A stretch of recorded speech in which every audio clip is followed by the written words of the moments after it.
Test tower. The fire was burning in the hall. The swords were stuck into the floor. The number of attempts was reported to be 79, and the number of deaths was 315,850. This was all the result that humanity achieved. It was reported that the destruction of humanity would occur in 58 minutes and 33 seconds. In the office of the guy who saw this message, he scattered all the documents and hit the table with his hands. The destruction of humanity was reported to be in 58 minutes and 32 seconds. People on the street were very excited when they saw the message about their destruction. The destruction of humanity was reported to be in 58 minutes and 31 seconds. People looked at their phones in horror as they received a shocking notification. Test tower, 48th floor. The whole hall was on fire. Dead players lay on the floor. There were messages in the chat from Raccoon Man, who wrote that everyone did their best. His message was answered by Claymore123, who wrote, "Just a second." A man, enveloped in a strong blue aura, landed on the burning floor in a hall shrouded in flames. It was reported that a challenger had set foot on the territory of the 48th floor of the Red Dragon Destia.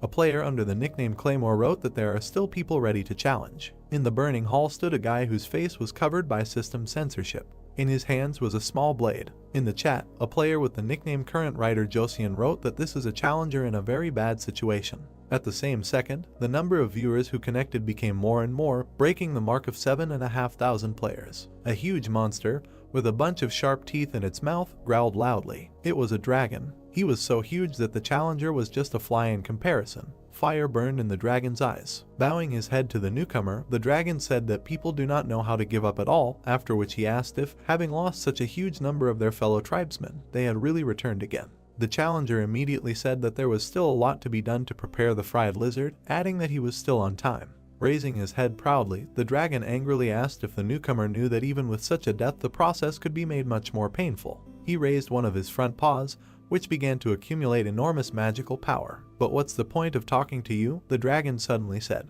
At the same second, chains began to envelop the challenger's legs. Below him was a huge magic circle. His legs were quickly wrapped in chains, preventing him from moving. "Your ending will be insignificant," the dragon added. After these words, he directed a strong blow with his paw at the last opponent, who, although he could not move, stood up. A second later, the dragon's paw crushed the challenger, breaking everything within a radius of several meters. Suddenly a voice was heard asking if driving into a corner and immediately attacking was not an obvious pattern.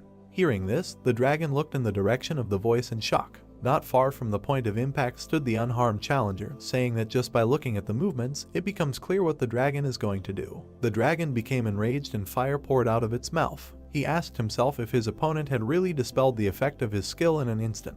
"Not bad, man," the dragon said angrily, after which he added that, however. After that, he majestically raised his head, preparing to spew out flames, and concluded that the challenger had simply chosen the path to a more painful death. After these words, he released a huge stream of fire at the challenger. By moving its head, the dragon controlled a stream of flame across the entire battlefield. The unharmed challenger suddenly rose above the fire. Deftly turning over in the air, he rushed towards his opponent. Suddenly, a huge and ominous force enveloped the blade in his hand. Within a second, he delivered an incredibly powerful blow to the dragon's face. Jumping into the distance, he looked at the dragon, who bowed his head and cursed. The challenger hit the monster right in the eye, from which the player's powerful magic subsequently oozed out. The dragon was angrier and stronger than before. He threw up his head, spread his wings, and shouted that he would never leave the challenger alive. A system window appeared indicating that the Red Dragon Destia was taking advantage of the features of the breast region. The voice of the challenger was heard, saying that this entire dungeon is located under the lands of Bress, however. He raised his left hand, which was enveloped in strong magic. "There are no reasons for evasion," he added.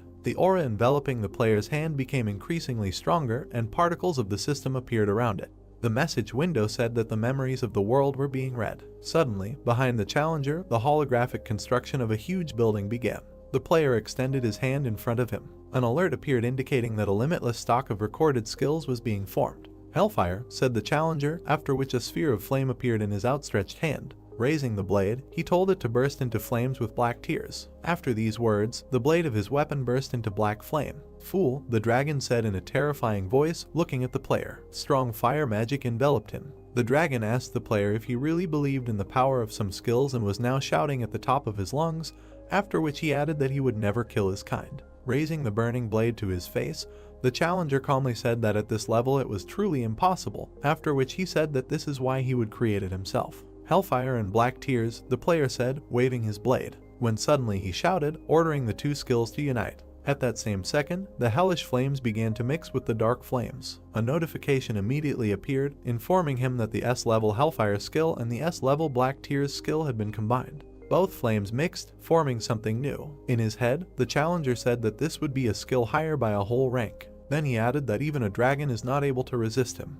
The notification window said that the merger was successful. The main character raised his hand, which a few minutes ago contained hellish flames. Instead of his previous skill, there was a huge cloud of magic above him, shrouded in a terrifying aura. The notification that appeared said that the breath of Etherian, an SSS-rank void dragon, had been received. The dragon looked in horror at what the challenger had done. He asked in horror if this was really the strongest breath that Etherian himself, one of the ancients, used. In his mind he imagined a huge dragon whose eyes were closed. Etherian was shrouded in a strong, terrifying and overwhelming aura. Destia shouted, asking how any person could repeat this skill. Jinhyuk, the challenger, introduced himself, throwing off his mask. There was a malicious smile on his face. He said that through trial and error you eventually become smarter. There is fire in his eyes. Jinhyuk looked at his opponent and said that this is not the first time he has killed a dragon. Old man, he suddenly called his enemy. Flop, the voice of an unknown person was heard. On the monitor screen there was a game of the MMORPG genre. Again a voice was heard saying that it is often used to mean uninteresting or unbalanced, adding that these are games with terrible controls. The guy was sitting at the table,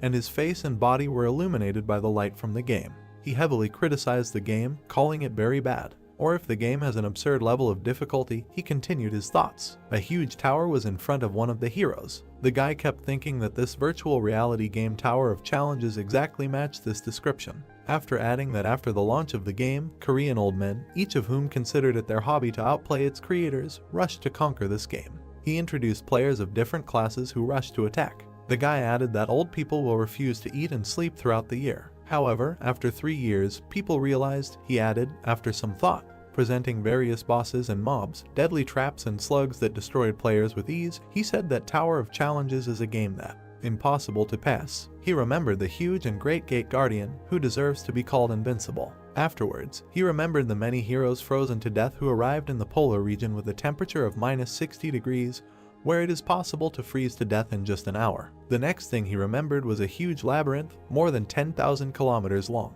This was not entertainment, but real torture, he said suddenly. After that, he forcefully threw the virtual reality glasses to the floor. After that, the game went bankrupt, the guy said. Or rather, it almost went bankrupt, he added, remembering the destroyed wall. Everything in the hall he remembered was destroyed. There was blood and shrapnel everywhere. He continued to say that there were still a small number of old people who defied this damn difficulty. Jinhyuk was breathing heavily, huge drops of sweat running down his face. He stood at the very top of the tower. He received notifications that the 50th floor had been captured. After that, another notification appeared congratulating him that Jinhyuk was the first to clear the challenge tower. Is this really true? The main character asked himself exhaustedly, holding his hand, from which blood was flowing. He kept saying that he was just curious. He explained that, unlike others, he cleared the tower in a different way. Jinhyuk said that he repeated the same thing over and over again until he learned everything by heart and became confident that he could reach the goal. He recalled many moments of his passage through the various floors. Suddenly, he added that he spent all 11 years on this. As Jinhyuk left the tower,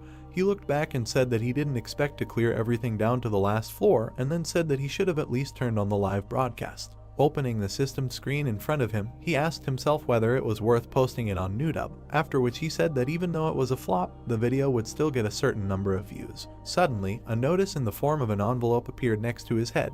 Opening it, it contained a message thanking Jinhyuk for still playing their game. The next notification that appeared stated that there would be a reboot update in 12 hours. Reading this, Jinhyuk smiled contentedly, asking himself how much money the company uses to make updates. He sat down on the floor, leaning back against the broken wall behind him. Suddenly he laughed, saying that he couldn't understand because the game didn't bring much profit, after which he said that the guys were apparently up to something. The playing space began to collapse. He said that no matter what reboot update there was, he was no longer going to return to this game. After that, the main character took off his virtual glasses and said that he was going to broadcast the broadcast, which can be considered the source of his income, for the last time. He reported that he had no family to take care of, although he was already 27 years old, after which he said that with all this, he could not live forever on only 500,000 won a month. Jin-hyuk looked at his room, which was littered with bags of trash. There were energy drink cans on the table. "It is necessary to tell the captain that he will not be involved in sports for some time," he added.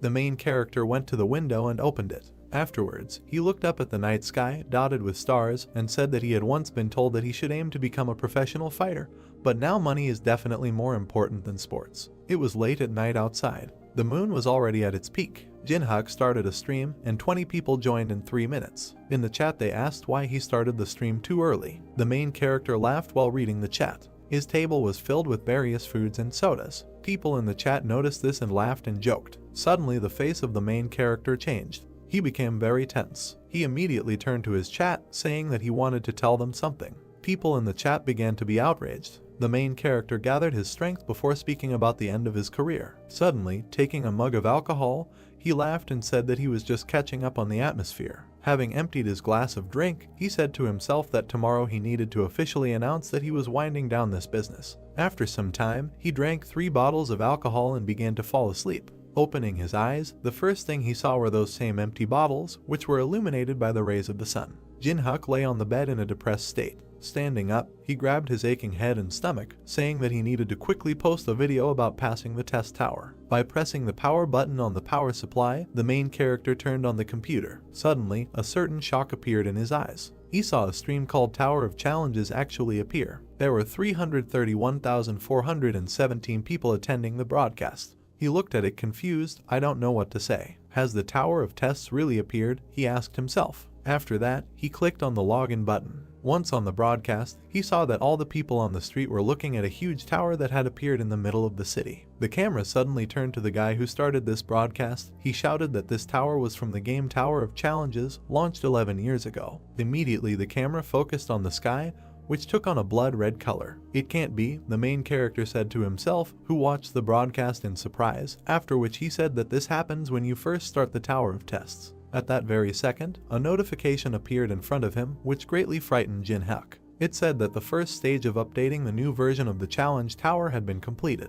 The city was engulfed in darkness and the sky was red. The new message stated that all players must move to the next floor of the tower within 90 days. Exactly the same message appeared in front of all people, no matter where they were. In case of failure, it was written on the next system window. Mothers and their children read in amazement what was written before them. Humanity appeared in the following notice. The chair in the main character's room fell with a crash. Shocked, Jin-hyuk looked at the system screen in front of him. A drop of cold sweat ran down his face. He was confused. "Will be destroyed," the last notice stated. It was again reported that the first phase of the update had been completed. The main character was no longer in the room, only an overturned chair remained. A notice appeared indicating that people's level of adaptability and acceptance of reality was increasing amazingly. "You need to remain calm," Jin-hyuk said, but he himself didn't really live up to his words. Drops of sweat were running down his face, and there was hidden fear in his eyes. As he left, he quickly put on his jacket. In his head, he said that if the Tower of Testing had actually become a reality, then now was not the time to hesitate. Opening the door, he ran out of the apartment like a bullet, saying to himself that he should hurry to the place where he could get this item. Running out onto the landing, he said that the world might be destroyed. Grabbing the handrail, he began to quickly descend, saying that nothing could be done. In one leap he jumped over all the steps, and there was a malicious smile on his face. Jin-hyuk said that his heart felt like it was going to jump out of his chest. Central City. There is panic on the streets. One of the guys was looking on the internet to find out what time and how quickly he could get to Busan. Another of the townspeople shouted that it was impossible to stay in Korea at all. The guy in the yellow jacket, pointing with his hand, said that you can only survive abroad. Immediately the girl, showing everyone her phone, said that there was no point in going because these towers are everywhere. The main character rushed past all the townspeople. He ran to the subway descent. Stopping, he looked down, thinking to himself that now is not the time to run, but the time to move forward. He began to hastily go down the stairs with the thought that in the north of Korea this place was chosen as one of the territories outside the tower, adding that if you look at the countries, there are only 40 of them,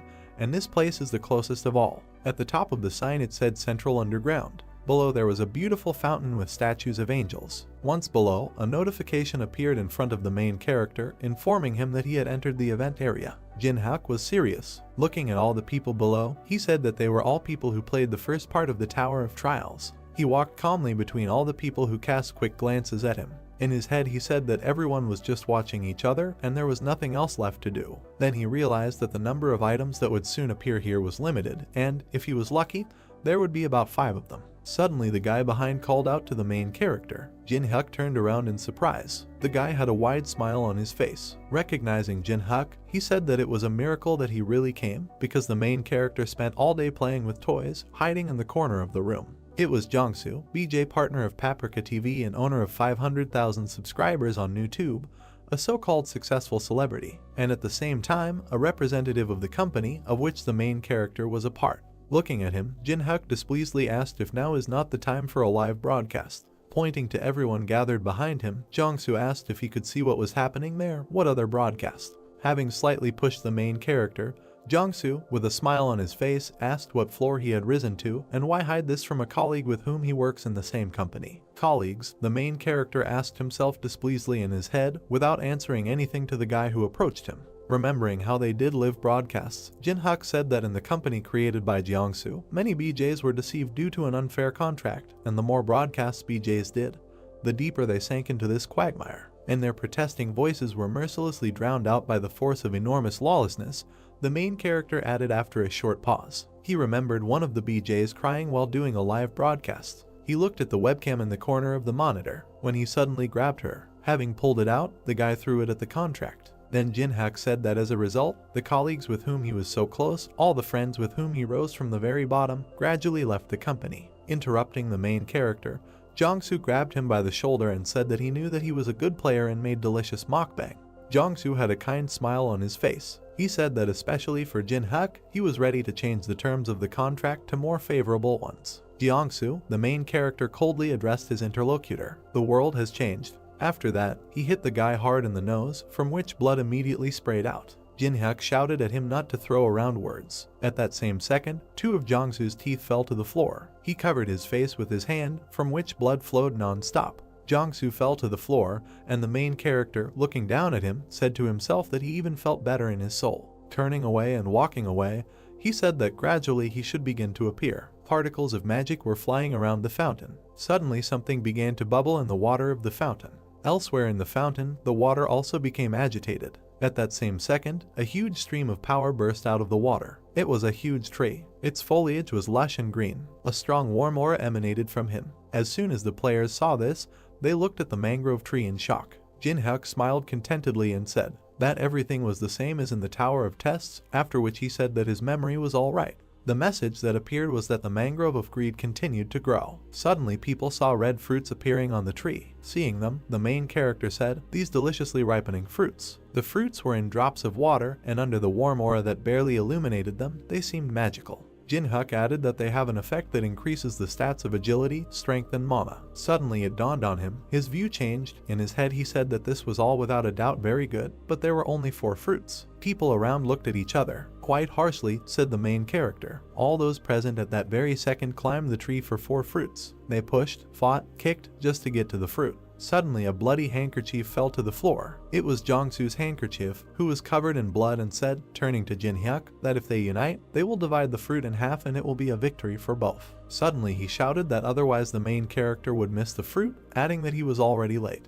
Jin-hyuk looked at Jongsu coldly and did not answer. Turning away, he told him to sit quietly if he didn't know anything. "It's not time yet," he said firmly and with confidence. After these words, the main character smiled widely. People were maliciously eager to get the fruits. Suddenly one of them grabbed the fruit. He tore it off and bit it off greedily. A system window appeared next to him, informing him that his agility had increased by 3. Overjoyed, he waved his arms, shouting that everything worked out. Then Jin-hyuk said to himself that ordinary people don't even know about the existence of a tree with fruits. He saw people climbing up the tree non-stop. The main character added that people who have played only a few times will completely concentrate their attention on eating the fruits. He saw how people, one by one, began to fall from the tree. There was no emotion on his face. He was cool and calm. "And the old people," said the main character, creating intrigue. After that, a malicious smile appeared on his face. Suddenly he continued, enjoying a more perverted and cruel spectacle. A few minutes later, the tree root rushed to attack like a whip.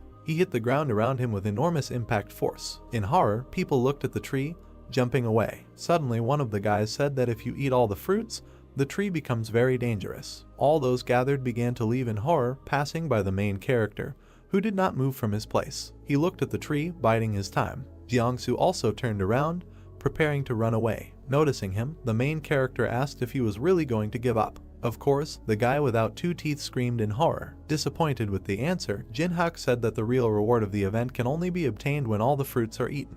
Jiangsu stopped, turning to the main character. He asked, "Is he really telling the truth?" Looking at his interlocutor, Jinhyuk asked why he stayed here if it wasn't true. A bead of sweat ran down Jiangsu's face. Looking at the main character incredulously, he said in his head that he thought why he didn't show any interest in people, after which he said, so that was the reason. When suddenly he smiled madly and said in his head that he could definitely smell the sweet smell. Putting his hands in his pocket and spitting to the side, Jiangsu asked what he was going to do. In the eyes of the main character there was only confidence. He did not doubt anything.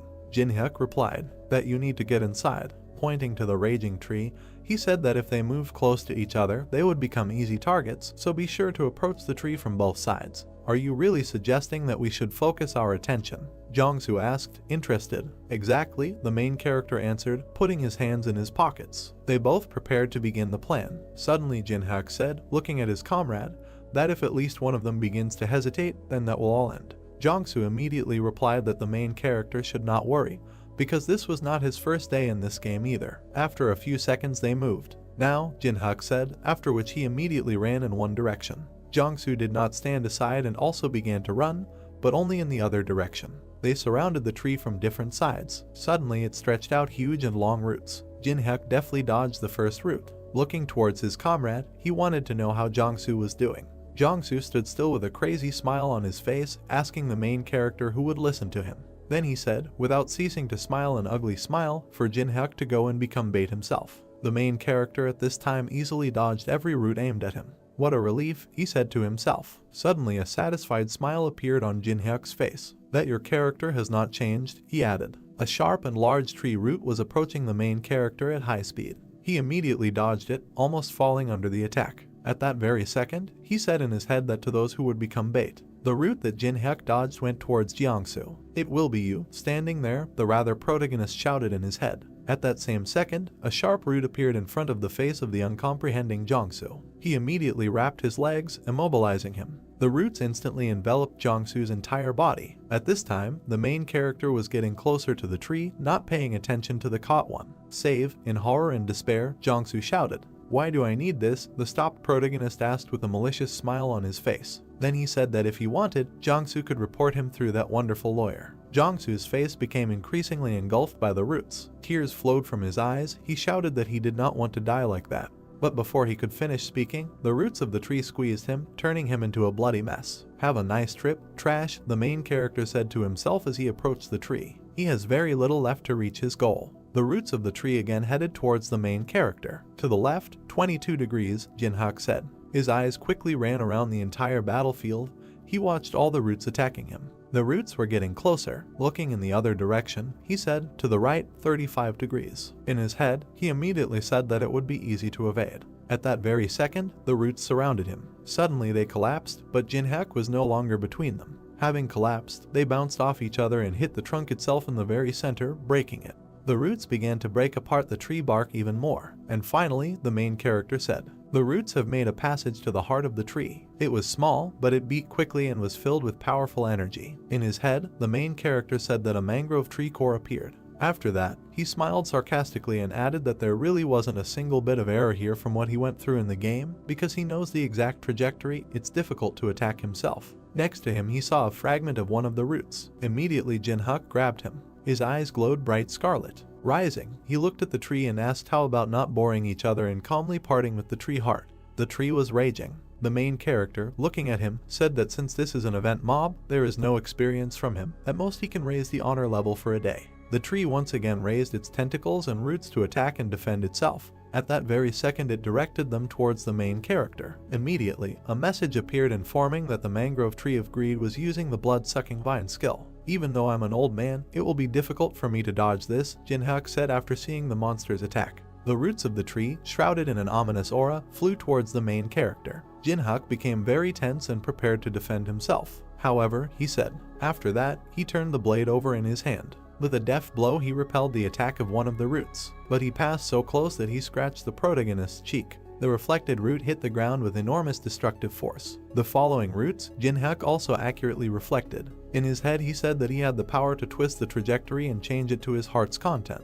Suddenly, several roots united into one large root and were preparing to rush towards the main character. At the same second, picking up great speed, the huge hero headed towards Jinhyuk. "There's no need to be scared or worried," the main character said right away. His right eye glowed with bright blue fire. He reflected all the roots aimed at him without taking damage. He skillfully redirected all the roots to another place. They fell elsewhere, breaking through the floor. Carefully and deftly, he moved closer and closer to the tree. There was only one scratch on his face, as well as a contented and wide smile. "After all, I've already been through this many times," he said suddenly. The main character, whose face was covered with black hair, waved his hand in the air. His face began to sweat and he thought he was almost there. Behind a tree with a green crown there was a bright light. A blue butterfly was visible. Many of these insects flew out of the leaves of the tree and rushed upward. Jinhyuk frowned when he realized that they were sleep butterflies. He pressed his hand to his face. While dodging the glowing insects, the main character thought that they released sleeping pollen as a defense mechanism, and the sleeping pollen is inhaled instantly,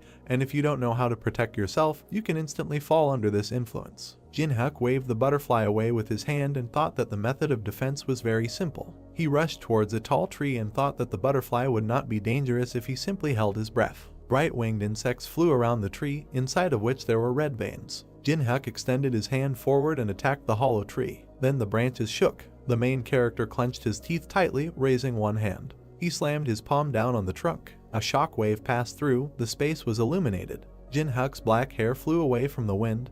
His face became sweaty and bright red sparkles appeared in his eyes. The roots of a tree rushed towards him from below. The burnt leaves smoldered. The system reported that Jinhyuk was the first to bring down the World Tree of Greed. This tree was cut into two halves, it became pale and dry. The main character opened his mouth. He then smiled and thought that he didn't expect that the grip pattern and timing study he had been repeating so diligently and tediously would come in handy like this. Jinhyuk was once again grateful for everything he had been doing all this time. The system reported that within 24 hours the level of honor would be recorded as an achievement of the main character. The system asked for the player's name. The main character frowned in confusion and thought that this was a system that required personal information to raise the level of honor. The word name was visible on the blue screen, and Jinhyuk came to the conclusion that he would remain anonymous. He looked to the side and thought that he was categorically against the dissemination of his personal information, because it would cause widespread interest if it was revealed that he was an old man. The dark screen said that the face would be hidden by a mosaic and the voice would be altered, and Jinhyuk concluded that the system could not achieve complete anonymity, but it still made a compromise and hid his identity. The main character extended his hand to the tree and said that this is important now. He stuck his hand inside the trunk, trying to find something there. Suddenly a satisfied smile appeared on his face. There was a small jade ball in Jinhyuk's palm. He clenched his hand into a fist, grinning contentedly, and the system reported receiving the core of a tree heart. The main character imagined a red fruit with green leaves and thought that if every year the tree fruit raised strength, agility, and mana by 3 points, then the tree heart would provide at least 12 bonus stats. Jinhyuk imagined a glowing green ball and concluded that with the core it would rise by 4 points if you counted 3 as being given for gaining 1 level. The main character brought the core closer to his face, looking at it carefully, and thought that he did not even believe his eyes, because there could not be an item with such a good profitability and, moreover, even after 50 floors, nothing better could be found.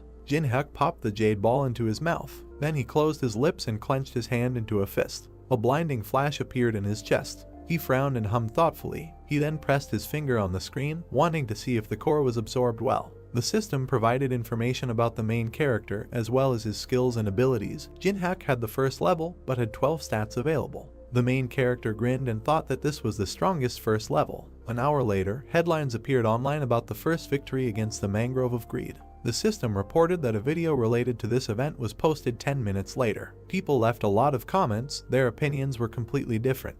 Jinhyuk imagined people typing on phones and computer keyboards and thought that, except for a few comments at the beginning, everyone was sure that this news was absurd. The system reported that the video was downloaded. On the screen was Jinhyuk, whose face was hidden by a mosaic. He thought that as soon as the video was uploaded online, all doubts disappeared instantly. Netizens left even more comments expressing their admiration. A shot of the main character attacking a tree appeared and Jinhyuk thought that some people were excited and some were not, but people who saw the video had the same reaction. The main character pursed his lips, his gaze looked serious. The user under the name Kingsman introduced himself as Director Park Hoshik. He offered the main character to enter into a contract. A user named Black Dragon commented that Jinhyuk would definitely contact him and that he would give him as much money as the main character asks for. Jinhyuk looked at the phone screen, asking if it was really that incredible, and then said that defeating the mangrove tree of greed while being at the first level is not easy. Sitting in his chair, he added that at the same time it was not so surprising. The main character looked to the side and thought that other people had never reached the second part of the tower.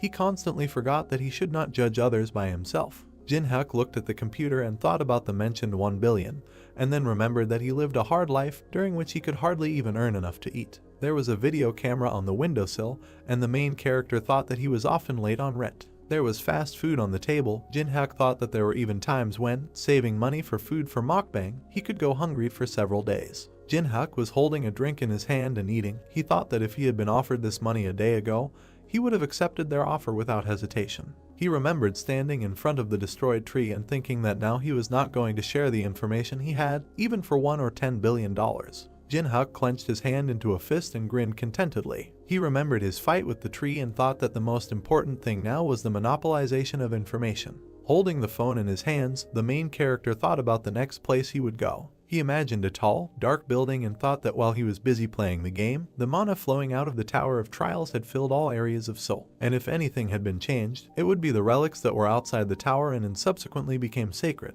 Behind the glass was a long sword, illuminated by 2 small spotlights. The weapons began to evaporate, and the main character thought that the sacred relics, which have abilities from legends, are in the tower, so now Jinhyuk is talking about a replica, or in other words, a duplicate. Looking at his phone, he thought about the place where he could get the most lines. The main character stood in front of the People's Central Museum. A jug, a shield, a sword, and a scroll with hieroglyphs were floating in the air, and Jinhyuk thought that the National People's Museum was a place where many relics were kept, and it was like a kind of treasure warehouse. The protagonist frowned and thought that the problem was that he was not the only one targeting them, and unlike the mangrove tree of greed, which only appeared in 7 places in Seoul, the People's Central Museum was only one, and many would definitely gather from all areas those wishing to obtain relics. He imagined 4 people whose faces were difficult to see, and came to the conclusion that among them there would be old people. Jinhyuk grabbed the doorknob. The system reported that he had entered the event area. The main character opened the door and thought that it was quieter than he expected. He assumed that no one had come yet.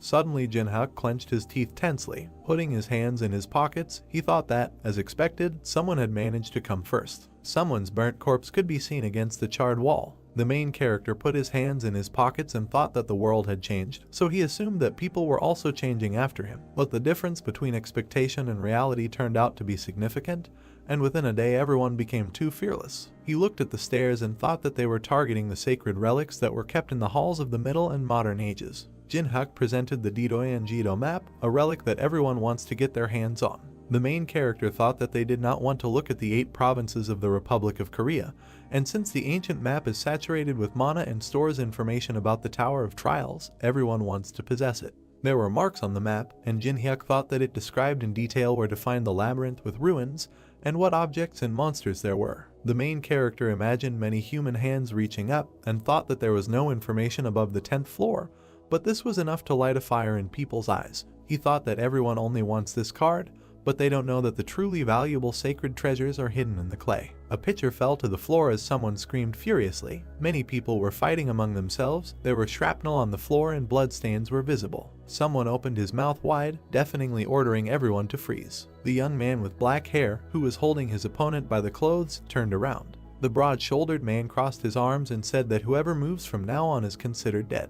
The young man in the blue t-shirt frowned and told him not to talk nonsense. The young man with a plaster on his cheek said with a grin that no one here would be afraid of such words. Blood dripped from the hammer, and the man listened with a displeased look as he threatened to crush his skull. Suddenly the man clenched his teeth, his eyes turned red, and he hissed angrily that they really didn't understand the words. He clenched his hands into fists and began to scream loudly, tearing the fabric of his clothes. The girl with short hair asked in shock if this man had a personal ability, and the boy with the bandage on his face said that it was dangerous. The man turned into a gray-skinned monster and declared that the card belonged to him. He clenched his jaw angrily, his eyes emitting a red light. The old man in the blue vest closed his eyes and said with a laugh that he could not agree with these words. The man frowned, asking if he was crazy. Janu walked closer to the man and introduced himself. He frowned and yelled loudly so that the old man would already understand the situation and disappear, and that he could wring John's withered neck like a shaking chicken's head. John said with a slight smile that the man was very rude. Then he snapped his finger. With an angry expression on his face,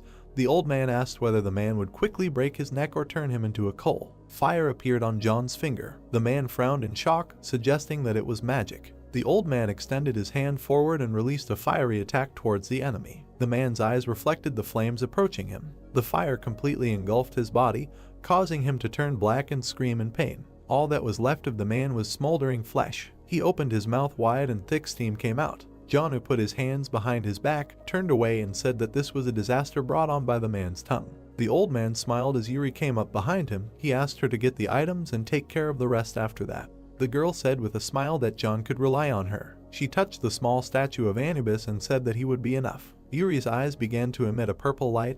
Bright lines appeared around her, and she said that he would deal with anyone who decided to stop them. The man in the wolf mask held a long spear tightly in his hand. A dark silhouette of a creature with sharp fangs and red eyes could be seen. The figurine darkened against the backdrop of a blinding flash. The gold sparkled. Yellow lines were visible on Anubis's body, creating patterns. Yuri crossed her arms, saying human. Whoever moves from his place will be considered an enemy of Anubis. The black-skinned warrior raised his weapon. The girl smiled and offered to cooperate. The young men looked at her in horror. One of them asked why there were so many awakened old people here. Bloody weapons fell to the floor and they screamed that they were giving up the card or anything else. Yuri clapped her hands happily and thanked them. Suddenly a look of surprise appeared on her face. Someone stepped on the fragments. The main character put his hands in his pants pockets and walked around the room. He tilted his head and pointed at the mess. Jinhyuk walked over to the crumpled scrolls and came to the conclusion that these people didn't even have basic antique etiquette. Shaking off the yellowed paper, he said it was a relief that nothing had been torn.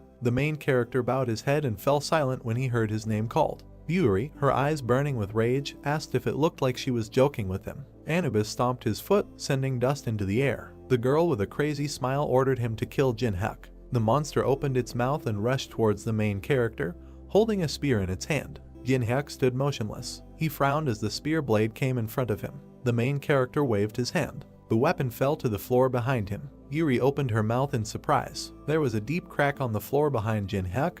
Those around him couldn't believe what he had just done. Two guys looked at him with their mouths open in surprise and discussed what had happened. They did not notice how the guy dodged. Besides, his hands were fine. The main character smiled and thought that these people did not know how much stat he had. He looked at the dark figure of the ancient Egyptian deity and asked Yuri what she was going to do after losing her only weapon. The schoolgirl bowed her head, opened her backpack and said that no one said that she only owned one figurine. She pulled out dark objects from her school bag. A magical glow surrounded the figurines of ancient Egyptian gods. They hovered in the air. The system notified that a replica of a sacred relic called the Incarnation of Anubis had awakened. The main character's eyes widened in surprise. He watched what was happening with his mouth open. Sweat flowed down the girl's face. Dark streams of energy surrounded her. She asked Jinhyuk what he thought about it. Yuri stood behind a group of dark creatures. She asked the main character if he still felt the urge to laugh. The guy smiled, called her idea a good one and thought that she had a good level if she was able to maintain 5 of these things with such a small amount of mana. The main character imagined an old man with glowing eyes and thought that there were many experienced players like John. He remembered how the fire engulfed the body of the guy who insulted the man.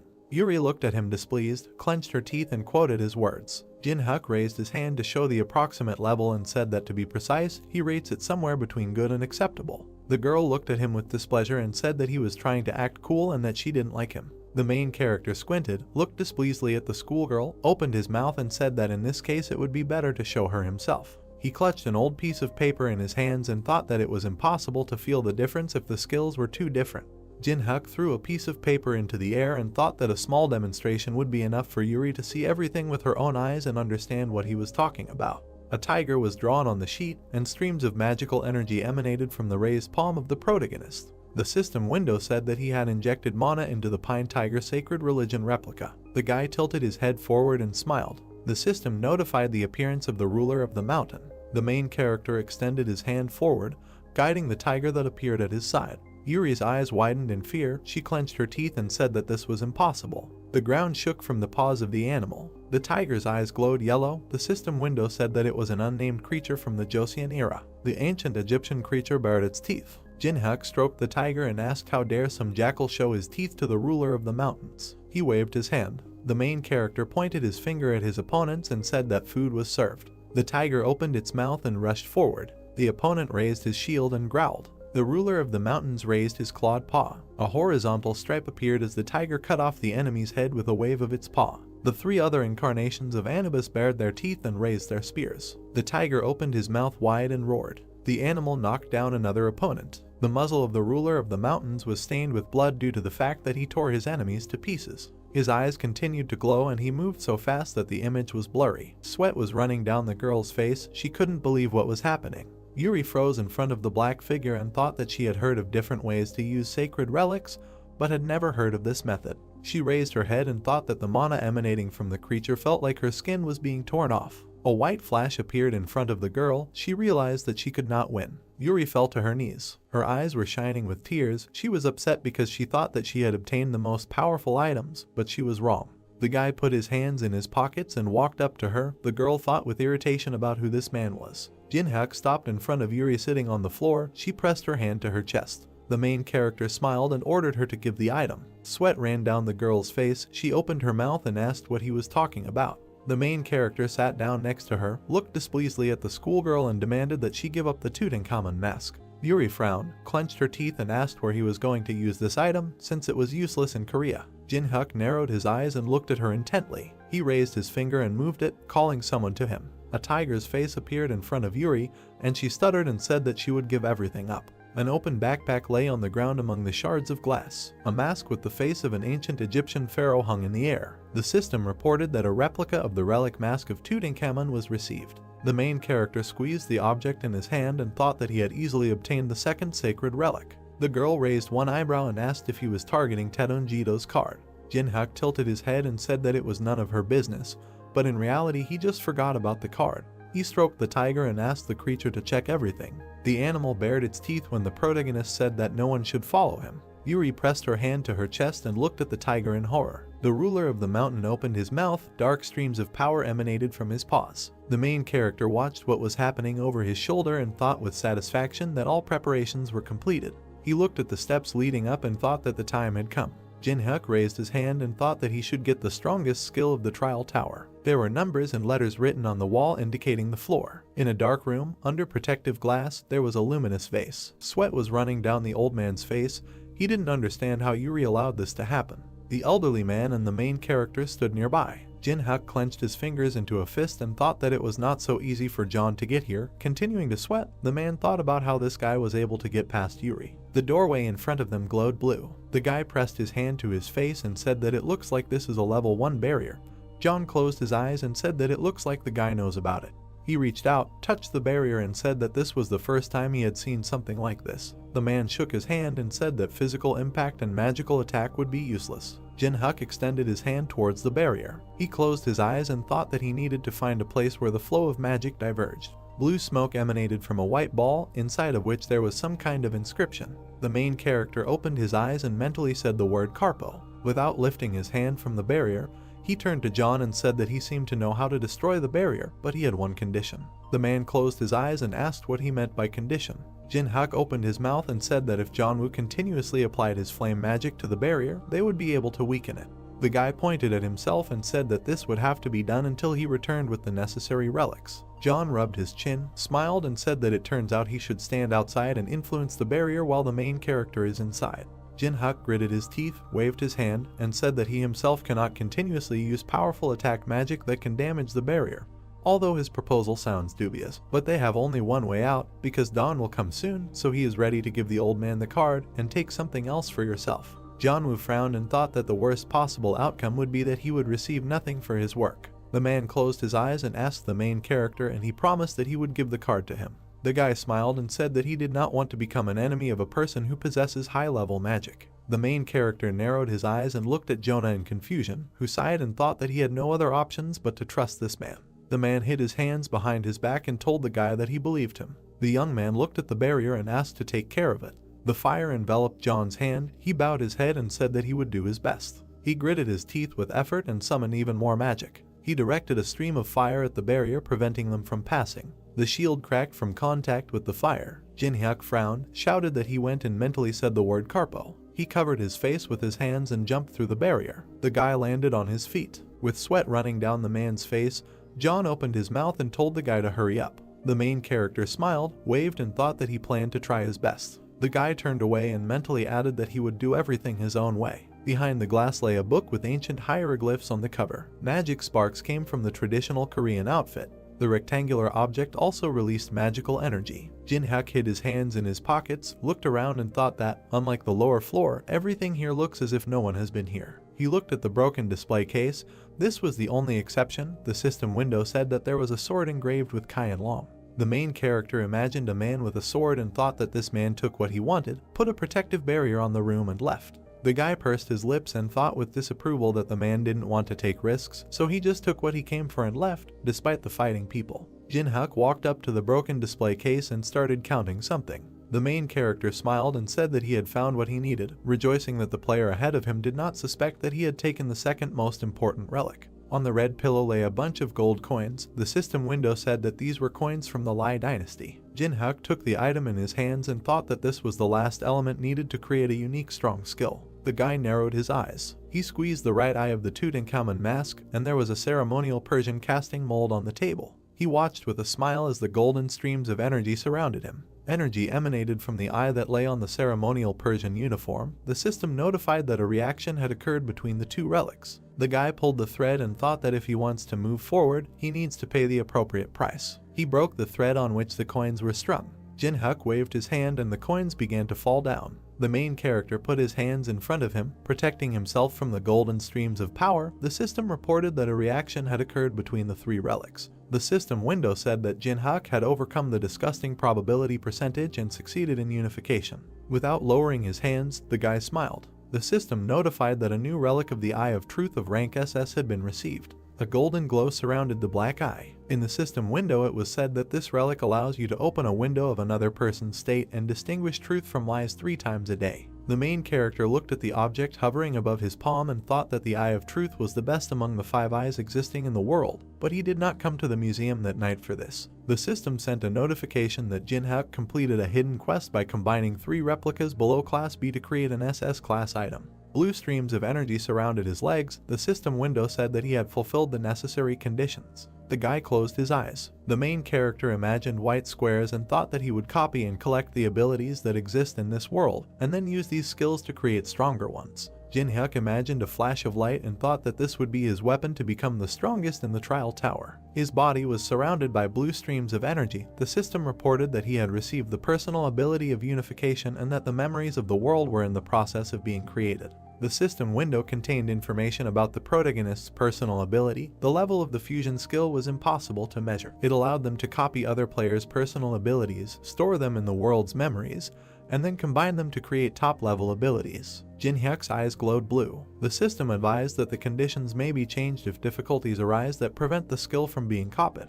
Janu continued to attack the barrier with fire and called out to the protagonist. Sweat was flowing down the man's face and body. He asked the guy to hurry up because he was not sure that he could hold out longer. Jin-hyuk turned his head, pursed his lips, and thought about what he had to do to copy the old man's abilities. His eyes glowed yellow. The man released another stream of fire. The conditions for copying the ability appeared in the system window. It said that since John always hides his feelings, in order to get his abilities, the main character must force him to show true emotions. The guy smiled. He looked contentedly at the system window hanging in front of him and thought that he just needed to anger the old man. Using fire magic, Janu asked his ally to hurry up. With his back to him, the protagonist stated that the old man might not use this skill anymore. The man knitted his eyebrows in confusion, never ceasing to release fire from his hands. Looking around, Jin-hyuk arrogantly added that there was no particular need to use magic. The fire cleared. Janu lowered his hands and asked what this meant and why his ally asked him to do this. The barrier blocking the passage began to disappear. The guy cast the Carpo spell, which was a destruction spell in Latin, with the help of which the barrier was broken through more easily. The player narrowed his eyes as he mentally cast the spell. Covering his face with his hands, he crossed the barrier and the wall of fire. In fact, the old man did not contribute in any way to the destruction of the barrier. The man stretched his hands forward, watching the barrier crumble into small particles. The youth thought that the man's mana was almost completely depleted due to the fact that he believed that his endless attack on the barrier would do no good,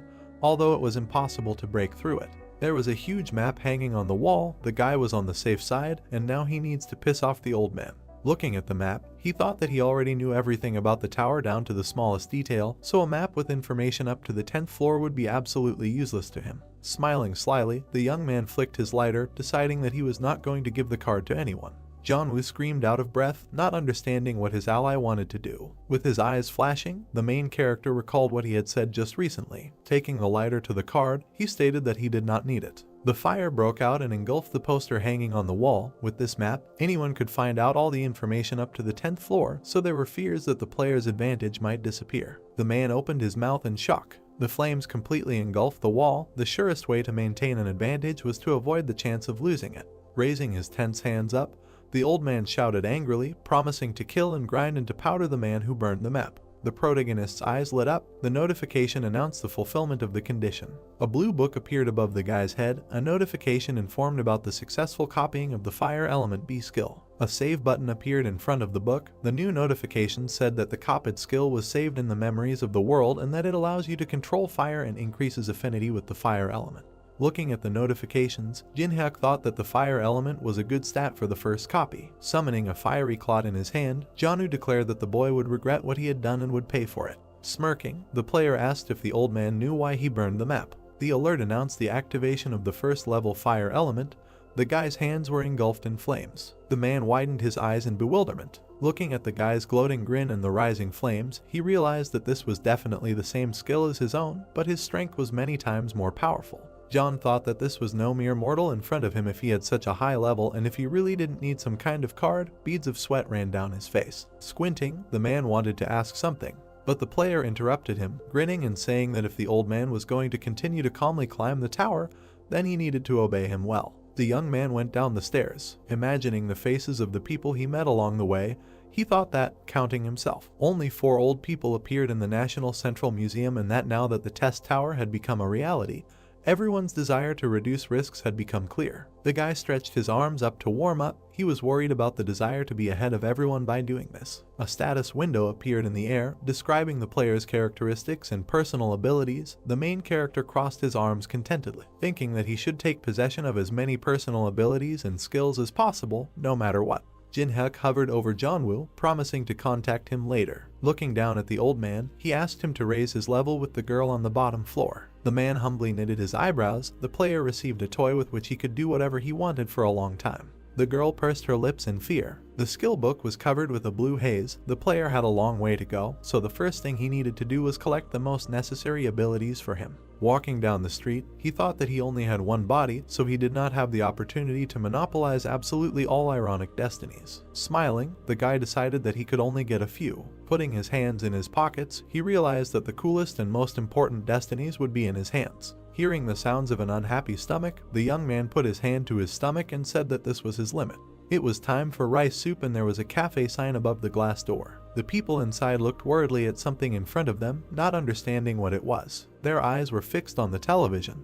The news anchor announced that an incident had occurred at the National Central Museum in which at least 23 people were killed and more than 50 were injured. The man in formal attire added that some of the victims were seriously wounded, so the death toll would continue to rise, and he said that the instigators were allegedly targeting relics kept in the museum. The news showed a destroyed building. Attacks occurred not only in South Korea, but also in the United States, Europe, China, and Japan. The next shot showed the destroyed Louvre. The news anchor stated that similar incidents were happening all over the world. Sitting down at the table, the guy thought that, as expected, players in other countries were also not sitting idle, preparing to conquer the tower. Looking to the side, the journalist suggested watching a CCTV video filmed inside the building. One of the frames showed Yuri standing next to Anubis. In another shot, a man with a blurred face waved his hand. In the third frame, a huge tiger sank its fangs into the body of the enemy. The presenter said that it was hard to believe, but all this happened in reality. One of the cafe visitors, watching what was happening on the screen, asked if an ordinary person could do this, and suggested that this was the guy who had recently appeared in the Trial Tower community. Remembering the video of the destruction of the mangrove tree,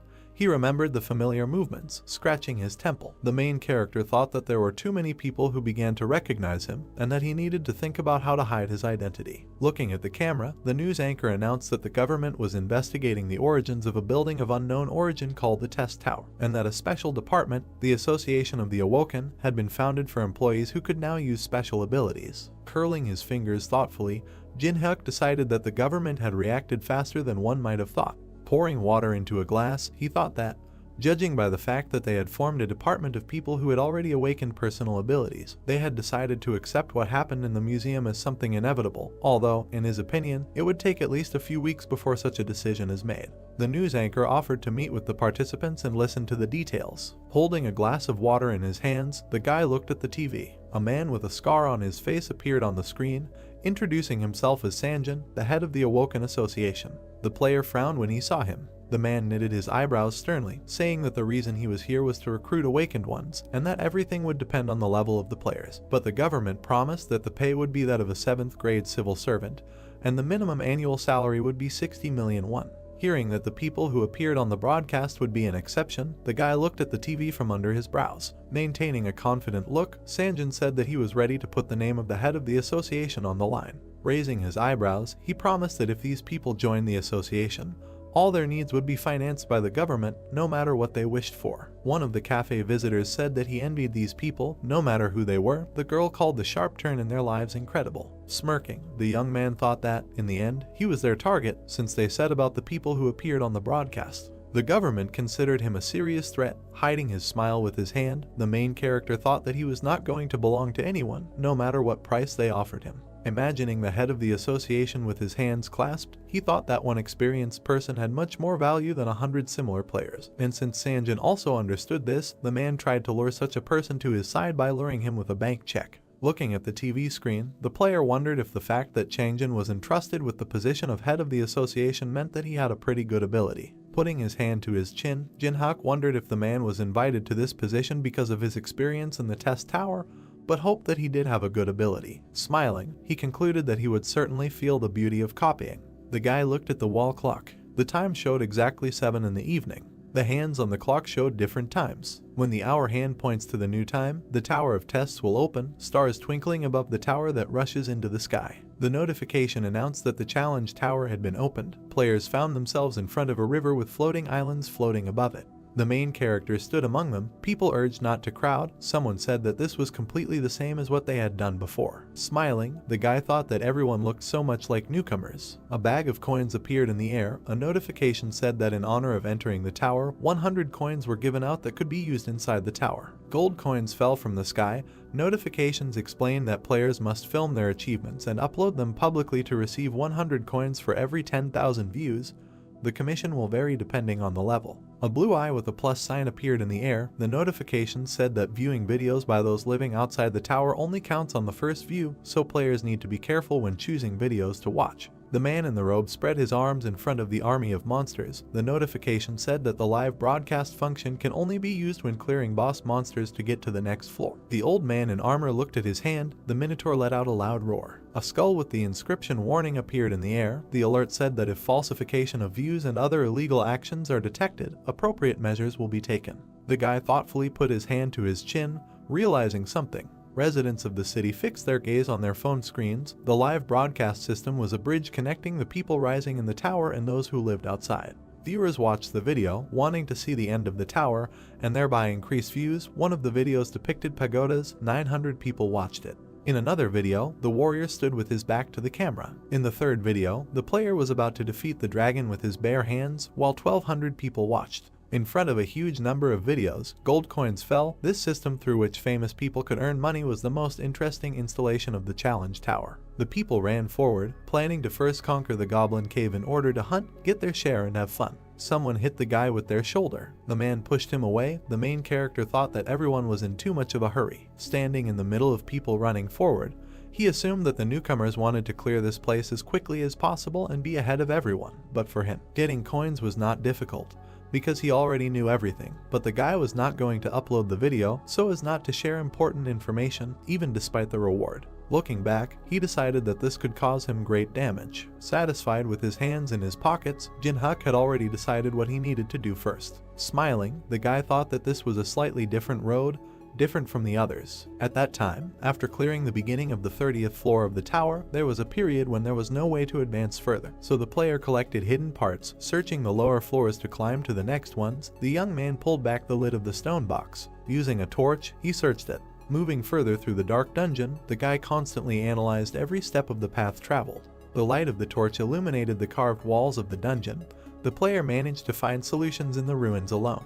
His expression suddenly became very tense. Dropping the torch, he realized that his character was worthless from the very beginning. His hand, clenched into a fist, shook with anger. The result of searching all the lower floors was the realization that the character whom the player had been leveling up, having spent several years in suffering, was himself pathetic. A notification popped up asking you to confirm deleting the character. The guy clenched his teeth in disappointment, thinking that he had devoted himself entirely to such absurdity. Time spent on doubt was an unaffordable luxury for him, so he decided to go all the way from the very beginning and confirm the deletion of the character. Blue particles sparkled around his body. With his eyes flashing, the main character decided to definitely reach the end next time. Looking up at the sky, he thought it was 6 years ago. In front of him stood a huge gate strewn with human skulls and bones. A notification said that inside was the Level B Labyrinth of Crete, the feature of which was incredible intricacy, and the presence of traps of various types. Crossing his arms over his chest, Jin-hyuk thought that the foundation for a breakthrough above the 30th floor would be the accumulation of the base, and the key to the essence of the cleanup was in the Livarento's labyrinth. Gritting his teeth, the guy thought that he didn't expect to have to do this again. By touching the gate, blue runes appeared in front of them. Having opened the gate, the player decided to start walking through the labyrinth. The entrance to the labyrinth appeared in front of him. Ancient Greeks were depicted on the walls. On the floor in front of the entrance to the labyrinth stood a bust of a bull. Seeing a familiar picture and smelling a familiar smell, the guy smiled. White butterflies were flying under the ceiling. One of them flapped its wings and descended. The insect landed on the finger of the player, who was glad to see them. Suddenly he looked back. Seeing a crowd of people in front of him, the young man asked who they were. The girl smiled, stating that they were looking for a place to hunt and, seeing an open labyrinth, decided to go in before it closed. 10 minutes ago, before the invasion of the labyrinth, the squad noticed how someone opened the gate. A guy with red hair said that they followed a man who showed by his appearance that he knew something. Another member of the squad asked why this person immediately went into the labyrinth. They were surprised that the player managed to open the door of the labyrinth without a key. Looking down, the girl offered to follow him. The blonde crossed his arms and protested, saying that they didn't know what type of labyrinth it was or how big it was. Leaning on a tree, the girl said that they need to think with their heads, because they know very well what is most important at the beginning of the Tower of Tests. Looking up, she explained that the player had entered the labyrinth without a key and that the dungeon was on the first level, which meant that its degree of difficulty was not that high. Looking after the man entering the labyrinth, the squad member concluded that this was possible because the labyrinth was located on the first floor. Blowing a bubblegum bubble, another girl asked if this person would obediently share objects with them. Smirking, her ally replied in the negative. Looking at the labyrinth with burning eyes, she declared that the squad would force this player to remain in the dungeon forever. Smiling sweetly, the girl said that her squad saw an open labyrinth and decided to go into it. The other team members stood behind her. The girl stated that it would be better if they entered the maze altogether, because the more people sharing the burden of danger, the better. The main character thought that these guys were confident in their numerical superiority and were trying to outwit him.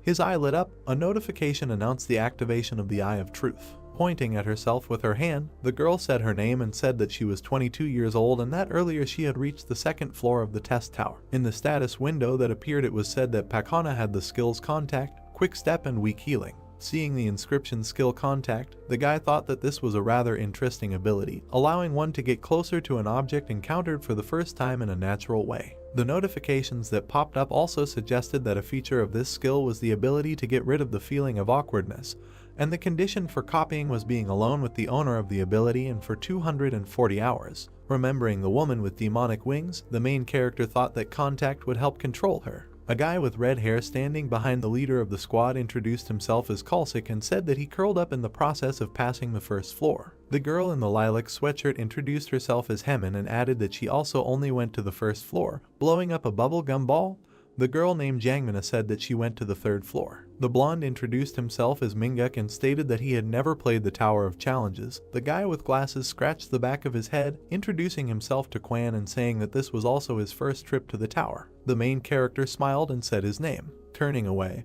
he thought that the squad could hit him in the back of the head at any moment, so there was no need to remember their names. Pakhana hugged his hand and called him by name. Looking into his eyes, the girl asked which floor in the test tower he had reached. Pressing close to him, the squad leader activated the first level Contact skill. The girl smiled sweetly. Red flowers appeared around them. Turning her back to him and replying that he had risen as far as he could, Jin-hyuk understood how this skill worked and thought that if he did not know about the existence of such an ability, then it would have worked. Raising her eyebrows in surprise, Pakhana asked herself what went wrong, because the effect of Contact should have already manifested itself. Hiding her hands behind her back, she asked her new ally to tell her what types of monsters there were in the labyrinth and what abilities they had.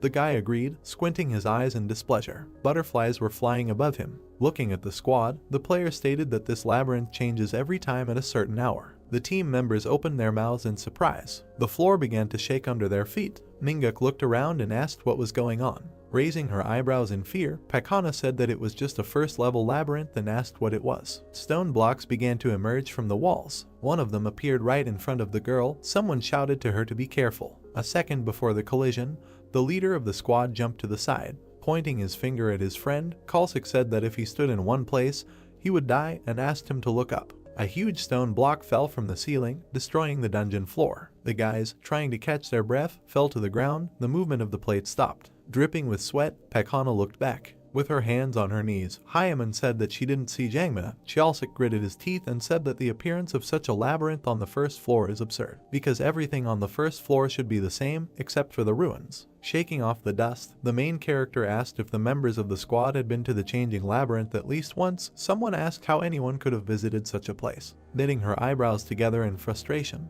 the squad leader said that this was too dangerous for the first level and that they needed to get out of here now. Looking at Hyaman, the girl asked her to find a way out using her ability. Hyaman replied that during the change in the labyrinth, her ability was deactivated, and tears appeared in her eyes. Having widened her eyes in fear, Panhaka realized that they were locked here, not even having the opportunity to find an emergency exit. As Jinhak watched the girls talk, he realized that the group, full of confidence, had only entered the labyrinth because of their ability to navigate, because they thought that knowing about the labyrinth would turn their foray into a trip to the neighborhood supermarket. Looking down, the guy thought that these people were stupid and realized that it was almost time for something to appear. The leader of the squad clenched her teeth in displeasure. Looking at the player facing her, she called out to him. Rushing towards him, Pakana asked why the guy didn't warn them in advance about such an important thing as changing the labyrinth. Pointing her finger at him, the girl said that because of him they almost died and many suffered. Kalsik also pointed his finger at the player and agreed with his friend, saying that only the young man knew about everything. Putting his hands on his belt, Quanwu added that because of him, Jangmina ended up on the other side of the walls. The guy sighed. Frowning, the main character asked if he asked the squad to follow him. Pakana opened her mouth in amazement. The player with burning eyes stated that they came here on their own and no one dragged them by force. Manga gritted his teeth angrily, saying that in addition to being locked in the maze, he was in a very bad mood. A weapon materialized in his hand. Holding a sword in his hands, the blonde shouted that he didn't like the player from the moment he first saw him. Furiously knitting his eyebrows, the boy wanted to say something, but a strange sound was heard. The axe hit the wall with a crash. Minguk fell to the ground, dropping his weapon as blood gushed from his body. Holding her hands to her chest, Hyaman fearfully called out to her friend, her mouth open. Quanwu asked how this happened. A huge hoof hit the ground. The Minotaur opened its mouth wide and let out a loud roar. The squad watched in fear as the enemy appeared. Weapons appeared in the hands of the guys. A bloody axe was sticking out of the wall. Suddenly he disappeared, leaving a crack on the wall. Taking the axe in his hands, the Minotaur swung it to strike. Raising her eyebrows in shock, Pakana thought that now they would definitely die. The main character jumped out of his seat, ordering the squad to move aside. Putting his hands behind his back, he rushed towards the enemy, leaving the guys behind. The leader of the squad watched him in fear, not understanding what he was doing. Just as the monster was about to strike with his axe, Jinhyuk ran up close to him. The monster hit the ground in front of him with force, throwing shards of tile into the air. The player ended up in the air directly above the enemy's head, a notification announcing that the dodge was successful. Smiling, he thought this was a great opportunity. The wound on his shoulder didn't bother him at all. The notification said that the hidden breach stat had been obtained. In the new notification it was written that this stat reduces the excessive difference in levels in a battle with a strong opponent and, conversely, increases it in a battle with a weak opponent. By grabbing the horn of a monster, the player thought that the difference in levels decreases for every 3 points. The Minotaur clenched his teeth in anger when he noticed him. The guy landed on the floor. This skill allowed him to grow even while remaining at the first level. The monster's eyes lit up. The young man thought that this was the only way that he had learned about through countless trials and errors. A satisfied smile appeared on his face. Opening its fanged mouth, the monster again raised the axe above its head. Having dodged the attack, the main character thought that he had already been hit by these attacks tens of thousands of times. The notification reported that the breach stat had been increased by 500s. After another evasion, another similar message appeared. The player's body remembered all the patterns of this monster. Thanks to numerous evasions, identical notifications appeared in the air one after another. The Minotaur once again swung his axe. Jumping at the right moment to dodge, Jinhyuk thought that he was an old man. The breach stat was increased again. Jumping back, away from the enemy, the guy thought that no matter how strong his attacks were, they were of no use if they did not reach their target. The squad members opened their mouths in surprise. Mingak asked if they really wanted to deceive such a person. With her eyes widening in fear, Pakhana thought that it was crazy to plan to kill such a monster and take away the rewards. The Minotaur clenched his teeth furiously. The player smirked, stating that his enemy was swinging the axe very slowly over and over again, but still hoped to hit at least once. The monster bared its fangs and growled. The axe headed towards the enemy. The blade ended up right at the guy's neck, but the way to become stronger in a short time was simple. This method was to take a chance by placing a bet and putting your life on the line. The blade flew past. A small cut appeared on the neck. The reward was given based on the life-threatening danger. The notification said that the player managed to evade a fatal attack at the last second, so the breach stat was increased by 1.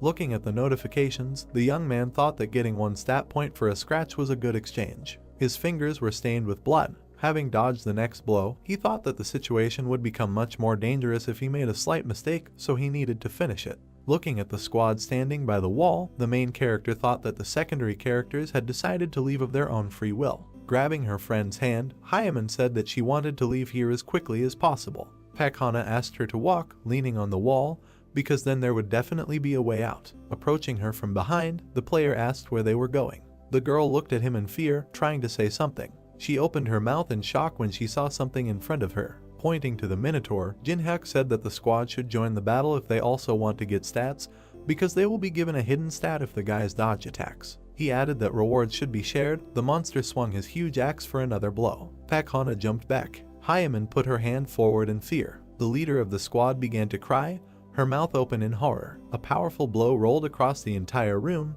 destroying everything in its path. Kalsik ended up on the ground in front of a pool of blood. Tears flowed from the girl's eyes. Smiling, the player stated that they could not stand like a pillar and that they needed to dodge and keep their distance. Looking at the Minotaur, he asked him if it was true. Some noise made the monster stop a meter away from his enemy. A stone block next to him appeared from the wall. The labyrinth began to move again. The stone slabs began to be rebuilt. One of the walls that appeared separated the opponents. Waving his hand, the guy promised to see the monster later. The wall closed the passage, leaving the Minotaur alone. The monster clenched his teeth in displeasure, steam coming from his mouth. Opening his mouth, he raised the axe above his head. The sound of the impact shook the entire dungeon. Butterflies were still flying around the ceiling. Pakhana leaned over to catch her breath. Kalsik, sitting next to him, said that they, too, could have died, like Minguk and Hyaman. The girl replied that now the enemy would not be able to pursue them. After introducing a white butterfly, the protagonist said that the pollen from the glowing moths he recently touched was attracting the Minotaur, so it was possible that the monster would continue to search for them.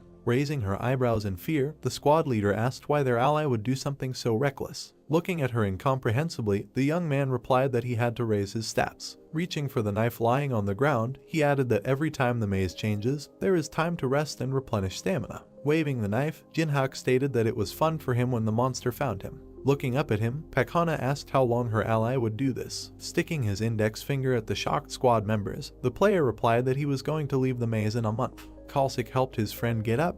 The girl, thinking that this hell could not last a whole month, said that they would go separately. She decided that if they went on their own, the monster would not chase them. The guy thoughtfully put his hand to his chin, saying that, most likely, this would be the case. Smiling, he asked which direction the survivors were going to go. The guys walked forward along the corridor, but moving without a landmark is many times more dangerous. Kalsik pursed his lips tightly. Someone asked if their ally knew where the exit was. Touching the tip of the knife, the player replied that he knew more about this labyrinth than anyone else, and accordingly he knew the location of the exit. Frowning with displeasure, Pakhana thought that they had no other choice. Closing her eyes, the girl said that there was nothing more to do, but the guy interrupted her. Waving his finger, he said that in this world you cannot get something for free, because even for the bus fare you have to pay. The knife was a centimeter from the face of the squad leader. Holding a sparkling knife in his hands, the young man ordered to give him all the available coins. The man, holding a shield in his hands, rushed forward with a sword. The goblins jumped back in fear. A powerful blow from the shield threw them aside.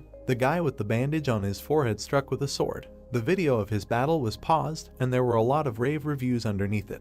The video became popular, gaining more than 1 million views, and someone laughed. Smiling, the hero of the video said that this would be enough. The squad members smiled happily. The guy sitting in front of the laptop adjusted his glasses and said that all the headlines on the message board were only about him and that his fierce battle with the goblins brought in 1,000 coins just from views. Putting his finger to his upper lip, the guy with the headband said that it was all thanks to our common efforts and thanked his team. Another member of the squad, summoning blue arrows pointing upward in his hands, said that the audience probably thought that his friend did everything solo. Because they edited the video very well, the guy with glasses said that no one noticed that the swordsman added buffs. Suddenly the guy in the blindfold raised an eyebrow questioningly. Seeing that a user under the nickname Bald Guy left a negative comment, the person at the computer said that he was ruining everything. Putting his hand to his forehead, the guy in the bandage said not to be upset, because life in this world initially assumed its monopolization by outstanding discoverers. The boy with glasses worriedly called his friend. The notification said that a new video had been uploaded to the Walk of Fame. Because of the new video, the squad's video ratings immediately dropped. Approaching the screen, the guy in the blindfold asked why this happened. The preview video, titled "For the First Time in the World," succeeded in strengthening an object tenfold, showed a shining knife. Looking at the many positive reviews, the young man called it absurd. The number of views exceeded 1 million.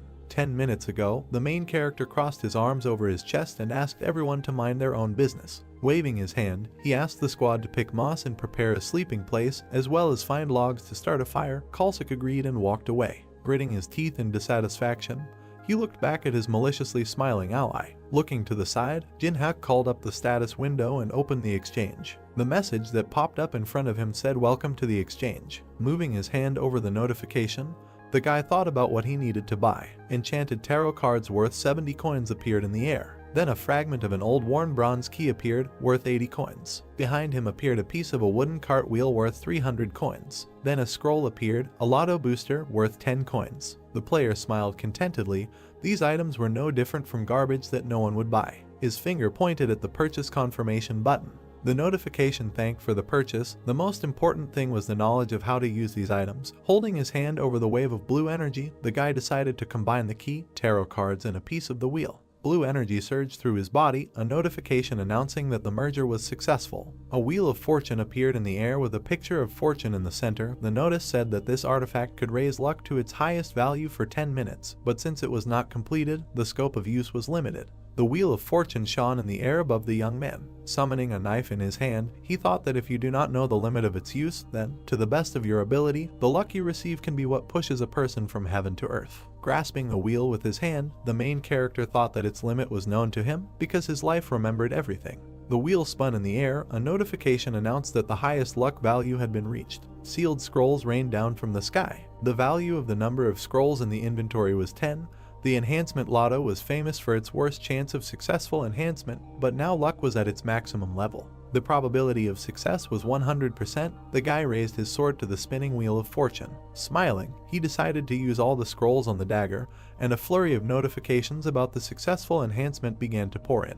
The tip of the dagger began to sparkle. It flashed in the owner's hands, a notification announcing that an old level 10 dagger had been received. The new notification said that the player became the first on the Korean server to succeed in creating a level 10 item, for which he was awarded 5,000 coins. The corresponding achievement appeared on the pedestal. The notification stated that starting tomorrow it will be placed on the Walk of Fame for the whole day. The main character swung his new weapon several times. Placing it on his shoulder, he thought that finally a truly worthwhile thing had fallen into his hands. The 10th day of life in hell, Kalsik and Pakana sat on the floor, hugging their knees. There was a fire made from collected branches on the floor. A moss bed lay nearby. There was no food in the dungeon except mushrooms and moss. The girl watched with disgust as her friend ate fly agaric. She looked away. Jinhyuk was lying on a bed next to the fire. A memory surfaced in her head of how they were attacked by a minotaur who regularly came at a certain time. Pakana remembered how she barely managed to slip under a falling stone block.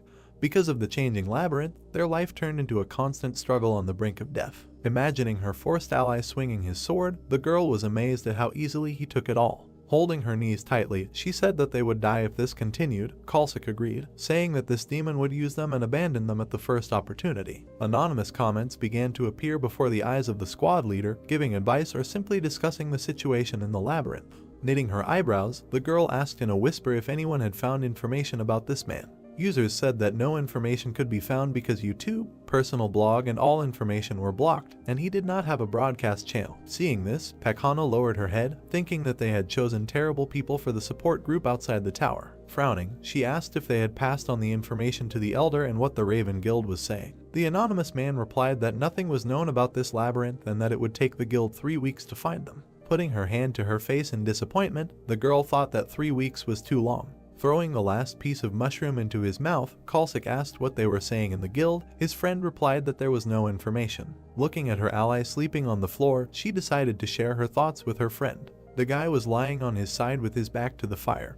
Pakahana said that if you kill him and hold out a little longer until the Elder arrives, you can survive and get out of this hell. Knitting her eyebrows decisively, the girl said that the main question was how exactly to get rid of the guy. Kalsik picked up a stone lying on the ground, saying that killing it while he was sleeping was the best solution. Raising his hand, the young man said that few people could live with a broken skull. His girlfriend suddenly stopped him, grabbing his arm. Kalsik looked at her incomprehensibly. The girl said that this man has a reaction speed like a real monster. The main character did not move. Lying on a moss bed, the leader of the squad said that they were powerless, because there was a high probability of a counterattack, even if they attacked on the sly. Throwing an incredulous look at her, the guy asked what they should do then, because they could not just tolerate this and continue to suffer. Starting to look for something in her purse, Pakana recalled that her friend was a member of the Black Raven Guild and said that he had given her something in case of danger. The leader of the troop took out from her bag the poisonous sting of a giant immature pumpkin wasp, 1 drop of which could kill 100 trolls. Smiling evilly, she proposed to act in a way that could not be resisted. The main character lowered his eyes in displeasure. In his hands was a wooden board with fried moss and mushrooms. It felt like they were making a survival movie. Taking the mushroom with improvised sticks made from mouse bones, the girl said that she needed to catch a mouse or a moth, then there would be something edible besides mushrooms. Jinhyuk, sitting farthest from the fire, asked to give him some more mushrooms and water. The guys immediately fulfilled his request. Putting more mushrooms on the plate, Kalsik noticed that they still had plenty of this nasty stuff. Throwing a disapproving glance at him, the girl mentally called him weak-willed. The main character put a piece of mushroom in his mouth. Anonymous comments were glad that he swallowed the poison. Pakana smiled contentedly. Kalsik watched him, chewing his portion. The plate of mushrooms fell to the floor. Black liquid gushed out of Kalsik's mouth. The guy grabbed his throat. The veins on his body swelled. Jumping up from her seat, the leader of the squad was frightened to see her friend squirming in unbearable pain. Looking at the player, the girl asked if he knew about the poison. The guy asked the counter whether they really thought that he would mindlessly accept food from their hands. Kalsik's body turned black. The player explained that he changed the plates as soon as they were distracted. Summoning the report button in front of him, the young man said that secretly broadcasting live is definitely illegal. Furrowing her brows, Pakna asked what evidence he had. The anonymous users were surprised that anyone had managed to notice this. Looking at the status window, the main character read that the live broadcast can only be turned on during a boss battle, and if cheating and illegal actions are detected, the perpetrators will be punished. The notification clarifies whether the player wants to file a statement about the discovery of illegal actions. Tears appeared in the girl's eyes. Jinhyuk said that during the broadcast you need to watch your facial expression. Smiling maliciously, he added that the disappointment on her face was too noticeable. The guy pressed the confirmation button. A notification with the inscription warning sparkled around the frightened Pakna. The notification said that the application had been successfully submitted and all anonymous names had been deleted. The girl pressed her hands to her chest. The live broadcast screen behind her began to disappear. She turned around to look at the screen. The users did not understand what was happening. One by one they were disconnected from the server until there was not a single connected viewer left. Notifications said that these people would not be able to watch the video for a month, and if they violate it again they will be deleted permanently. Seeing that the number of spectators was 0, the girl asked how this happened. A new notice announced that the player's fine had been replaced by a merciless fate. Kalsik's body melted. Pakana turned around, noticing something behind her. The Minotaur walked along the corridor, holding an axe in his hands. The next moment he came around the bend. Seeing the enemies, the monster opened its mouth and let out a battle cry. The monster rushed forward at full speed. Hiding behind the player, the girl asked if he would fight this time. Slapping him on the back, she asked him to tell him where she should hide. The young man turned around, calling her impudent because the girl had recently tried to poison him, and now she was asking for help. Holding her hands to her chest in fear, Pakana stated that he always told them what to do. A plea for help was written on her face, and a notification popped up stating that the conditions for copying the contact skill had been met. The main character gave her an arrogant look and said that he no longer needed her. A skill book materialized above his head. Knitting her eyebrows, the girl said that the guy would regret it. Putting her hand to her chest, she said that her older brother served in the Raven Guild. The thrown axe hit the ground, causing Pakana to jump back. Jinhyuk jumped into the air, ending up above the monster's head. Having fallen to the ground, the girl watched what was happening. The player asked her to carefully look at what the difference was between him and the guild. He swung the sparkling knife. Making a jerk down, the guy hit the Minotaur right in the back of the head. There was a shallow cut on the monster's head. Swinging its fist, the monster hit the wall, causing its enemy to jump back. The player landed on a stone tile, thinking that he was able to deal damage thanks to his breach skill. The powerful tug caused the rocks under his feet to crumble. Rushing forward, the guy concluded that he couldn't just kill the monster. Noticing something, he glanced to the side. The axe flew over him, forcing the player to slide along the ground. To win, it was enough to create the same situation as last time. Looking at the enemy, the young man clenched his teeth. The notification said that the first level fire element was activated. The flames rushed towards the Minotaur, who put his hands in front of him for protection. Breaking through the flames, the monster screamed furiously. Having rushed past, the main character was able to strike at the monster's legs. The Minotaur fell to one knee. The player was behind him and asked the monster not to rage so much. Grasping the knife tighter, he thought that as muscle builds, the meat becomes tougher. A satisfied smile appeared on his face. The Minotaur lowered his head, steam coming from his mouth. The moment had almost arrived for the monster to use his last card. The monster's eyes lit up. The notification announced that the Guardian of the Labyrinth had activated the 10th level frenzy. The Minotaur straightened his arms and opened his mouth. The muscles in his arms became larger. The hoof pressed through the floor, breaking it into small fragments. Its horns and axe became covered with green energy. The monster bared its fangs and growled furiously. Jinhyuk confidently held the knife in front of him. Pakana clenched her teeth in fear, wondering if it was possible to somehow defeat such an enemy. The monster's eyes lit up with red fire. His mane stood on end. The 10th level frenzy icon appeared. This skill increased strength, attack speed, and movement speed by 30%. An additional ability was an increase in intelligence, allowing you to speak human language. Opening his mouth, the Minotaur declared that he would tear the man into small pieces. Holding an axe in front of him, he added that he would trample him into dust so that he could never encroach on this place again. The knife was enveloped in a purple haze. The guy said that his mana efficiency had improved a lot compared to before. Holding his weapon out in front of him, the player smiled and called on the enemy to attack. The monster swung his axe, wanting to get even with his opponent. The young man was able to block the attack by raising his knife in time. His blade was able to deflect the blow of even such a powerful weapon. The axe slipped, crashing into the ground. The next blow was blocked by a precise swing of the knife. The Minotaur continued to attack, but all his blows were reflected. Watching the battle from the side, Pakana could not believe her eyes. Opening her mouth in surprise, she realized that her ally had stopped dodging and began to take the full power of the blows. The monster swung its axe with renewed vigor. Even if all the guild members were here, they would not be able to defeat a boss-level monster that had activated a level 10 skill. The girl called the guy crazy, a drop of sweat running down her tense face. The blades of the two weapons crossed again. The young man parried the blow. Pakana did not understand how he could smile in such a situation. Frowning, the main character thought that he was stuck.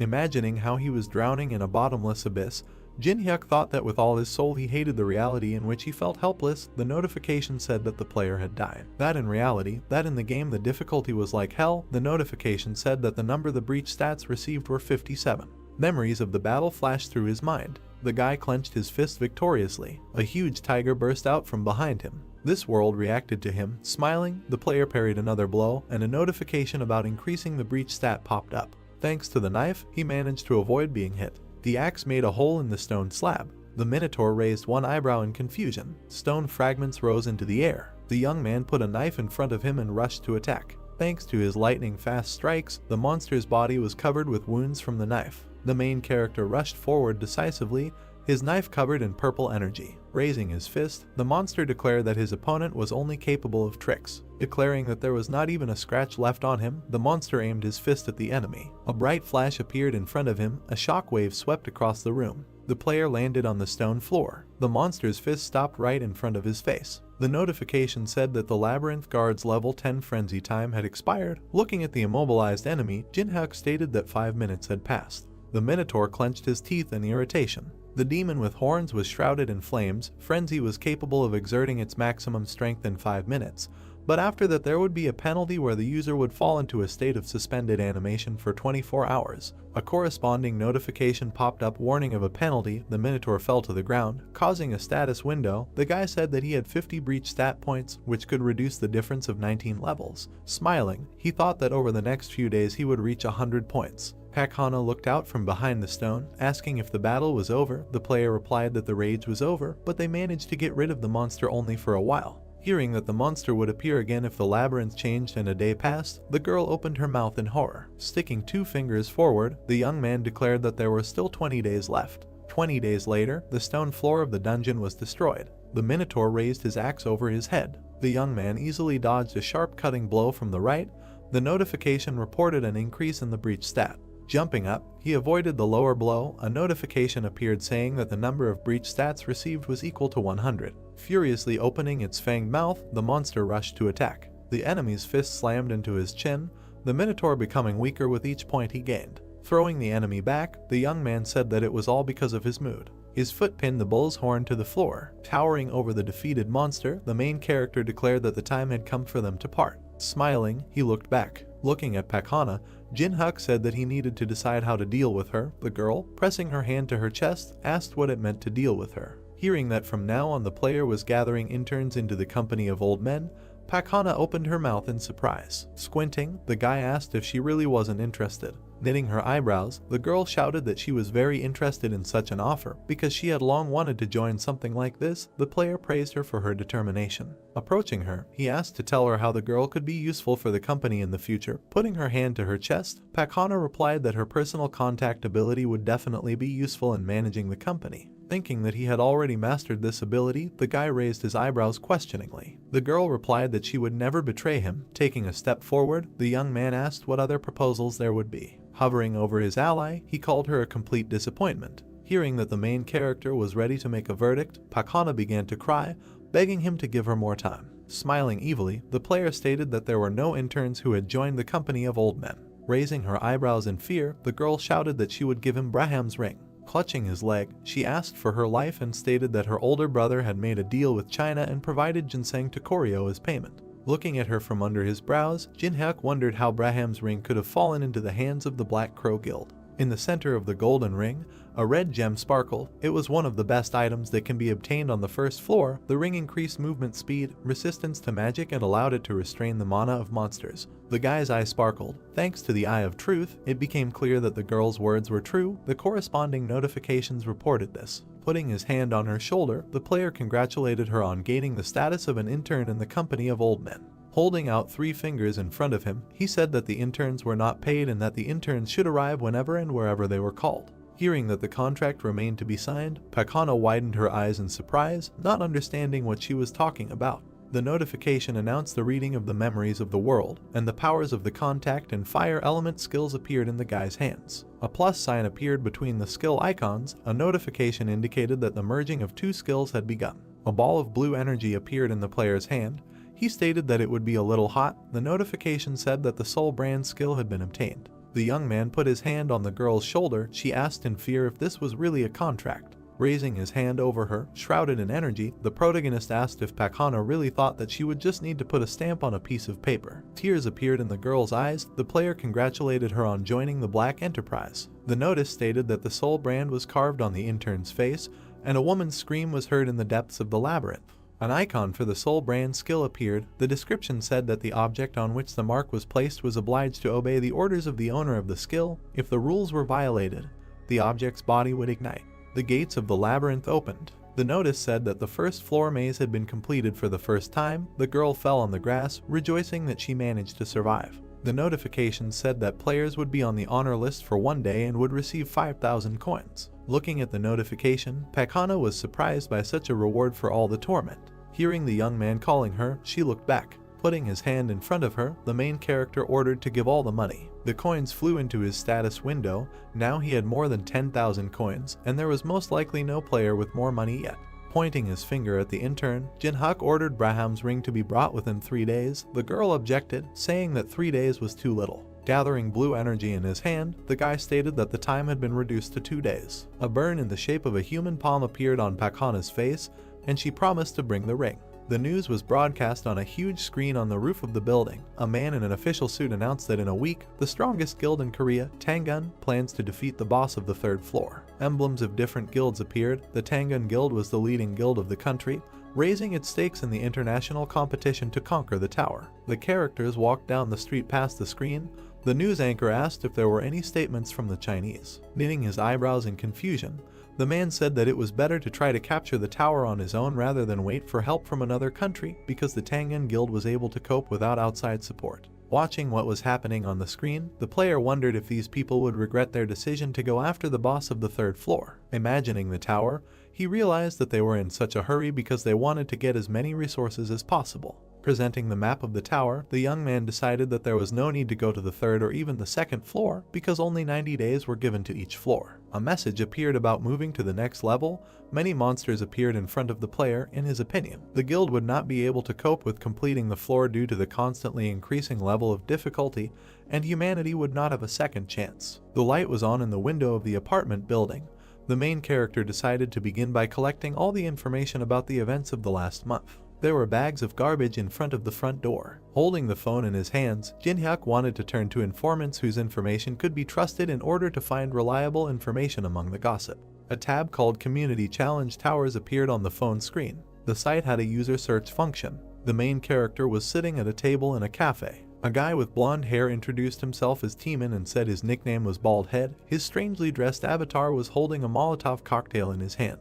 The girl with black hair hit her chest and introduced herself as Yanghwa. Her nickname was Firefist, and her avatar was a children's inflatable ring and boxing gloves. Jin-hyuk opened his mouth in surprise, thinking that these guys with whom he played together 2 years ago were not at all similar to their characters. Imagining himself surrounded by avatars of his old friends, the guy thought that this was not how the first group should have been created. The notification announced the use of the Eye of Truth skill. Teeman smiled. All the information was displayed in his status window, including personal skills. The Machine King's ability icon appeared.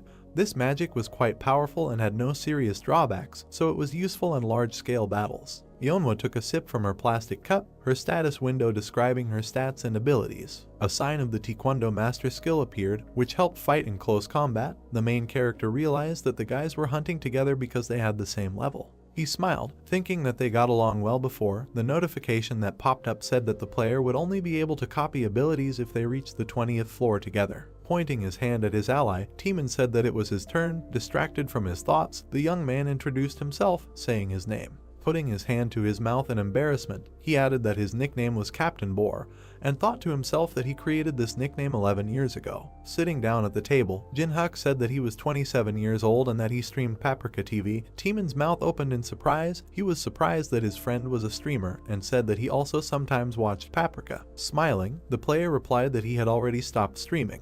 With a wave of his hand, the interlocutor said that they could relax because they had been playing together for many years. Yanghwa, sitting next to him, agreed with him. The thought flashed through the guy's head that his friends were too sociable. He remembered the smiling Jongsu who wanted to use him. An image of Pak Hana with burning eyes, who was about to betray him, appeared in his head. Sitting at the table with his old comrades, the young man thought that for the first time he felt comfortable after communicating with many hypocrites. In front of the hologram of the earth there was a chessboard. From his friends the player managed to learn what happened while he was in the labyrinth, for example, how the main guilds of the world developed. He also learned about streaming trends. The man opened a window in front of him to record videos. People in robes hid their faces behind black masks. The main character learned about the appearance of a group of miners who created a certain factory and were engaged in kidnapping people. Teeman raised his eyebrows in surprise and asked if his friend had really been missing for the last month. Hearing an affirmative answer, the young man clarified whether his friend had taken the test. After scooping ice cream into a spoon, the main character asked what kind of dough we were talking about.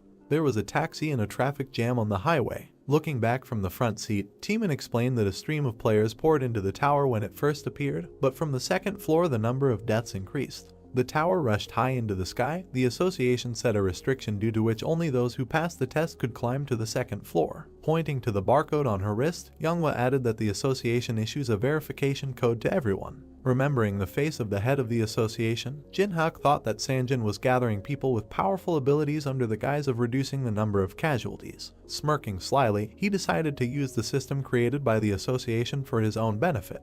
There was a screen with the Earth depicted on it hanging on the skyscraper, and the taxi stopped at the entrance to the building. The symbol of the association appeared. After its creation, players who received a grade below F lost the opportunity to go to the second floor, and the dossier was stamped failed. People cheered as they stood in front of the man with the sword. Players with high scores immediately began to receive offers from the top guilds in the country, so 3 types of people gathered at the testing site.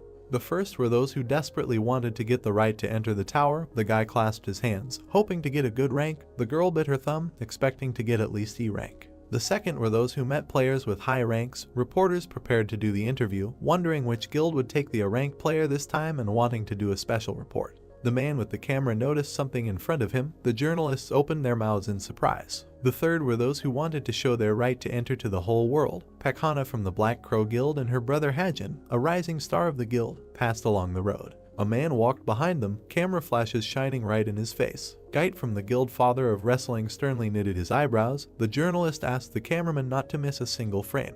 Taking off his sunglasses, the man asked where the crowd came from. Hajin looked at him and explained that many people want to get rich quickly or gain fame. Frowning with displeasure, the man said that he did not have time and asked the guy to clear the way because reporters were waiting for him. His eyes lit up. Guide said that he came here for the sake of the young guys from Black Crow, so they need to try. Raising her eyebrows tensely, Pakhana asked him not to worry and promised to do everything necessary.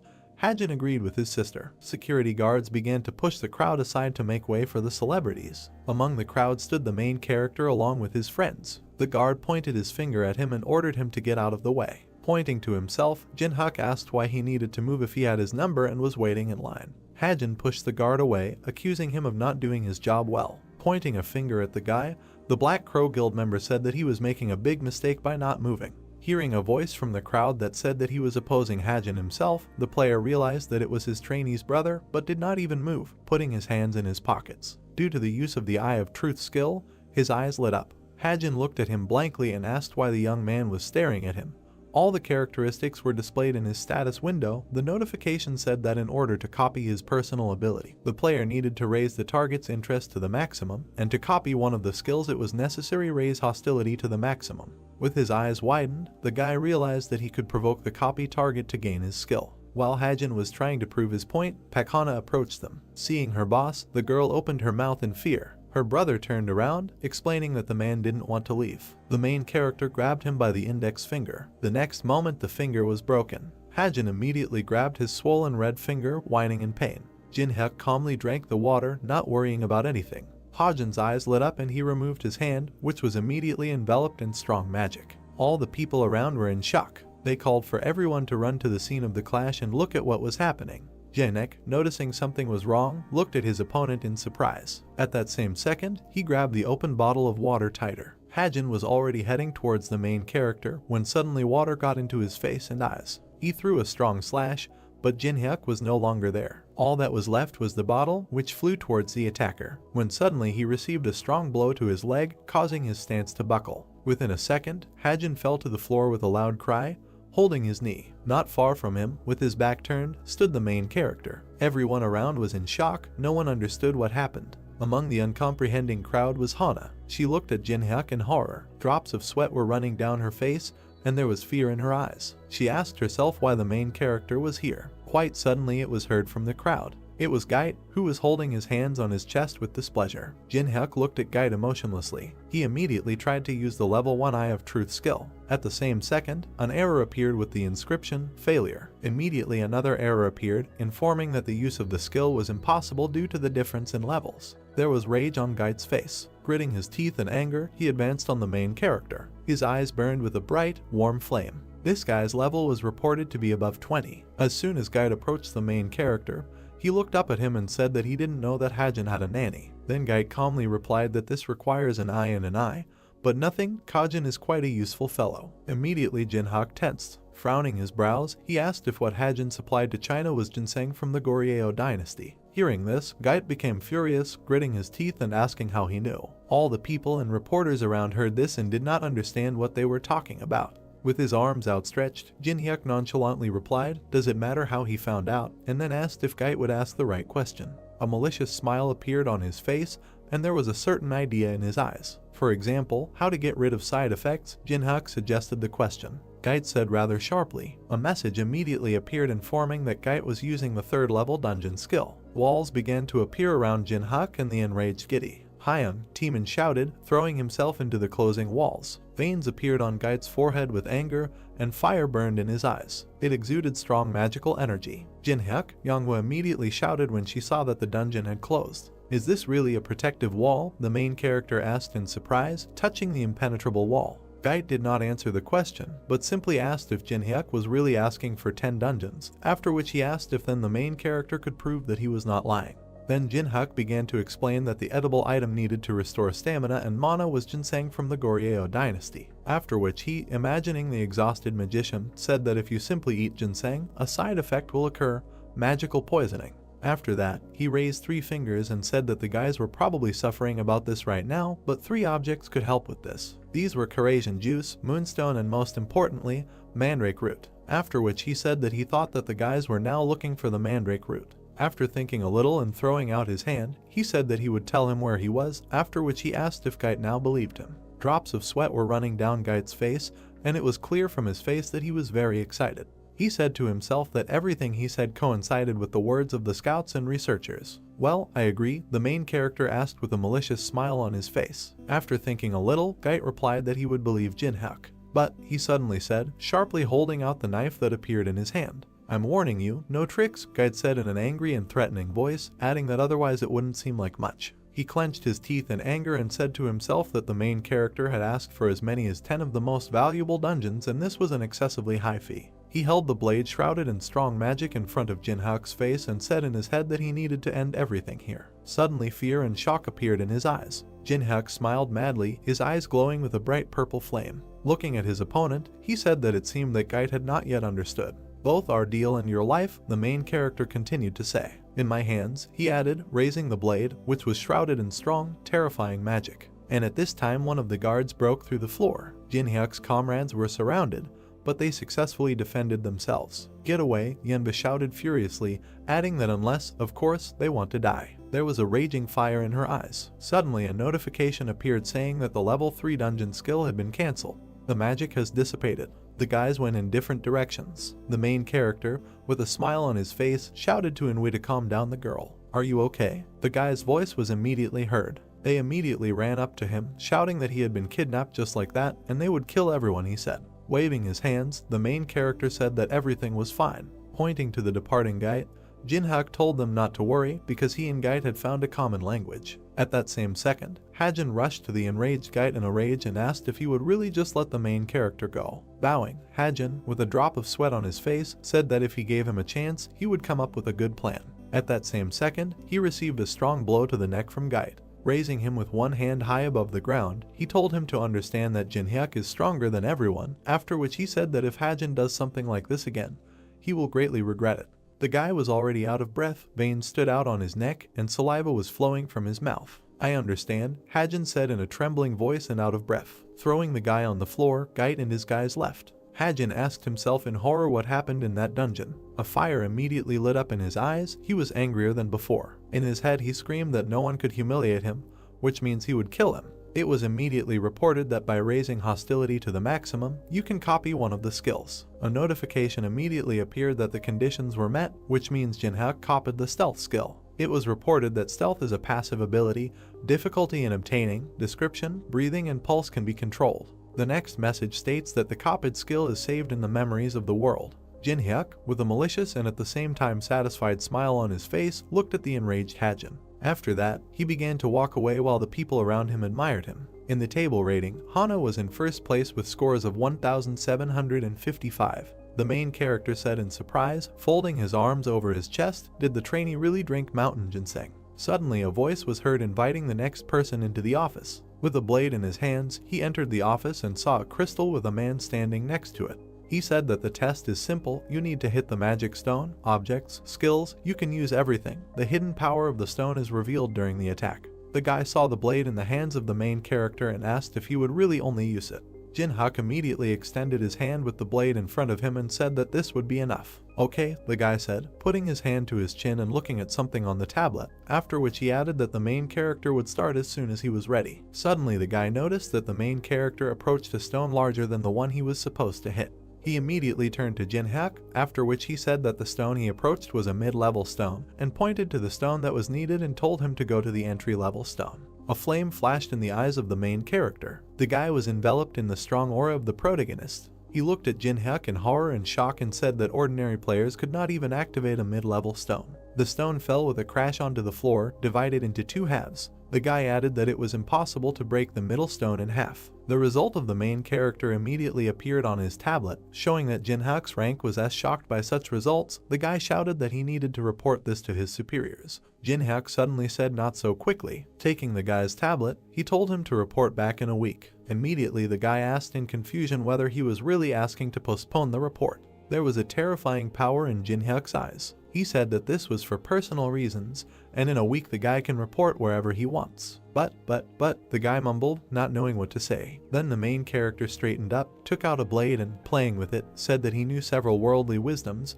One of them, the law is far away, but the fist is nearby. In horror, the guy screamed that it was true. The door from the office opened. The main character, standing against the wall with his hands folded on his chest, asked Hana passing by, but they quickly overtook her. Suddenly the girl extended her hand to the main character, which contained a ring. It was Braham's ring. Difficulty of obtaining a magic resistance plus 10, movement speed plus 5%, ability suppression plus 20, description, suppresses the monster's magical abilities. Taking the ring in his hand, he turned around with a satisfied face and was about to leave. Hana immediately screamed, pointing to her face to remove the brand from her because she kept her promise. As he left, Jinhyuk waved his hand and said that he would look at her behavior. Why suddenly surprised voices were heard. These were his comrades. Teeman, with a drop of sweat on his face, asked in confusion whether the main character really had an F rank. Then Yanghwa, in an equally confused voice, said that she thought that the main character would have a higher rank than them. It was day outside. The sun was shining. The voices of the protagonist's company were heard from the huge building. Jinhyuk replied that this was just a temporary result, after which he said that he needed to take a repeat test in a week. They left the building. A taxi immediately pulled up to the guys. Yanghwa, walking to the car, said that the second test was in the dungeon, after which she asked the main character how it would pass. Jinhyuk, getting into the car, said that he needed information, after which he added that there was no need to worry about him because he would write later, and let the guys go to the tower. After sitting in the car and buckling down, the main character folded his arms across his chest and said to himself that the first test determines the rank based on magical power, and the one who passes this test moves on to the second. He introduced the huge monsters and orcs located in the dungeon, after which he said that the task was simple. He needed to go through one of the dungeons of the tower. There were no restrictions on difficulty. You could choose any opponents, even goblins or orcs. At the same moment, he imagined a completely different place. In the hall that he presented, a beautiful girl with beautiful wings was sitting. Jinhyuk said that the place where he would go is the ancient ruins on the first floor, after which he added that neither in the 11 years that they played the tower, nor now that it appeared in reality, no one was able to pass this forbidden zone. When was the last time I was here? He asked himself, finding himself in a new dungeon. He had a satisfied smile on his face and a huge backpack behind his back. They came to the abodes of the fallen, when suddenly his thoughts were interrupted by a can of soda hitting him in the head. They immediately shouted at him to tell Jinhyuk to drag his suitcases. Mountain ruins, first floor of the Tower of Challenges. Warkug was very beautiful. Waterfalls flowed and rocks flew in the air. In his head, Jinhyuk said that with an F rank, he couldn't go there alone because the guild guarding these ruins wouldn't let him through. They marched forward in a huge expedition. He added that the best option was to go as a porter. Suddenly, one of the team turned to Jinhyuk and asked how he got here. The main character looked coldly at the questioner. He smiled and said that he needed a lot of money to survive. To this the stranger smiled back and said that everyone needs money. Suddenly, he showed a picture of his family on his phone and said that he was here to feed his wife and children. Jinhyuk's face changed at that very second. He immediately realized that this man was one of the suicide players. They moved further and further. The traveler said that both of them with rank F should be extremely careful. Where they point, that's where we go, because the equipment doesn't work inside and the ambulance won't come. Don't worry, the main character said with a confident and warm smile on his face, after which he added that those who are here will at least return home unharmed. Yes, the stranger asked, a little confused, turning to the main character. Cold sweat broke out on his face. The sky was blue. The sun illuminated the mountains and the earth. The stranger suddenly laughed and thanked Jinhyuk for his kind words, after which he praised him for being braver than the others. It was reported that the quest for the raid group was beginning. A scroll appeared indicating a raid. It was reported that this is a raid on the capture of ruins.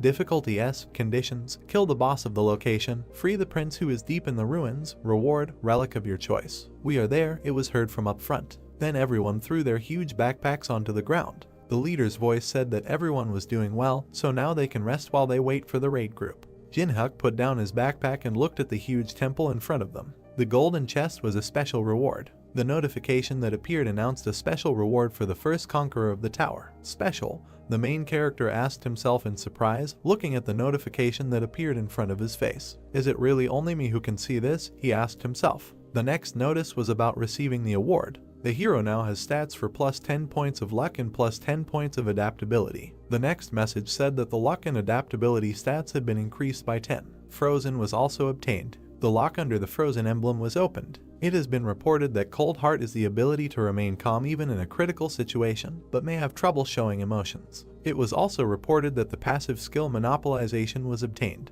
The lock under the Monopolization emblem was opened. It was reported that if Jinhyuk completed the quest alone, the reward for completing it would be the highest possible. This, the main character said in confusion. Suddenly a crazy smile appeared on his face, and madness was also visible in his eyes. He asked himself how cool this was. He put his hand to his mouth and thought. Jinhyuk presented several chests behind him with various rewards. He said to himself that even though there were an incredible number of awards in the tower, to receive at least one was great luck. With such passiveness, I don't even need luck, he joyfully said to himself. While he was thinking, a bright light suddenly shone in the center of the temple. It illuminated everything around. After a few seconds, barely visible figures appeared in it. It was a raiding party. One of the guys was loudly indignant, saying that he couldn't get used to teleportation, after which he asked what the others were doing. More soldiers appeared behind him. One of them reported that all 50 people were alive. Ordinary workers looked with some horror and distrust at the arriving raid group. It was immediately reported that the Eye of Truth of the first level was being used. We are moving forward, the leader shouted, adding that they will form the formation on the move. The raid group is in the vanguard. It was reported that this guy's name was Jeonghwan, age 29, level 14. Ability, Relief. Jinhyuk was informed that the condition for copying the ability was to gain Jeonghwan's trust during the raid. The main character's eyes exuded strong magical power. Damn, he said, biting his lip in worry. He looked at Jeonghwan, who was gathering a squad, and then said that gaining trust would be difficult. Wait a minute, he suddenly said. His eyes showed that he had something in mind. Jeonghwan didn't even realize that the main character was watching him so closely. In his head, Jinhyuk was asking himself if the guild leader of the top 10 was only at such a low level. He stood with his arms crossed and watched, saying in his head that he would not be noticed. Destroyed temple. There was devastation everywhere, nothing was whole. The roots of the trees have already sprouted everywhere. A mage from the squad, stopping in front of pitch darkness, turned to everyone and told everyone to follow her, because if someone gets lost, no one will save him. It was reported that the lamp skill of the first level is activated. The staff in the woman's hand glowed bright red. Strong magic was released from the staff, lighting up part of the corridor. The corpses and bones of other raiders and monsters appeared in it. Ordinary workers, going inside, were very frightened. Looking around, they asked if these were ruins. The guys walked past monsters that had long been killed by the raid group. Well, there was a massacre here, said a passing worker. They walked further and further. Looking around, they said that the atmosphere here was very scary. Suddenly Jeonghwan and his troops discovered what they had come for, after which he called all the workers to come to them. There was no positive emotion on Jinhyuk's face. He looked at the squad leader with contempt. It's strange, the main character said in his head, asking afterwards if there really were any losses, although they endured so many monsters. Remembering how Jeonghwan had just recently shouted about formation on the move, he said that guy's strategy seemed rather strange. Suddenly, the main character's thoughts were interrupted by a strong blow on the shoulder from another porter, who angrily told Jinhyuk to go and distribute water. Then the main character remembered that he was just a porter. He smiled evilly, and veins stood out on his face. The man who hit him on the shoulder pointed his finger in the other direction, saying that here they could handle it themselves, telling the main character to help the foreigners. Foreigners, the main character asked himself in surprise in his head, looking at the guys in gold-colored armor, when suddenly he saw a strange sign on the shoulder of one of them. After thinking a little, he remembered that these were warriors of the Sion Guild. Suddenly he saw one of the soldiers in white robes and armor, which was unlike the others. Jinhyuk smiled mockingly, saying in his head that they were such fragile creatures, and then asked himself if it was worth making friends with someone. After a while, he handed over a mug of cold water. The knight in white robes looked at the main character in surprise. Jinhyuk said that the knight did a good job. The warrior thanked him. It was reported that level 1 communication was being activated. Jin-hyuk smiled contentedly when he learned about this. It was immediately reported that there was little interest in him. Suddenly the knight began to take off his helmet. Taking it off completely, it was a beautiful girl with brown hair. What Jin-hyuk saw shocked him. He understood everything immediately. She was the youngest daughter of the Laurentia family of aristocrats from Europe. She is a versatile player associated with divine power, with offensive, defensive, and healing skills. The girl looked incredibly heroic. She held the sword confidently in her hands. Jin-hyuk continued talking in his head. She, the hero who saved Amsterdam from chaos, is one of the most famous players in Europe. She is the Saint of Amsterdam, Teresa de Laurentia. Looking at how Teresa greedily drank all the water from the glass, he said in his head that it was now clear why there were no losses, adding that Teresa showed herself best in battles with the undead and other evil spirits. But, he suddenly said, after which his eyes glowed with a bright flame. He added that many want to go higher, and Teresa is here, although there is now a raid on the boss of the 3rd floor. It was reported that the level 1 Eye of Truth was being used. The girl, holding an empty mug in her hand, blushed because she was refreshed. Suddenly an error appeared saying that using the skill was impossible due to the difference in levels. Is she really higher than the 20th level? The main character asked himself in surprise. Suddenly, another message appeared on top of the error, informing that the luck and adaptability stats compensated for the difference in levels. The Eye of Truth of the 2nd level was immediately used. Cool, Jin-hyuk shouted joyfully in his head. It was reported that the main character can view the status of the target. Looking at the system screen in front of him, he said with a satisfied smile on his face that now he could appreciate everything.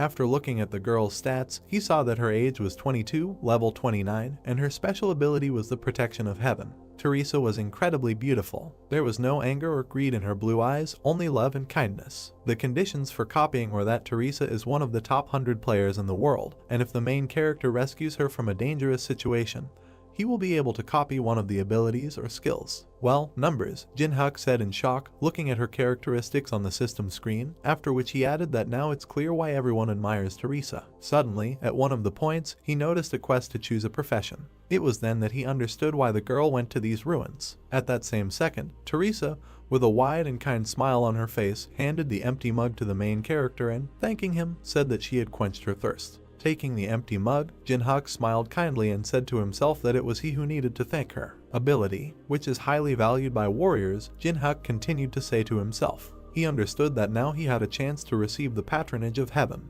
Jin-hyuk only had to find out what situation could be dangerous for this paladin and how he could save it. Suddenly the temple began to shake violently and collapse. The warriors called for their leader. He ran as fast as he could towards the soldiers. He was terrified, there was fear and bewilderment in his eyes. What he saw left him speechless. Trouble, said one of the soldiers. Sentinels, he said slowly. Already dead? The girl continued, sitting next to the corpse of one of the guys on their team. Further down the corridor there were more corpses. Ruined guardians were reported to be keeping an eye out for trespassers. A huge mechanism flying in the air looked at the entire raid squad. Remaining time is 10 minutes. Unknown cubes, shrouded in strong magic, began to appear around the guard. It has been reported that the ruin's security system sleeping bomb activates when intruders appear and summons guards when activated. In his head, the main character said that if you don't touch her, nothing will happen. At this moment, Chongwon grabbed his head in horror and panic, shouting to the entire audience who turned on this monster. It's late, only 10 minutes left, Jin-hyuk said to himself. Veins appeared on Youngwon's face. The leader's face was illuminated by the light from the guard. There was fear and the reflection of a monster in his eyes. In his head, Jeongwon said that fighting the guards with their strength would be suicide, adding that at least half, even more, would die. After that, he began to wonder what if they evacuated the civilians in 10 minutes. It's impossible, Jeongwon suddenly thought. This word seemed to be endowed with magic that forbade him to make the right decision. There was madness in the leader's head. He screamed to himself that he couldn't stop even before he started, adding that he worked so hard to become the head of the guild, so he couldn't stop now. We continue the raid, Chongwon said firmly. The terrified soldiers ran up to the commander, saying that they had not even gone halfway, so the guards would attack from all sides. Drops of cold sweat ran down Youngwon's face. Gritting his teeth, he ordered the soldiers to shut up and follow him, adding that he would take responsibility for everything. Even without a second team there is a chance for success, he said. Pointing to Teresa, he said that they had her. At this time, one of the soldiers ran up to a gathering of guys resting nearby and told them that the guards had woken up. One of the vacationers indifferently said that the one who reported about everything was worried, explaining that such a huge guild as Parhi would not act without countermeasures. True, the informer asked in surprise. Of course, the archer said, jumping up from his seat, adding that loners like them just need to obey the head, after which he said that most likely, the guild had probably already destroyed all the guards. Suddenly, a huge hand appeared behind him. A second later, the archer was turned into a bloody mess. The remaining frightened guys stood in a circle, preparing to defend themselves. We are in a very bad situation, the informer realized. Huge magical armor appeared around the guys, the main forces of the raid group. We are preparing for battle, Chongwon shouted, after which he added that the tanks are forward and the bearers are back. Quickly, he shouted, ordering the porters to distribute buffs to the tanks and the healers to get ready. People immediately began to rush from side to side, following the commander's orders. Taking a stance and raising his shield in front of him, he suddenly began to glow. It was reported that Youngwon would activate level 3 steel defense. It was also reported that Jiangwon had activated level 2 combat concentration.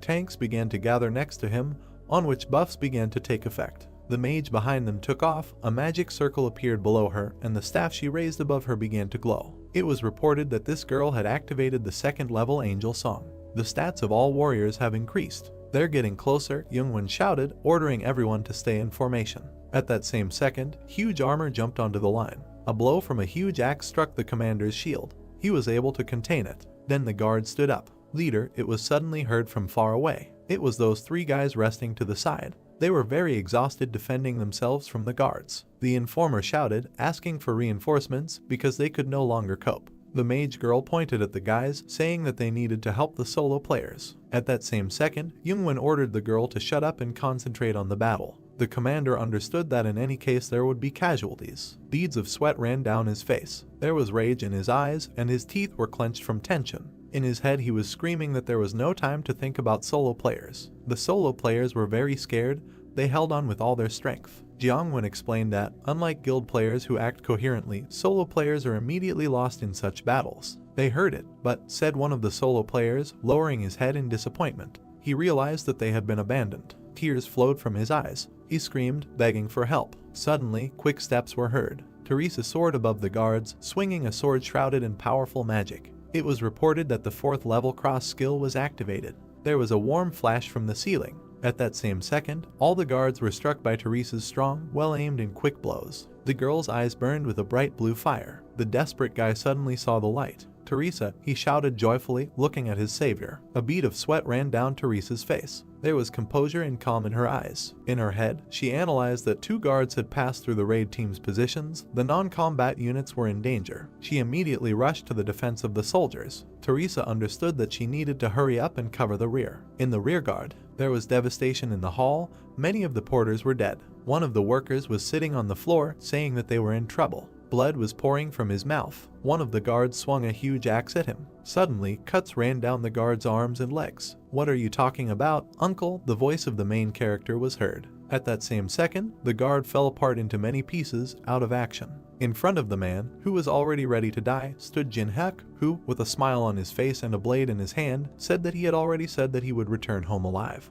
Jin-hyuk, from behind, a man suddenly shouted. A huge hand of a guard was flying towards the main character from behind. Jin-hyuk avoided her without an iota of fear. It was reported that the level 1 fire element was being activated. At that same second, the protagonist's hand caught fire. He smiled madly and shouted, "What else?" Throwing his hand forward, a strong stream of fire was released from it, which was directed towards the hand. All that was left of her was fragments, although the fingers on her hand were twitching. Jin-hyuk, shaking off his hand, turned away and said that he would not finish off, let others do it, after which he said that he needed to remain at the 1st level so he could not kill. "Where did you get such strength?" asked the surviving man, holding his wounds. Scratching his head, Jin-hyuk smiled and said that he was just lucky. In his head, he wondered who woke up the high-level guards of the ruins, because there was no point. The old man looked at his savior in shock, in no hurry to get up. Suddenly, Teresa grabbed the man. A second later, he was already standing 10 meters away from the main character. Teresa stood with her back to the main character and said that she thought Jin-hyuk was a good person, but he turned out to be threatening the man with a knife. Suddenly, she said that perhaps it was he who woke up the guards. There was anger and contempt in her eyes. Turning to the main character and raising her shield, she said that Jin-hyuk was arrested.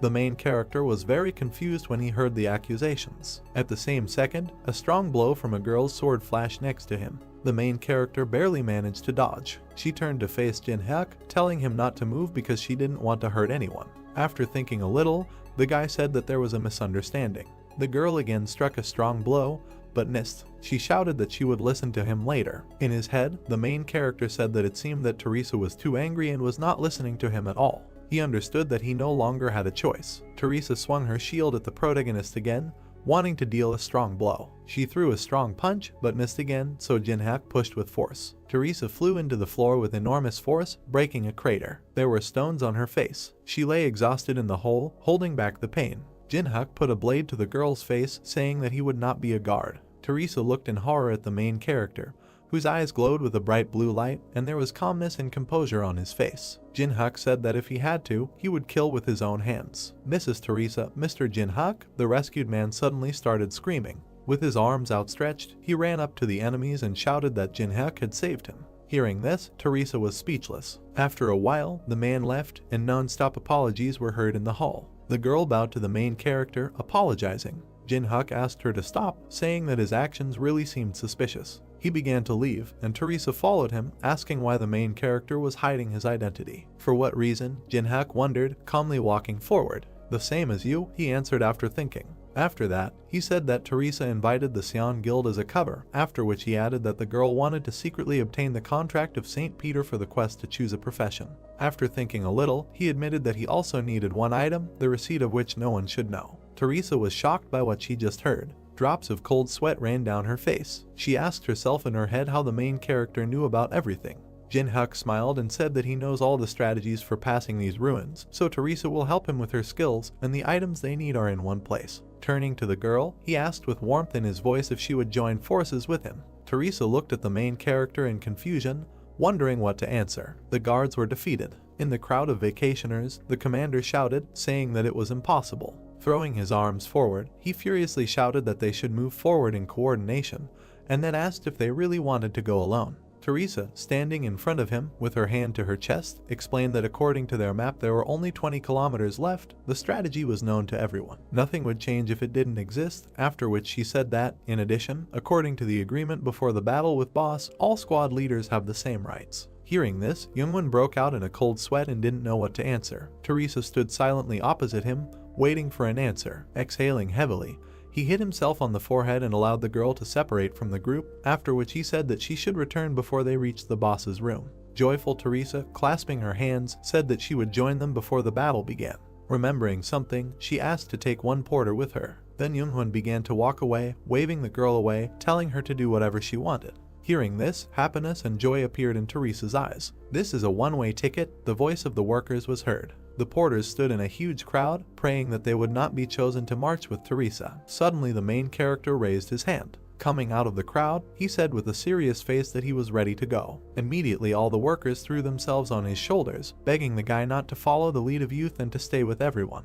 In his head, Jin-hyuk said that no matter what he said, the workers still wouldn't understand. "Uncle," he said suddenly. The main character stopped. A strong, terrifying aura emanated from him. In his head, he asked if it had ever happened to him that when he was young, he was struck by an idea. The porters immediately released the guy, not understanding what he was talking about. At that very second, Jin-hyuk turned to the workers and, clutching his heart, shouted that love was burning inside him now, even if he lost his life because of his weakness. Hearing this, everyone present was shocked. Jin-hyuk and Teresa started to leave. The porters looked at the guy, saying that he was such a romantic. Exhaling heavily, the main character said that he was tired. Next to him walked Teresa, looking at the main character. After a while they came out into a hall full of monsters. They walked to the edge of the platform and looked down. Teresa pointed to the crypt, surrounded by a magical barrier, and said that the Treaty of St. Peter was in that sarcophagus. "Yes, I noticed that too," Jin-hyuk answered immediately. Looking at the girl, he calmly asked her if she understood that she needed to remove the protection.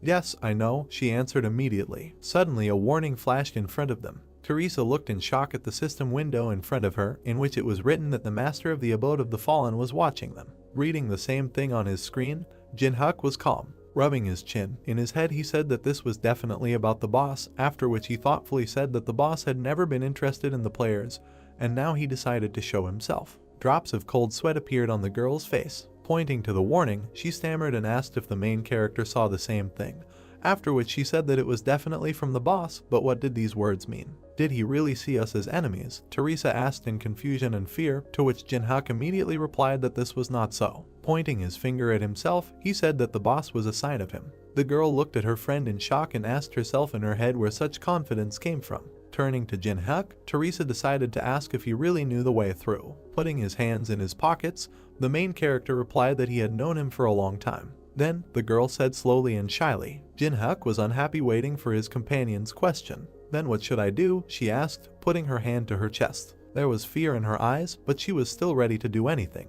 There were many dangerous monsters walking below, protecting the grave. Suddenly, Teresa jumped from the balcony. She landed among the monsters. The monsters immediately paid attention to her. Teresa was reported to be activating a level 5 battle song. For 10 minutes, all stats increased threefold. There was a powerful and terrifying aura around the girl. Her eyes glowed with a bright blue light. She was ready for a fight. What happened a few minutes ago was that the main character said with a smile on his face that her task was simple, saying that Teresa must attract the attention of the undead.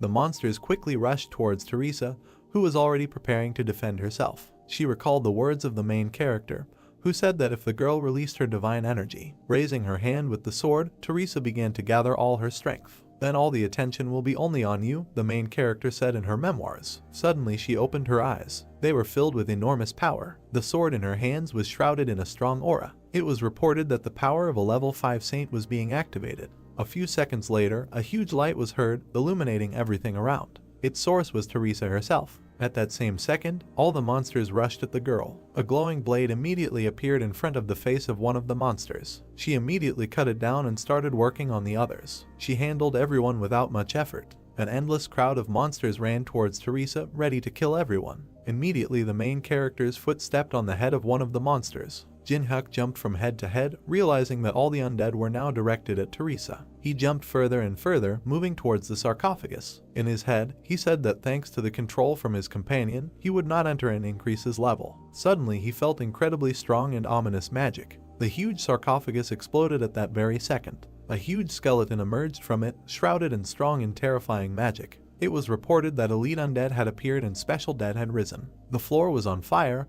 and the main character was covered with debris. A few seconds later, Jinhyuk stood up from the rubble. There was a satisfied smile on his face. In his head he said happily, the mini-boss had finally appeared. At that same second, a huge guard sword appeared from behind a column of smoke. Noticing him in time, the main character deftly dodged without receiving damage. As he dodged the sword, he said in his head that Durahan shouldn't have been here or the conditions had changed because of Teresa. He immediately began to run away from the guards who surrounded him. A few seconds later, he jumped on the guard, starting to attack him, and at this time the lick used strong magic, destroying everything around him. The main character understood that it would be easy to deal with him. Then he added that you need to be careful with flying monsters. At that same second, the lick raised the staff in his hand above himself and began to accumulate enormous power in the weapon.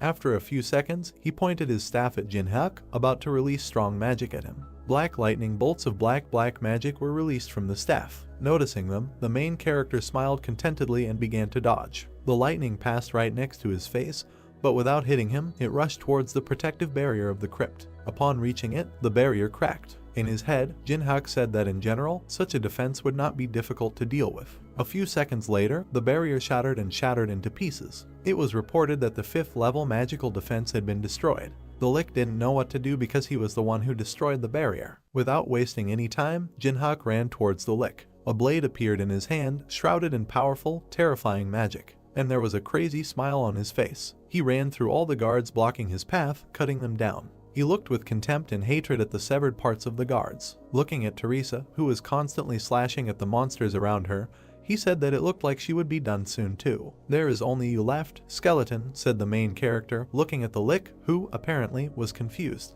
At that same second, with one powerful and sharp blow, he was cut into 2 parts. Surprised, Jinhyuk looked at what happened to the lick. "I finally found you," came the stranger's voice. A foot stepped on the monster's crushed skull. At that very second he was crushed with force. The one who reads all the movements of monsters like an open book was suddenly said by a stranger. It was a small guy with a sword in his hand. He said that he was sure that the main character would come here. "Long time no see," he said, extending his hand with the blade towards Jinhyuk. This guy's eyes glowed bright blue. "You," the main character answered in confusion, looking at the guy. Not recognizing the stranger, Jinhyuk shouted, asking who he was, to which the guy with the sword replied that the main character should remember him. When suddenly veins appeared on his face from anger, he angrily asked if he really didn't recognize him. "You don't recognize me?" the stranger shouted again, pointing his sword at the main character. The Eye of Truth has been reported to be used. Lightning oozed from the main character. It has been reported that stat effects compensate for the difference in levels. The player's status opens. The guy did not lower his sword, aimed at the main character. This guy's name was Yusung, age 28, level 29, ability Sword Song.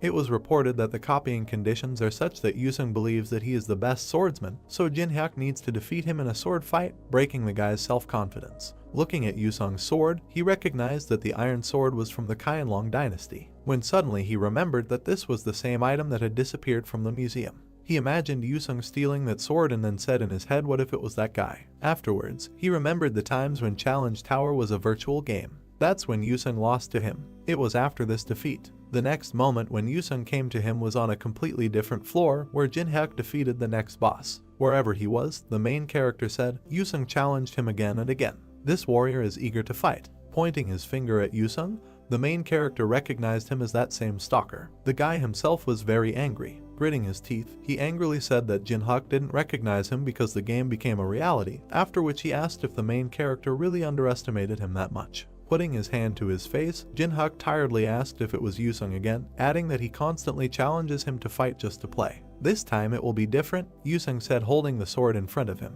He was very angry and said that they are both at the very beginning of their journey, so Jinhyuk has no advantage now. The main character turned away and coldly said, what if Yusung wants to fight, then he won't stop him, when he suddenly asked if he could handle it. At this time, his partner ran up to him from behind. Pointing his finger at her, Jinhyuk said that she wouldn't just stand by and watch. Teresa ran at all speeds to her comrade. Exhaling angrily, with hatred in his eyes, Yusung said that his opponent had an interesting partner, when suddenly he shouted that he would not allow anyone to interfere with them. Suddenly it was reported that Yusung was using the level 5 battlefield selection skill. Yusung's blade was shrouded in strong magical power. The guy pointed his blade at the floor. Hitting the floor with force, a huge blast wave was heard. The main character stood next to a broken grave with things. In the very corner there was a small glow, from which strong magic emanated. The space began to change. Teresa called out to her comrade, who was reaching into the grave for light. Jinhyuk took out a small ball from the sarcophagus. With a satisfied smile on his face,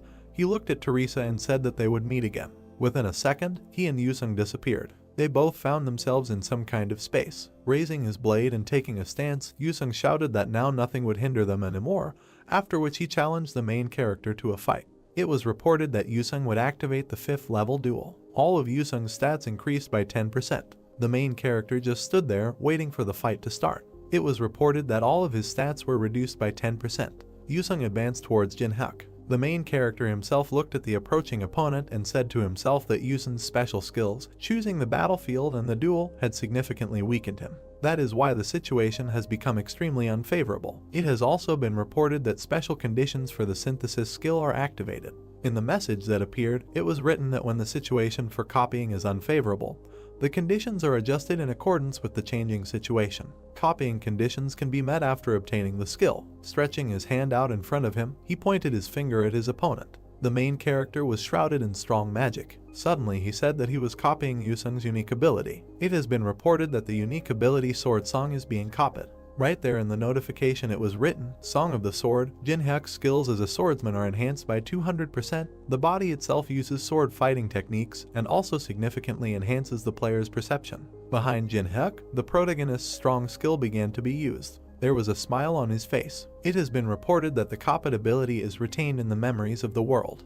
You're ignoring me again, Yusung shouted furiously. He immediately ran towards his opponent, shouting at him not to relax. A blade appeared in Jinhan's hand. At that same second, a fierce battle began. Every blow was repelled. The main character struck. An enraged Yusung, parrying his opponent's blows, shouted, asking what he was counting on, adding why he was fighting at medium range, using only a dagger. Jinhyun had a sly smile on his face. Inflicting and repelling blows, Oo replied that it seemed to him that this was enough, because fighting with swords was also interesting. Hearing this, Yusung's rage awakened. He pulled his sword behind his back and shouted that Jinhyun was still underestimating him. After that, he pointed his sword at the main character. It was reported that Yusung would activate the 6th level Sword Soul skill. At that same second, waving his sword, which was filled with enormous strong magic, he sent a shockwave towards the enemy. Easily dodging, the main character asked if he was trying too hard, adding that Yusung was just using the highest techniques in a fight with a newcomer. Hearing this, Yusung sent his opponent away and shouted that Jinhan was no longer a beginner. It's a pity that the main character once said to himself, after which he rushed towards his opponent. He understood that if the enemy continued to parry the attacks, the dagger would come to an end. So it's time, he said. After these words, he took out the sphere that he had previously taken from the grave. For a skill that can withstand a sword, he added to the previous sentence. Immediately after this, he placed the ball on the blade of his blade. After that, he said that he was combining the sword song and the demon soul. Suddenly the ball disappeared, being absorbed into the blade. Synthesis was reported to be taking place. In the next window that appeared, it was written that the ability sword song and the item demon soul were combined. The light that appeared from the synthesis blinded everything around. Because of this, Yusung had to close his eyes. There was a fire in the eyes of the main character. The notification that appeared stated that Jinhan had received the unique ability Sword Graveyard. In the window that appeared, a description of the skill was written. All the owner's skills are enhanced by 500%, the body uses only the most effective sword techniques, perception is at maximum, one of the abilities required to obtain the title Demonic Swordsman. The glow faded, and then the main character extended his hand with the blade to the side. There was not an iota of fear on his face. It has been reported that the unique ability Sword Graveyard will be activated. It was immediately reported that the skill Knight of the Dark Moon of the first level was activated. A huge force spread through the protagonist's hand. In his head, he said that the ability so far produces barely a tenth of its total power. He understood that he did not have enough mana to control this power, so he needed to increase its supply as soon as possible. Yusung stopped. He didn't understand what was happening. A huge strong magical wave flew next to him. Cold beads of sweat ran down his face. He didn't dare move. In his head, Yusung only asked himself what kind of incredible power this was, after which he added that this is the most convenient battlefield for him. He tries not to fight at the distance familiar to his opponent in order to maximize favorable conditions. Yusung was furious, causing him to bite his lip and veins to appear on his forehead and cheek. He screamed to himself why he couldn't win. He remembered how many times he died in the game. And out of the game, he said. Yusung recalled how he collected many articles and photographs in the room in order to reach the main character. Because of his anger, he broke his virtual reality glasses. He kept saying that he did everything to defeat Jinhak. Throwing his head up and spreading his arms, he shouted, asking why he could not surpass the main character. "I will not put up with this," he shouted again, after which he sent many strong blows towards his opponent. Noticing them, Jinhak stood up. His eyes burned with a bright violet flame. Yusung's punches were right in front of his face. At that very second, he repelled them, cutting them with his blade. Did he really parry these attacks too? Yusung shouted in shock, looking at his opponent's results. Suddenly the main character appeared behind Yusung. With a malicious smile on his face, Jinhak said that he had already fought with someone who was much stronger and faster than Yusung, but now he was tired of it. Immediately after these words, he raised his blade, shrouded in terrifying magic, above his head. And within a second he struck a strong blow at Yusung, who managed to block it with his sword. Due to such strong pressure, he lost his balance and began to fall. His sword began to crack due to the enormous strength of the protagonist's blade. With a deft movement, Yusung's sword was knocked out of his owner's hands. Jinhyuk had a crazy smile on his face. The sword landed 10 meters from its owner and stuck into the floor. After lowering the blade, the main character said that it seemed like he had won again, after which he added that he didn't even remember how many times he had won against Yusung. "This is the 138th time," Yusung answered, standing on one knee and bowing his head. "Kill me?" he suddenly asked. Hearing this, Jinhyuk smiled contentedly. Suddenly he said that next time, it would be his 139th victory. Hearing this, Yusung was shocked. Waving his hand on his face, the main character told the defeated man that he himself knows that the Tower of Tests is no joke, because even the strongest players sometimes die here due to negligence. "But we need strong players," he added. After that, he extended his hand to Yusung and said that people as persistent as him are needed even more. Hearing this, the guy looked at the outstretched hand. A strong player, he asked himself. In his head, Jinhyuk said that he needed to wait 60 days to copy the player's abilities again. In reality, he smiled, looking at his opponent, but in his heart he laughed insidiously, saying that there was no need to waste energy on searching if there was an excellent target to copy. Yusung took the main character's hand, rising from his knees. It was reported that the first level communication ability is activated. Standing up, Yusung immediately turned around and began to leave, saying that he accepted defeat, after which he added that next time the outcome would be different. Hearing this, Jinhyuk laughed. He said that he would wait. It has been reported that the effect of the battlefield selection skill has been cancelled. The space began to break down. Before everything finally breaks down, Yusung said that he still doesn't know the main character's name. "Why do you need to know my name?" Jin-hyuk immediately asked. Pulling the sword out of the stone, he said that then he would call the main character as before. As before, the main character asked himself in surprise. Suddenly he understood. Beads of sweat appeared on his face. Throwing the sword over his shoulder, Yusung turned around and called the main character by his in-game name. Not only he heard this, but also Teresa, who was a little confused by this. A scream was heard in the dark room. Someone called out to Jiangwen.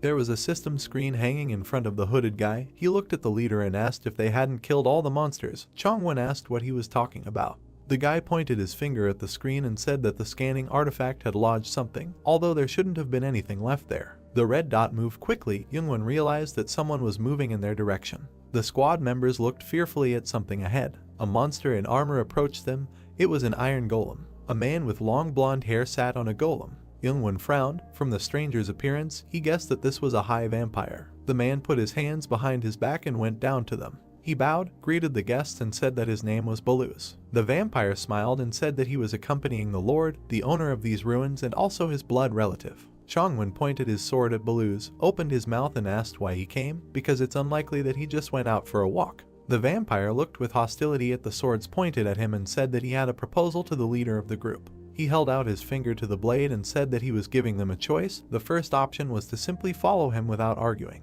The vampire pressed the tip of the sword, blood flowing down his fingers. A scarlet stream fell to the floor. The system reported the activation of a bloody plague of an unknown level. Red streams of magical energy wrapped around people's bodies. Youngwon opened his mouth, sweat running down his face. Magical currents engulfed the bodies of his team members. They screamed, not understanding what was happening to their bodies. A dark human silhouette was inside a red cocoon. The guy opened his mouth and looked to the side in fear. Baluz raised his hand, smiled, and said that if the leader chooses the second option, then only half of the squad will go with him, and he will eat the rest. Magic sparks illuminated the stone object. Kneeling down, Teresa cast a spell. Jin-hyuk sat next to her. The system reported that the power of a level 5 saint was being used. The girl closed her eyes. The crystal hovered in front of her. The blue stone was decorated with silver patterns. The system window said that this is an icy tear, which, when absorbed, enhances magic, but if purification is not applied, it can seriously harm the player. The system reported this. That mana is increased by 12. The main character looked at his palms. He could not believe that he was able to get an icy tear, which is usually difficult to get, along with the Demon Soul Stone, and thanks to the holy power, Teresa had already received 12 stats. He gave the girl a thumbs up when she asked if everything worked out and said he was happy with the result.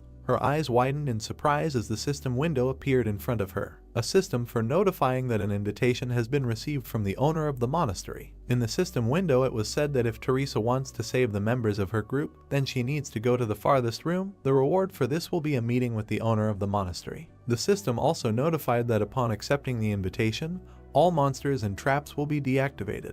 Her eyes glowed blue. A drop of sweat rolled down her face. She opened her mouth and said that the entire squad had been taken hostage. The girl could not believe that someone could kidnap an entire group. Jin-hyuk pursed his lips as he watched Teresa lower her head and say that she needed to act quickly to save anyone. She clenched her hand into a fist. Something was bothering her. Teresa imagined a woman with black wings and wondered if he could defeat the Lord. The girl imagined a dark figure with red eyes opposite her and thought that they might fall into a trap prepared for them. Teresa opened her mouth and said that without a raid group they could not defeat the Lord, and thought about whether the outcome could have been different if she had stayed with the squad. The girl imagined a multicolored symbol with a cross in the center and thought that she joined the party as a paladin simply because she wanted to protect other players.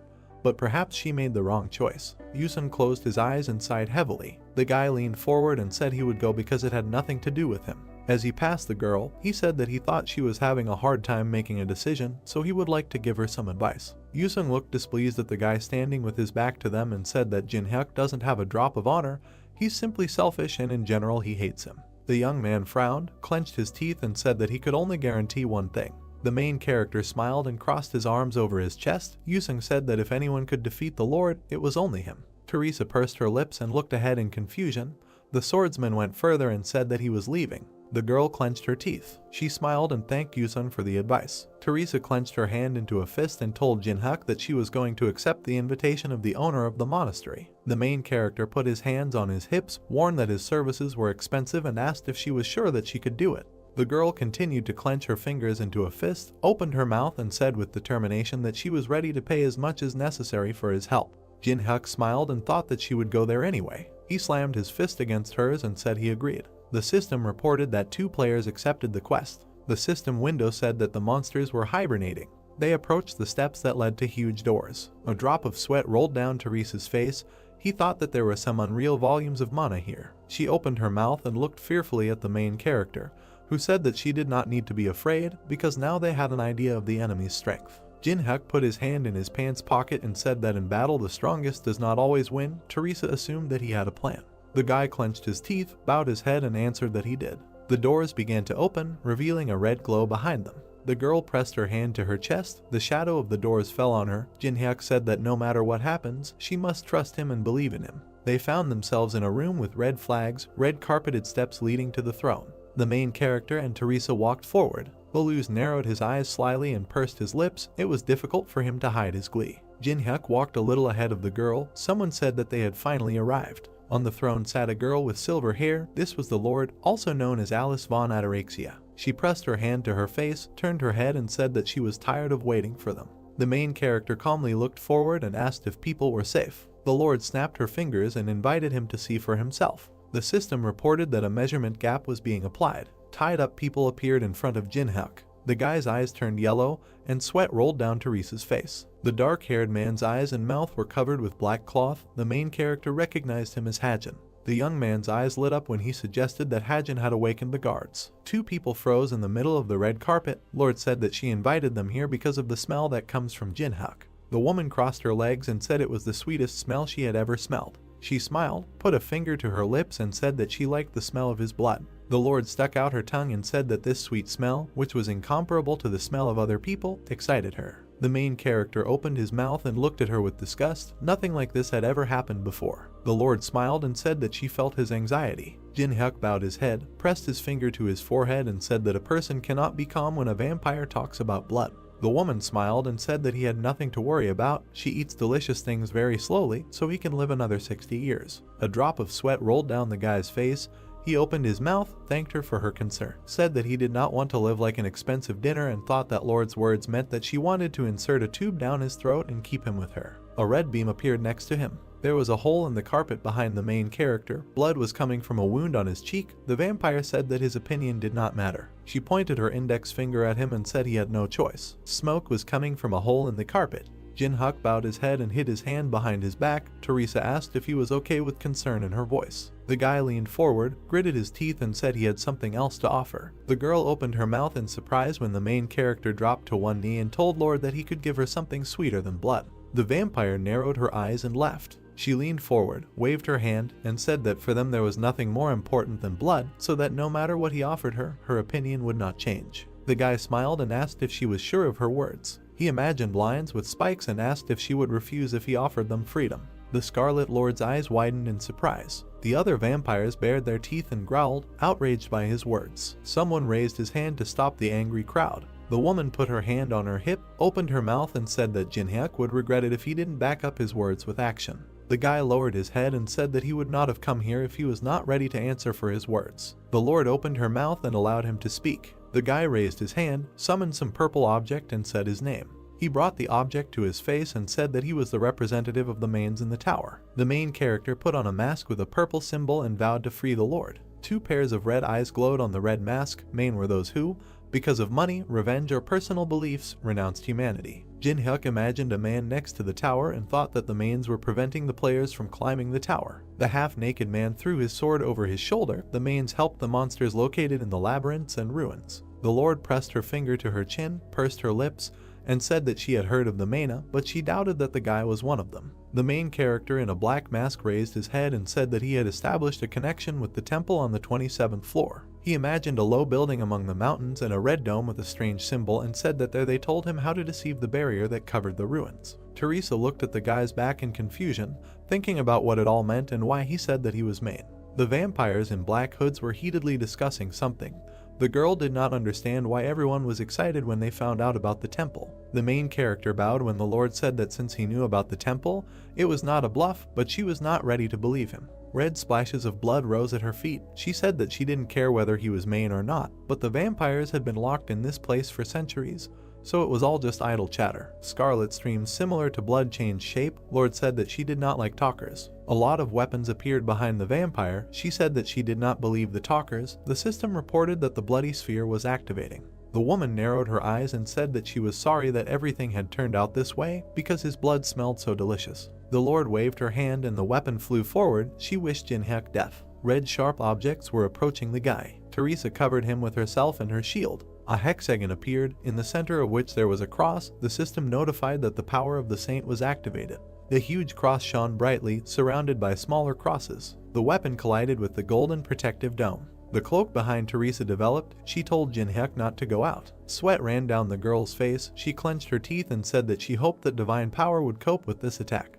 The system notified that the connected shield was activated. Many weapons hovered in front of the barrier. Teresa opened her mouth with effort, trying to hold the shield. The Lord closed her eyes, laughed and said that it was funny to see how hard a girl would work to counter a normal attack. Her smile became smaller. The vampire clenched her teeth and said that she greatly hated everything holy. The system notified that a bloody explosion had been activated. The Lord raised her hand. A red ball and a stream of energy appeared above her. She said that she would destroy them with one blow. Teresa raised her head. A drop of sweat rolled down her cheek. She realized that she could not hold out for long. The girl smiled, remembering that Jinhyuk asked her to trust him and have faith in him. A black and purple blade whistled through the air. Teresa had a dagger sticking out of her chest. Tears flowed from her eyes and blood came from her mouth. The main character stood behind her. The girl looked at him in confusion and whispered his name. The Lord froze, thoughtfully watching what was happening. Blood sprayed. Teresa fell to the floor. Jinhyuk stood next to her with a dagger in his hands. He asked if the vampire would believe him if he could prove that his words were not a bluff. The main character looked at the woman standing near the throne. She said that she liked how he betrayed the comrade who protected him, but she needed more evidence. Teresa grabbed the hem of his trousers. With the last of her strength, the bleeding paladin raised her head and said that they promised to save the squad members. The guy in the mask was watching her. She asked if this was his plan.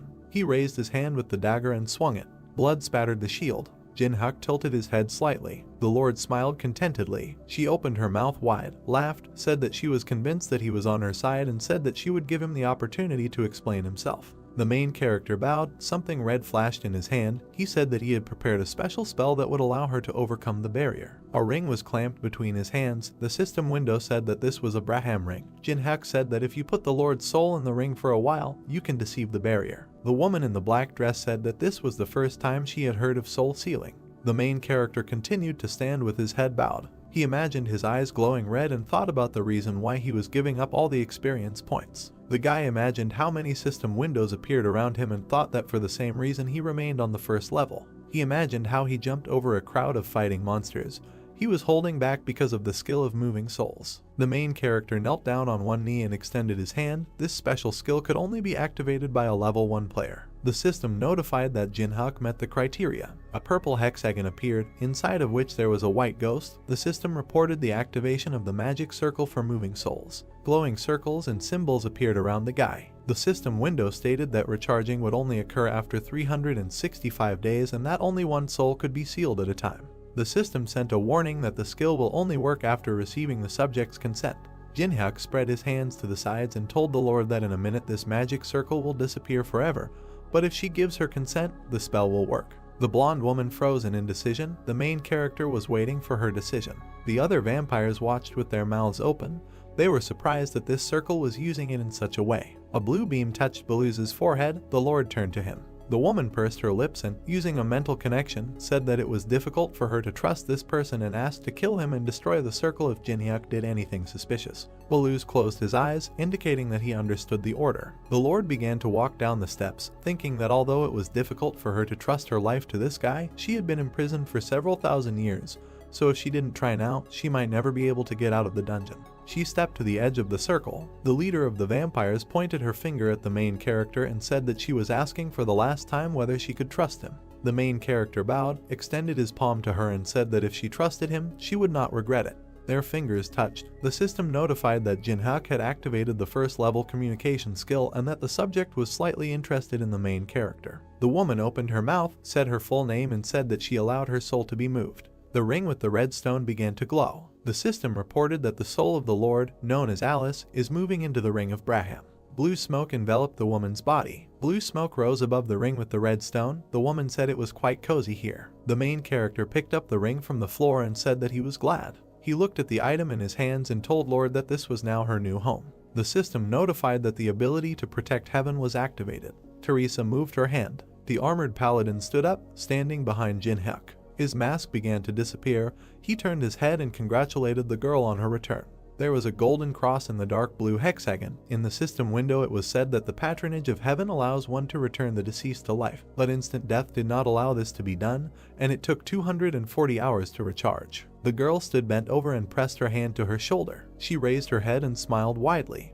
Teresa lowered her head, keeping her hand on her shoulder. She smiled when the main character congratulated her on her return. Jin-hyuk, whose face was hidden by a purple glow, looked at the ring, from which indignant cries were heard, and thought that he no longer needed it. He put the artifact in his pants pocket. Jin-hyuk then took the purple sword, and Teresa said that she had a lot of questions, but it was better to ask them later. There were enemies in front of them, and Jin-hyuk said that now was not the right time or place. Baluz gritted his teeth, raised his hand, and called Teresa and the main character stupid people. He raised his hands above his head and shouted loudly, asking if they thought they would live after betraying his master. The system reported that the 13th level blood wave was being activated. Streams of dark red energy appeared around Teresa and Jin-hyuk. The main character raised his burning hand, and the system notified that the 5th level fire element was being activated.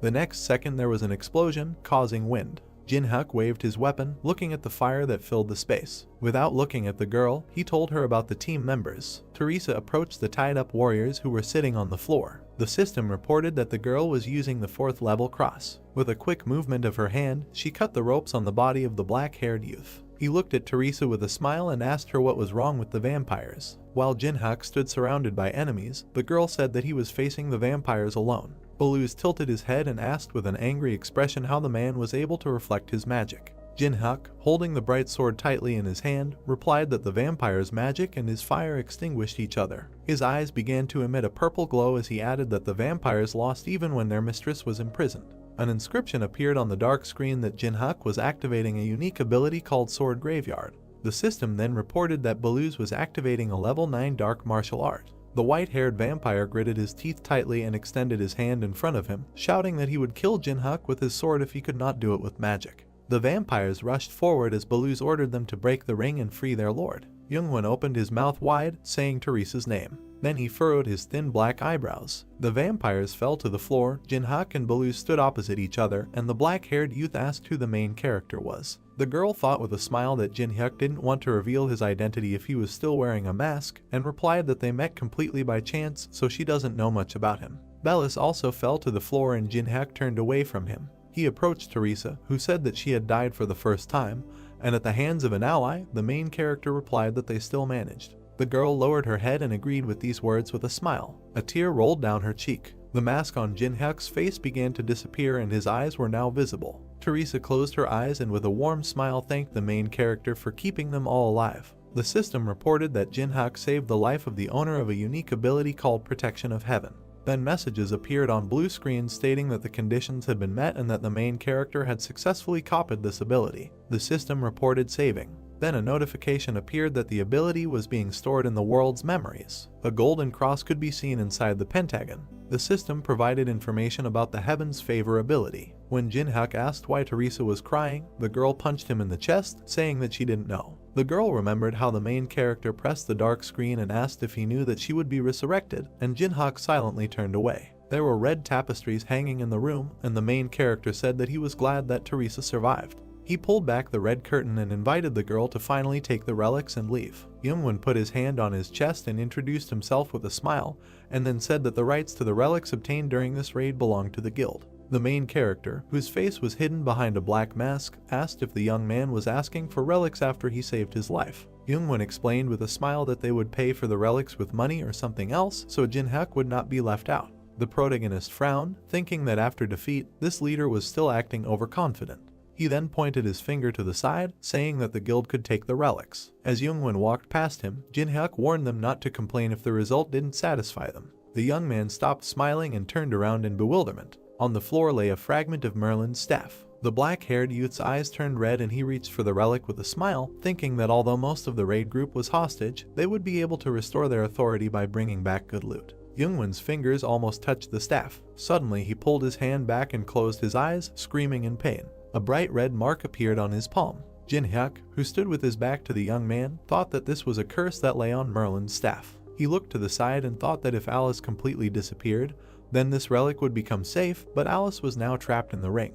Youngwon raised his hands, asking what was happening to him. Teresa put her hand to her mouth, looking at the young man in shock. Jin-hyuk put his hand on her shoulder and turned her around while the black-haired boy screamed loudly. It was night. A tall dark tower was visible. Someone asked the head of the department whether they were standing at the entrance to the tower in vain. Ihyun, with a tired look, said that she was not sure that the guy's words could be trusted. The man opened a pack of cigarettes and replied that he just needed to wait a little. Taechun raised the cigarette to his mouth and added that they received the message, so they should at least get something. The blue-haired girl frowned and said that the experts had reported that the raid would last at least 3 weeks. The man looked down, remembering Jin-hyuk and his words and the imminent completion of the capture of the ruins. He was worried that the main character was not a member of the party.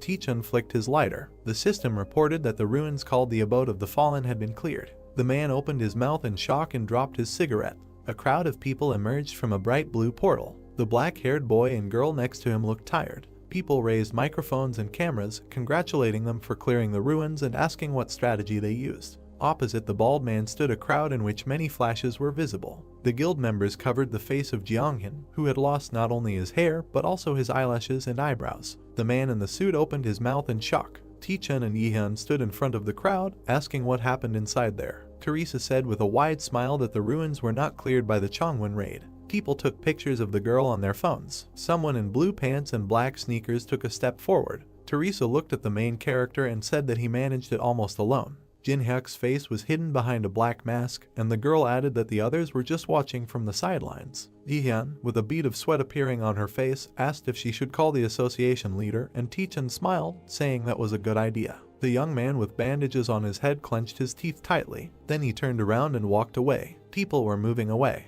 White clouds swirled in the blue sky. A commentator with the nickname Truth asked who the man in the mask was. Water was pouring from the kettle into the plastic packaging. There were various news articles about how a strong player single-handedly cleared the ruins. Holding the chopsticks in his mouth, Jin-hyuk thought that people had written a lot of things. As he picked up the instant noodles, he thought that he knew this would get dark for discussion, but it was still too much. He was glad that his face was hidden behind the mask. While chewing his food, the main character remembered Teresa and thought that she had promised to keep everything a secret, so he didn't have to worry. There were chopsticks and instant noodles on the table. Jin-hyuk looked at the ring with a smile and thought it was time to talk to the locked vampire. The main character narrowed his eyes when Alice asked how he dared to put it in a dark and smelly pocket. The girl frowned angrily, asking if Jin-hyuk didn't know who she was. With a malicious smile, the main character shook the ring, and Alice asked what kind of earthquake it was. The main character began to wave his hand, and the vampire screamed that she was dizzy. Jin-hyuk looked at the ring with a smile and asked if Alice had come to her senses. The girl lay on her back, saying that vampires never forget an insult.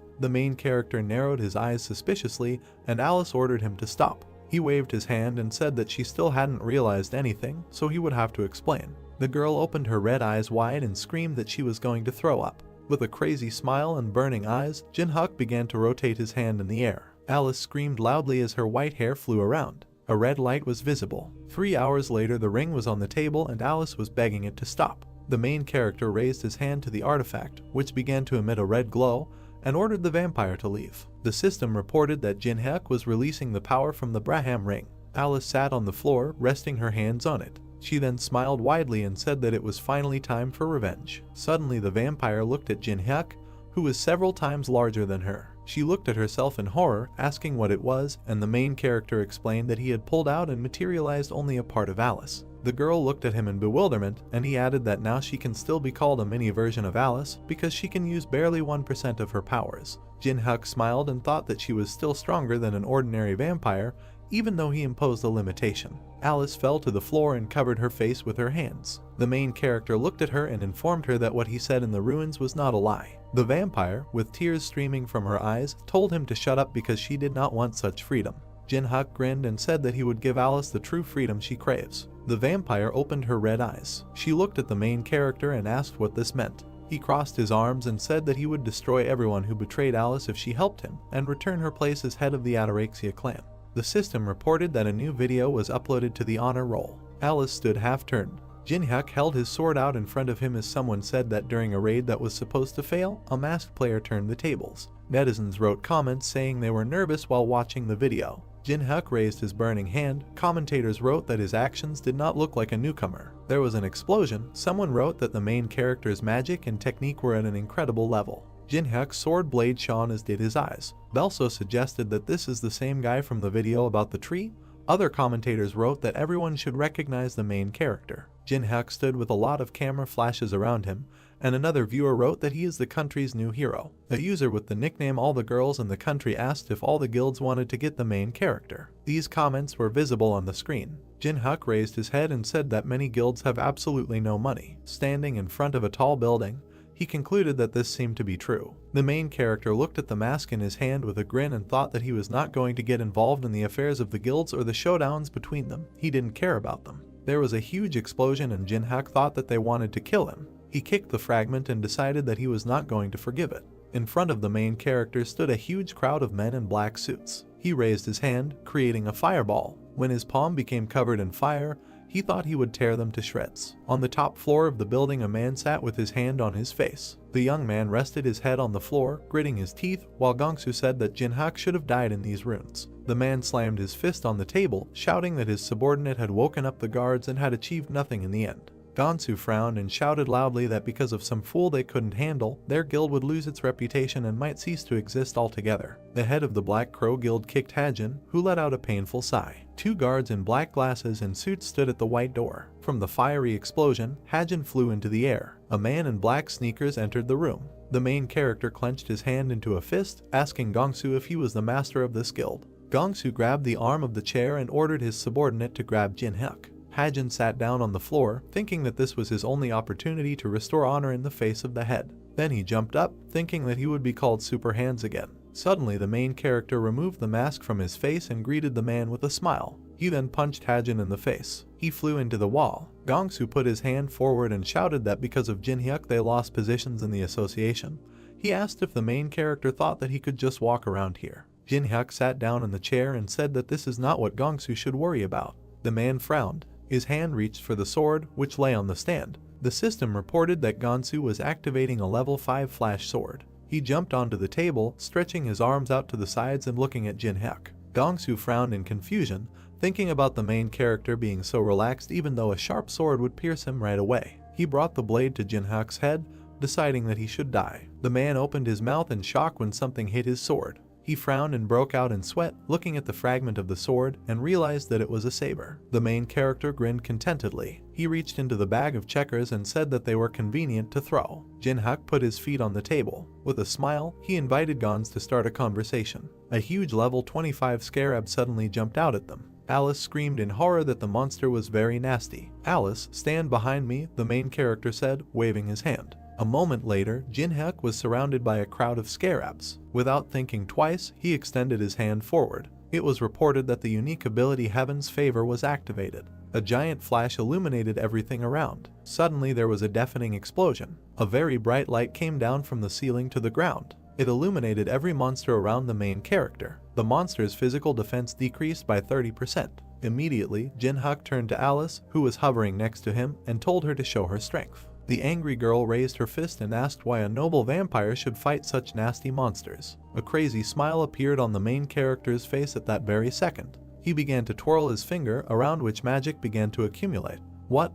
He asked, looking at the vampire, who was very scared. At that same second, she put her hands in front of her, in front of which a magic circle immediately appeared and strong magic was released. It was reported that Alice was activating bloodbinds of an unknown level. Blood began to envelop the scarabs. By completely enveloping the scarabs, they created huge drops of blood containing the monsters. "Great," said the main character, smiling and preparing to attack. It has been reported that the power surge stat is applied. 100 stats, the difference is reduced by 33 levels. In 1 second, Jinho cut through all the huge drops of blood, destroying all the monsters. Notifications immediately started pouring in that the main character had raised his level by several points. Stopping, he lowered the blade, which was covered in the black blood of monsters, and said that it was very difficult for him to hold back, adding that while he remained at the first level, he had accumulated so much stress. At the same second, a new crowd of scarab monsters surrounded Jinho. The unique ability Sword Graveyard is activated. The main character stood up again. A powerful and terrifying aura appeared around him. He smiled madly, and incredible power oozed from his eyes. He shouted that he was very happy about the appearance of monsters. Clear day. The sun illuminated everything around. Olympus Guild. There were members of the guild in the meeting room. Folding his hand, the head of the Titan Guild, exhaling heavily, said that it seems that almost everyone is assembled, so it's time to start. Looking at everyone present, Frederick said that everyone already knew that the 8th raid on the 4th floor ended in failure. He stretched his fingers first on one hand, then on the other, saying that out of 100 people, divided into 15 detachments, only 9 returned alive. He remembered the powerful boss of the 3rd floor, and then said that although the boss is very ordinary, he summons thousands of statues, so he needs a way to defeat them. Damn, one of those present hit the table with a loud scream. It was Tenwei, the head of the China Guild. Sticking his hand in front of him and gritting his teeth in anger, he said that they could not cope even with the use of a divine artifact, after which he asked how Frederick would order to get rid of these statues. Immediately Maria, the head of the Olympus Guild, calmly replied that the 2nd and 3rd floors were completed too quickly and good players had too little time to level up. Teresa stood behind her. A dissatisfied Jinho sat next to her with his arms crossed over his chest. Maria continued to say if only there were more players above level 15. That's right, Jinho, the head of the 3rd squad of the Tengan Guild, immediately answered. Suddenly, with a frown, he decided to ask if it was because they were having problems because guilds like China were monopolizing dungeons for control of magic crystals. Tenwei immediately reacted with displeasure to this and indignantly asked if he was really challenging him. What did I say wrong? Jinho asked in response. At that very second they started shouting at each other. Their faces were several centimeters away. Tenwei shouted that they were just passing through the tower for the sake of humanity, adding that he would not tolerate insults. Do you think this excuse will help? Jinho shouted furiously. Frederick watched all this. When he got tired of this, he asked the guys to stop, adding that the only thing they were missing was civil strife. We have gathered to solve another problem, he said calmly, while those who had quarreled looked at him angrily. Jinho sank back into his chair, folding his arms across his chest. Maria, also holding her hands on her chest, asked if Frederick had any thoughts. Yesterday, he said, clutching his head, a message arrived from Maine.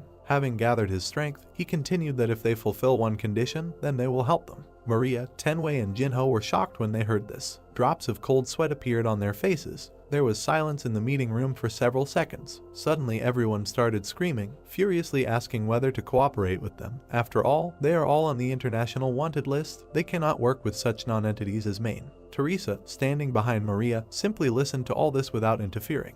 A bead of sweat ran down her cheek. She herself said in her head that everyone present is afraid to interact with Maine, adding that this is not surprising because the influence of the guilds is already higher than the influence of the government. At one point she calmed down and simply listened to the indignant screams of the heads. She continued to reflect that the greater the influence, the more important moral character becomes, adding that they must act with this in mind. The source of light in this room was a bright chandelier from above. Suddenly the aura in the hall changed to a more sinister one, and the light from the chandelier began to fade. Non-entities, a voice was heard. It's somehow unpleasant to hear this, the stranger said. All the light from the room was absorbed by the fireplace from which this voice came. Everyone looked in that direction in horror. Suddenly the fire in the fireplace flared up even more. He was unusual. The normal flames were mixed with black fire. Pride is a good thing, said the voice. At that same second, a man wearing a dark cape appeared in the hall, from behind which only his thick gray beard was visible. In his hands he had a staff, at the end of which there was a skull. He looked at those present, asking if they understood that they would not be able to cope only on their own. The terrifying aura emanating from the old man filled the entire room. All the heads immediately jumped up from their seats, backing away. Jinho was furious. He shouted how the damn man dared to come here. He was incredibly angry and pierced the table with his fingers. Grabbing it, Jinho swung it and ran at the old man, shouting that if he himself had come here, he would kill him. Jinho threw the table at Maine, but Tenwei suddenly appeared in front of him. He cut the table into two with his sword, after which he pointed the weapon at the old man and said that for the first time he agreed with Jinho. The old man did not move. He laughed and said, "These heads are just hotheads," adding that after hearing the proposal, they will change their minds. "Help us," he said in an intimidatingly harsh voice, after which he smiled madly, adding that they could cope with the boss of the third floor. Jinho was furious at this. He was ready to tear the old man apart. He could barely restrain himself, shouting that this was all nonsense, because if they united, they wouldn't even have 100 people. After which he asked how he could cope with a huge army. The old man, holding his hands on the staff, calmly answered that such a quantity could be created. At that same second, the old man was enveloped in incredible magical power. It has been reported that the skill Black Cemetery Guardian is used. Suddenly Frederick looked out the window and saw that something had started to happen on the street. At that same second, a skeleton hand appeared from the ground. A huge horde of the dead began to emerge from the ground. The old man said that this is all thanks to the wars that have died down long ago, because of this there are a lot of useful corpses here, adding that among the main there are many strong ones, for example, necromancers. Cold sweat ran down the face of Frederick, who saw all this. Necromancer, he spoke quietly and slowly, but summoned such a quantity. Hordes of the dead stood on the walls of the building. Frederick immediately turned his head and looked at the staff in the old man's hands and asked in shock if it was all because of this artifact. The old man was surprised and asked if the head really knew about him. Picking up the staff, the old man began to examine it, proudly announcing that it can only be created by collecting 99 items. This is the Staff of Greed. Tenwei looked at the old man intensely, when suddenly, exhaling, he said quietly, a combination of the necromancer and the Staff of Greed. There is a chance to deal with the boss of the third floor, he humbly admitted, lowering his sword. At that same second, Maria shouted that Tenwei was even talking, because this was Mana. "We know," Jinho answered, standing 5 meters from the old man, adding that now the right decision would be to kill him right now. There was no more rage and anger on his face. He humbly said that if the public does not know about the agreement, then the game is worth the candle. "Even you, Jinho," Maria shouted furiously, to which he furiously asked if they had any other choice now. Teresa watched all this from the side. In her hand was a sword and shield. How did it all turn out this way, she asked herself. Everyone went crazy, she added in her head. She silently watched everything that was happening, not understanding anything. She imagined the image of the main character in her head, and then said to herself that if Jinhyuk had been here, then nothing like this would have happened. What should I do? She asked herself, abandoning her imagination. She continued to hear how the heads argued among themselves and could not come to a common decision. Suddenly a notification appeared informing that there was a request for a video call from the outside. Seeing the notification in front of her, Teresa was very surprised. The system window asked whether to accept the request from Jinhyuk. Teresa answered the call immediately. "Jinhyuk?" the girl shouted joyfully when she saw the main character appear on the screen, asking the girl how she was doing. When suddenly he heard screams in the hall. "What is this strange situation?" he asked, seeing nothing. Suddenly the old man heard the voice of the main character. Turning his head sharply towards the girl, he asked her who he was, adding that since he had given his voice, then let him show his face. Switch to conference mode. "As you wish," said the main character. He disappeared in Teresa's face. A huge screen appeared in the middle of the hall, with Jinhyuk's face hidden on it. Maria recognized him. Looking at the closed face of the main character, she screamed, was this really the unknown person who had cleared the first floor dungeon? Remembering his image, the image of a guy who possessed enormous power, Maria explained that this was an incredible player who cleared the dungeon alone, unknown to anyone, and large guilds from all over the world wanted to get this player. And now this super rookie is right in front of them. The heads of the guilds crowded around the screen. It was reported that they made such efforts to contact the main character. All the heads smiled madly and confusedly, and drops of sweat ran down their faces. That is why everyone concerned's mouth went dry with joy due to the unexpected appearance. "Interesting," the old man said, smiling madly, after which he added that he also heard about Jinhyuk, about the player who cleared the first floor dungeon. He stroked his beard with interest and asked if the main character knew that this time there would be a capture of the boss of an absoluteness of another level. Hearing this, Jinhyuk asked if it was possible for a necromancer to defeat the boss. Of course, the old man answered immediately. Outside the window was a terrifyingly huge army of the dead. The old man said that so many summoned people thought that it would be enough, after which he added that even the heads of the guilds agreed. "True," the main character asked sarcastically. "Are you sure you can handle this fake staff?" Jinhyuk suddenly asked with a mockery. Hearing this, Teresa was surprised, and the old man shouted in rage, "How dare he?" Then the main character said, "The heart of a saint and the prison uniform anointed with oil." It was without these two items that the old man created the staff. Listening to this, everyone gathered in the hall was shocked. Suddenly Frederick asked, looking at the closed face of the main character, if he had evidence. After thinking for a while, Jinhyuk replied by pointing to the staff, that the real Staff of Greed has a red stone under its skull, and the open floors do not have some of the materials needed to create a real staff.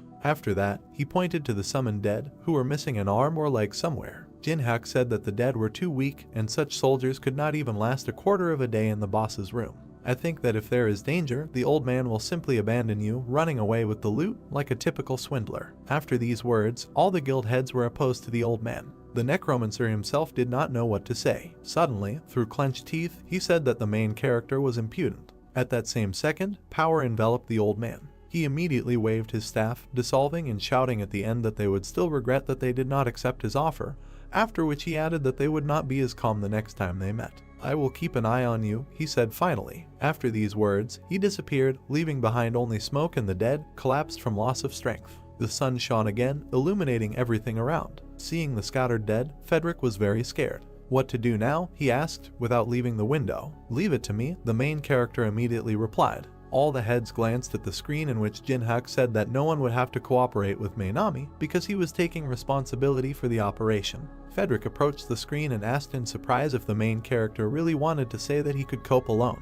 "Yes, that's true," Jin-hyuk answered without a drop of doubt in his voice. Doubt and fear were visible in Frederick's face. In his head he said that even if the main character does not succeed, he will at least be closer to them. There was some excitement on Maria's face. Unlike the deal with Mainami, this one has no serious disadvantages. Frederick continued talking to himself. Tenwei smiled contentedly, realizing that they had a good opportunity. Jinho had a crazy smile on his face. They all understood that such a good moment should not be missed. At that same second, putting his hand to his chest, Tenwei asked Jin-hyuk what kind of payment would suit him.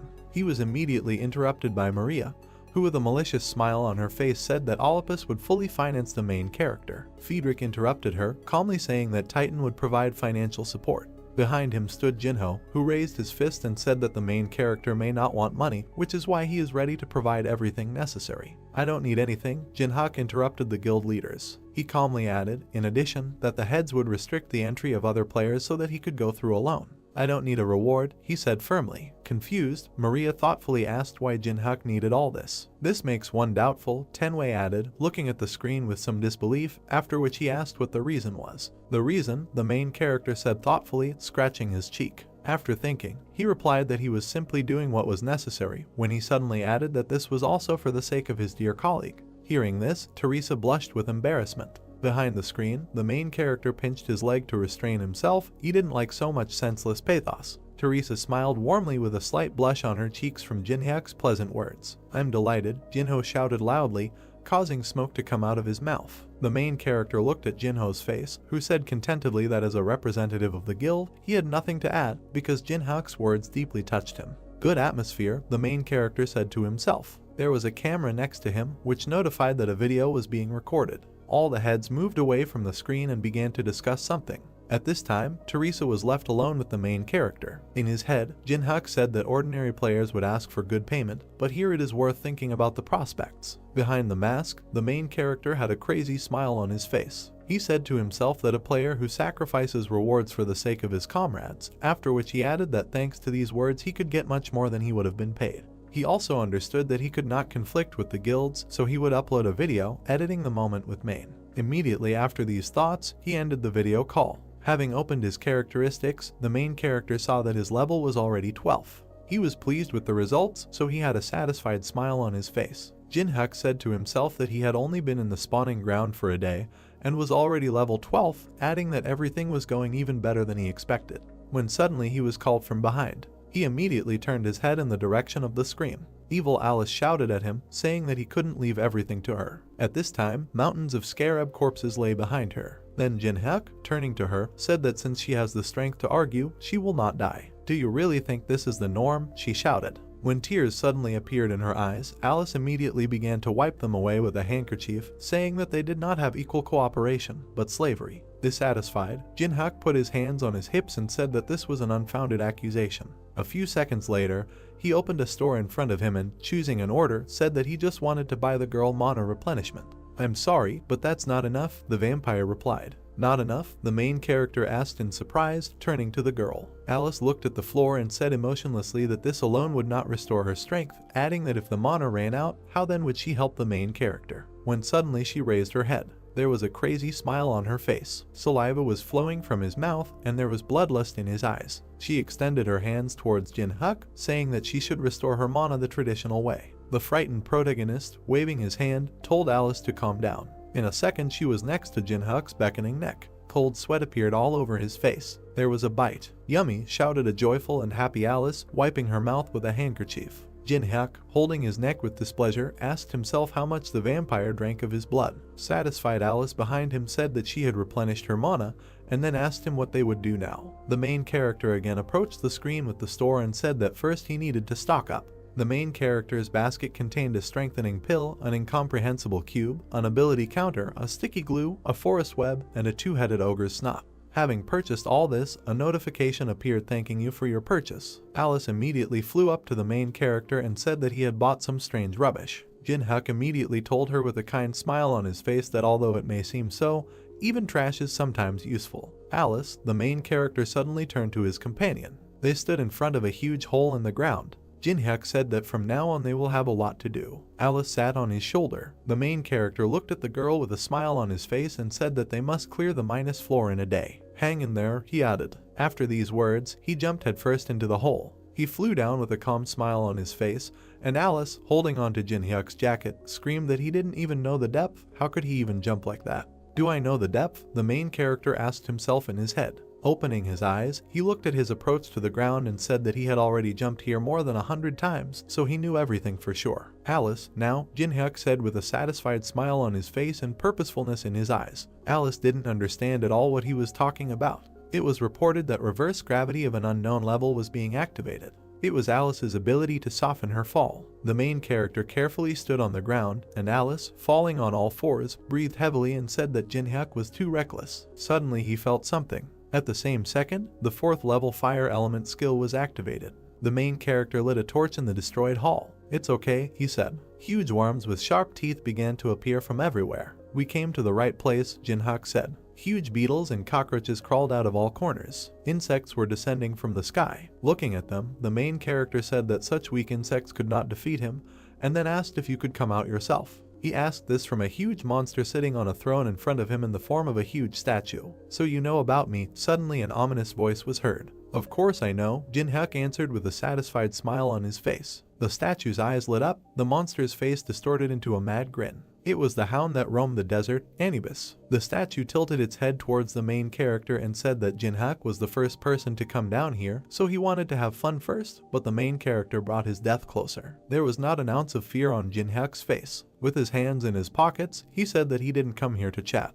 "And you are ridiculous," said Anubis. Immediately after that, he laughed, asking if he really thought that the Magnificent he would personally fight Jin-hyuk. Alice immediately covered the body of her comrade with hers, saying that Anubis is very dangerous, so she will try to deal with him and let the main character himself leave. Jin-hyuk smiled contentedly. In his head he said that Alice seemed to care about him. "Don't worry and just watch," he said as he walked past her, heading towards Anubis. Confused and frightened, Alice stretched out her hands, asking him to moderate his ardor. Then Jin-hyuk told the girl that he would show which person she entered into an agreement with. He was heading towards a huge evil monster. "Interesting," Anubis replied, holding out his hand with a weapon. It has been reported that Anubis activates the personal ability Judgment of Anubis. He screamed loudly, and his staff in his hand was shrouded in strong magic. Anubis asked whether Jin-hyuk learned about him from this vampire or not. The first question has been asked. A girl from magic appeared behind the main character, in front of whom there were scales. Jin-hyuk said in his head that Anubis always uses this ability on the enemy,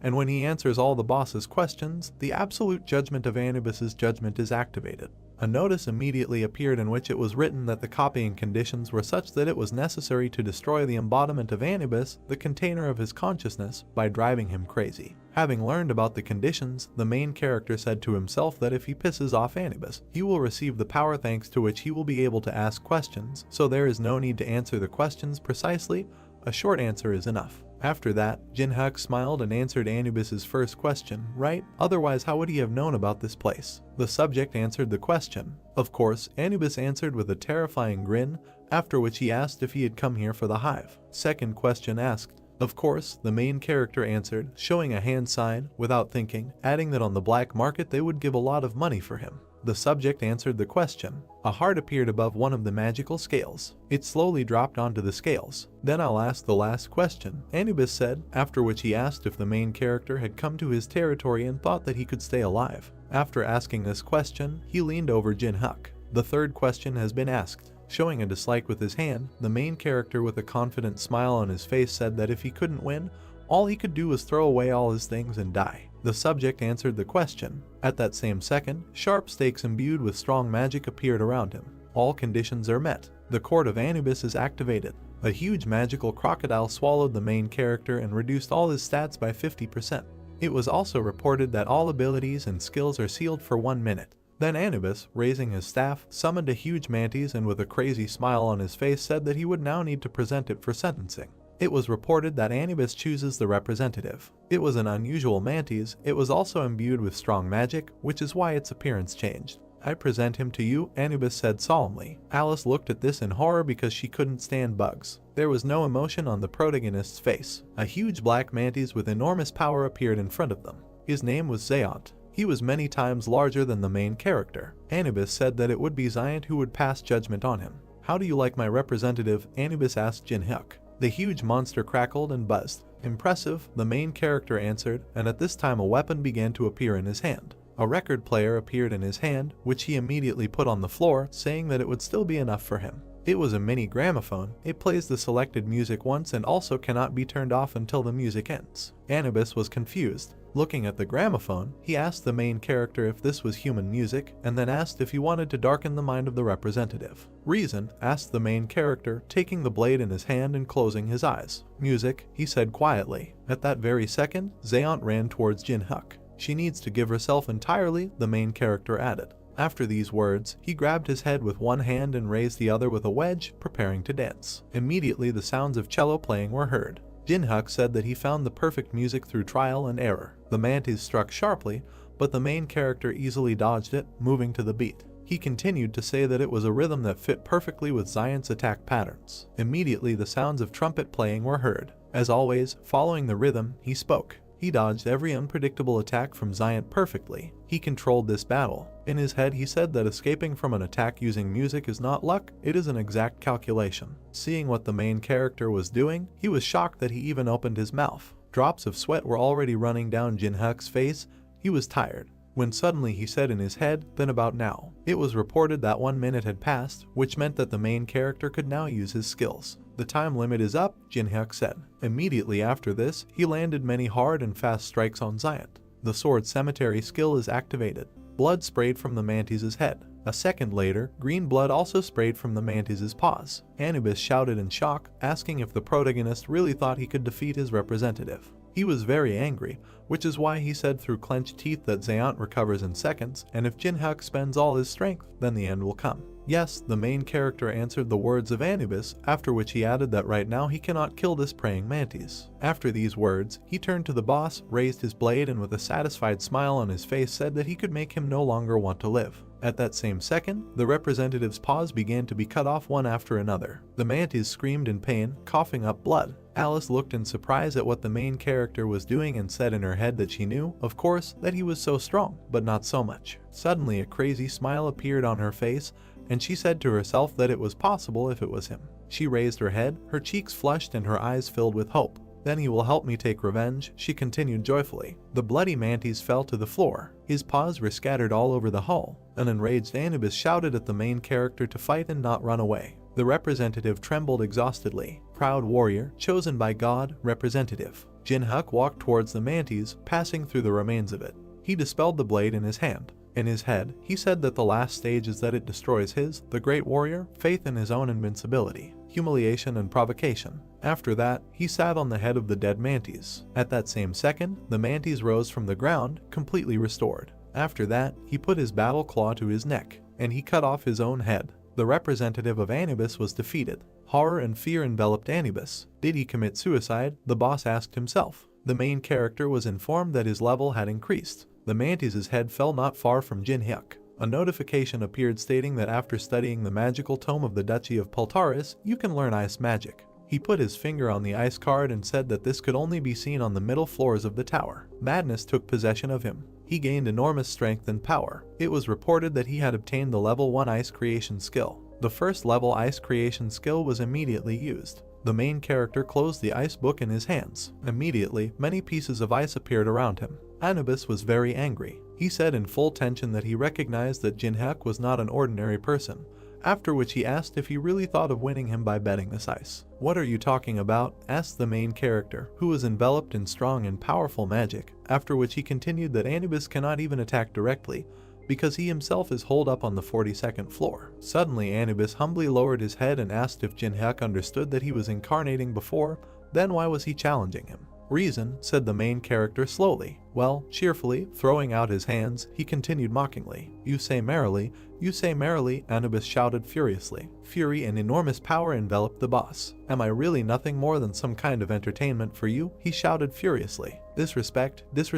Anubis did not calm down. At the same second, a huge hive of bees appeared. The hive skill is a huge beehive in which countless insects live. It was reported that Anubis was liberating the hive. "Kill this impudent man," Anubis furiously ordered the monsters. At that same second, all the monsters that were aimed at the main character were killed by ice balls. "An incredible amount," Jinhyuk said mockingly. He extended his hand forward, which became covered with strong ice magic. At that same second, the protagonist's hand caught fire. The monsters surrounded him, but he stood in position, preparing to attack and defend. It was reported that Jinhyuk combined the fire element and ice creation skills. With their hands clasped together, the merging of skills began. A few seconds later there was a strong glow. All the monsters were absorbed by a bright glow that covered absolutely the entire room. The merger was reported to be successful. The next notification said that the main character had received the AA level daylight skill. The monsters were ready to attack the main character, who was absorbed by a bright cold light. The system notified about the activation of the first level daylight skill. 6 rays of light appeared.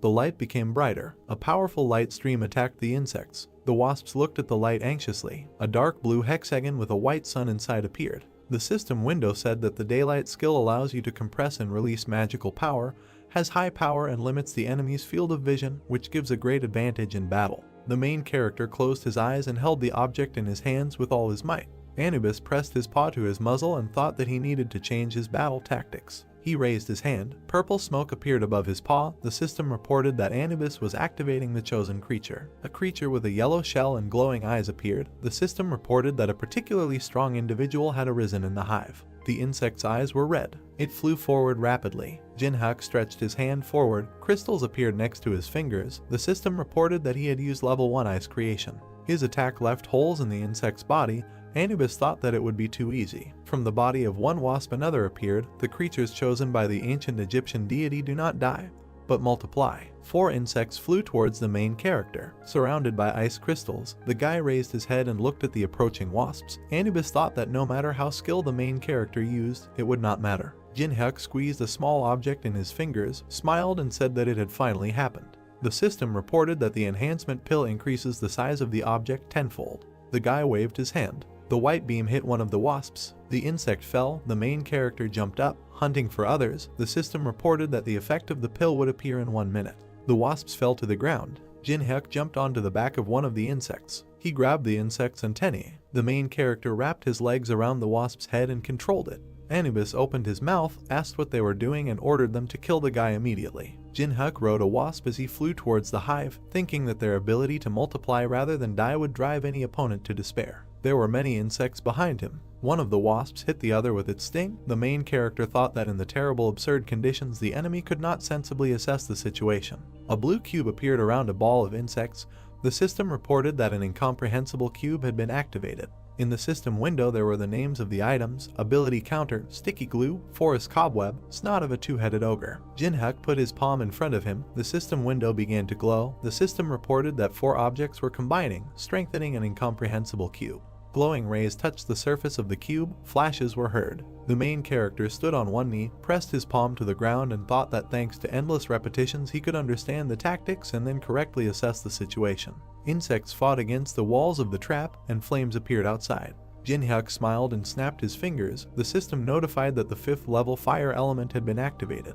The main character flared up inside the cube. It was an unusual decision that the main character came to. The system window said that the enhancement pill was starting to take effect. The wasps began to grow, then there was an explosion. There were many system alerts that the enhancement pill had dropped out. There were a lot of pills at the bottom of the cube. The main character thought that in order to become an equal opponent for the boss with a huge army, the maximum number of these pills was needed. Many system windows appeared in front of Jinhyuk with a message that the level had increased. Looking at them, the guy thought that thanks to the endlessly multiplying monsters, he received not only a lot of experience points, but also valuable items. Anubis clenched his teeth, sweat running down his muzzle. He could not understand what was happening. The main character smiled broadly.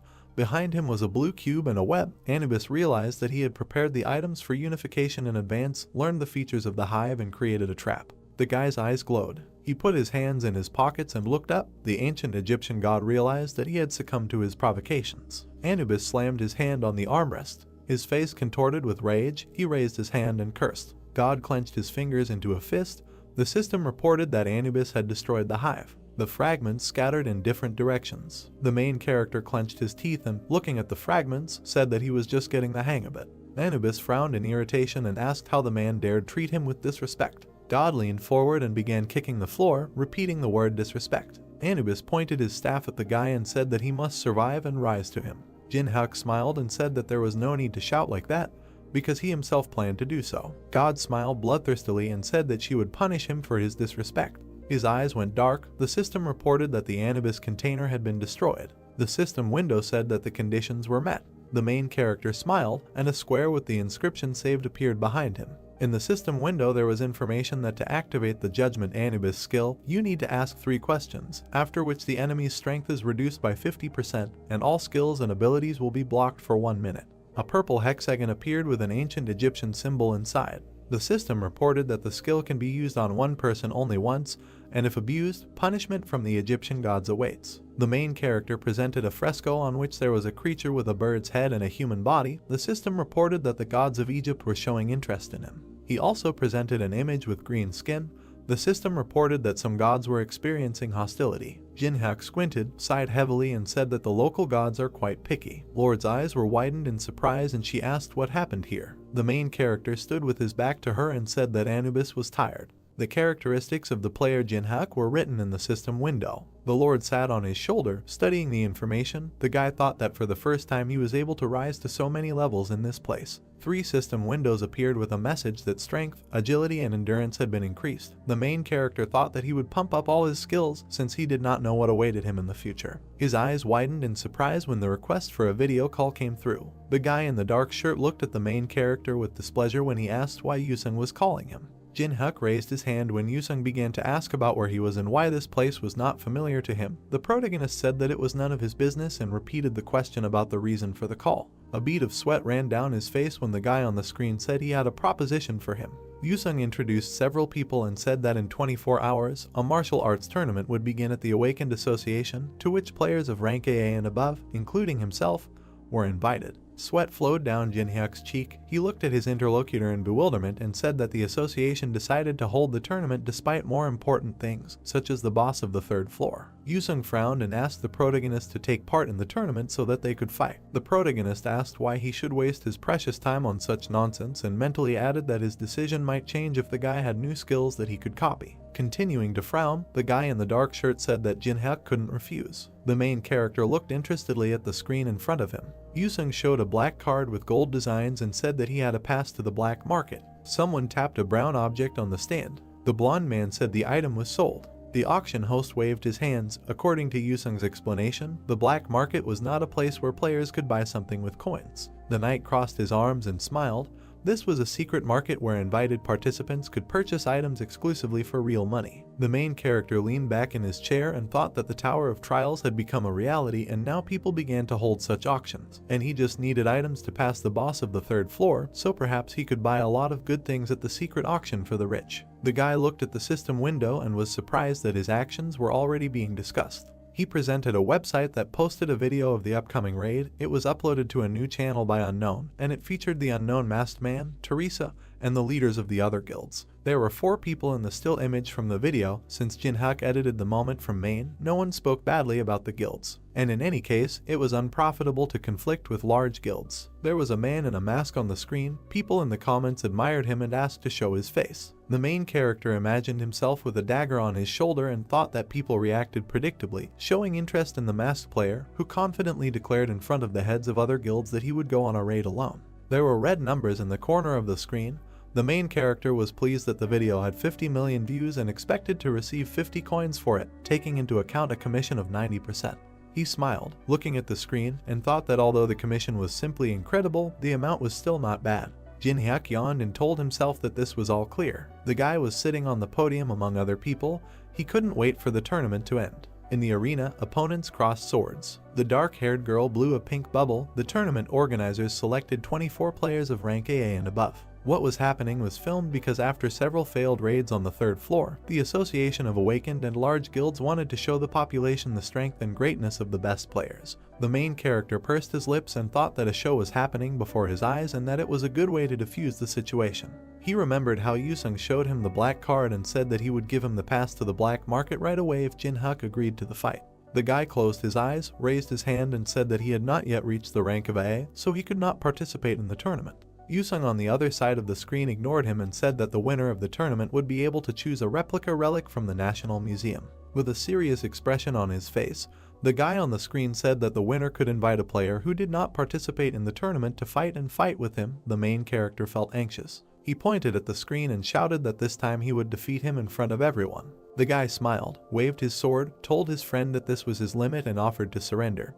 His opponent replied that he was deliberately fighting half-heartedly so as not to harm him. He raised his head. Anubis stood behind them. The tournament participants could not believe that the summoning had happened. The players scattered screaming. Other participants in the tournament were caught in the fire. There was a fire burning above Janu's palm. Someone said that these two were not bad either. Guild representatives in black suits sat on the podium and discussed which player they should recruit. A blonde man, the head of the Black Fortune Guild, named Dokpyo, said that he only liked one. The man pursed his lips and thought that the guy in black clothes was gorgeous. Yusung swung his sword. Watching him, Dokpyo thought that he had control of the battle, a wide view and most importantly many types of attacks. He remembered how the assistant opened a suitcase with gold. The head of the guild invited the guy to join them, but he refused, saying that he was not interested. The man frowned in irritation and thought that it was the first person who refused to join his guild. This ambitious guy was different from the rest. Blonde Dokpyo thought that he couldn't watch the tournament anymore because he was too nervous. Another man adjusted his glasses and said that if he had participated in the tournament,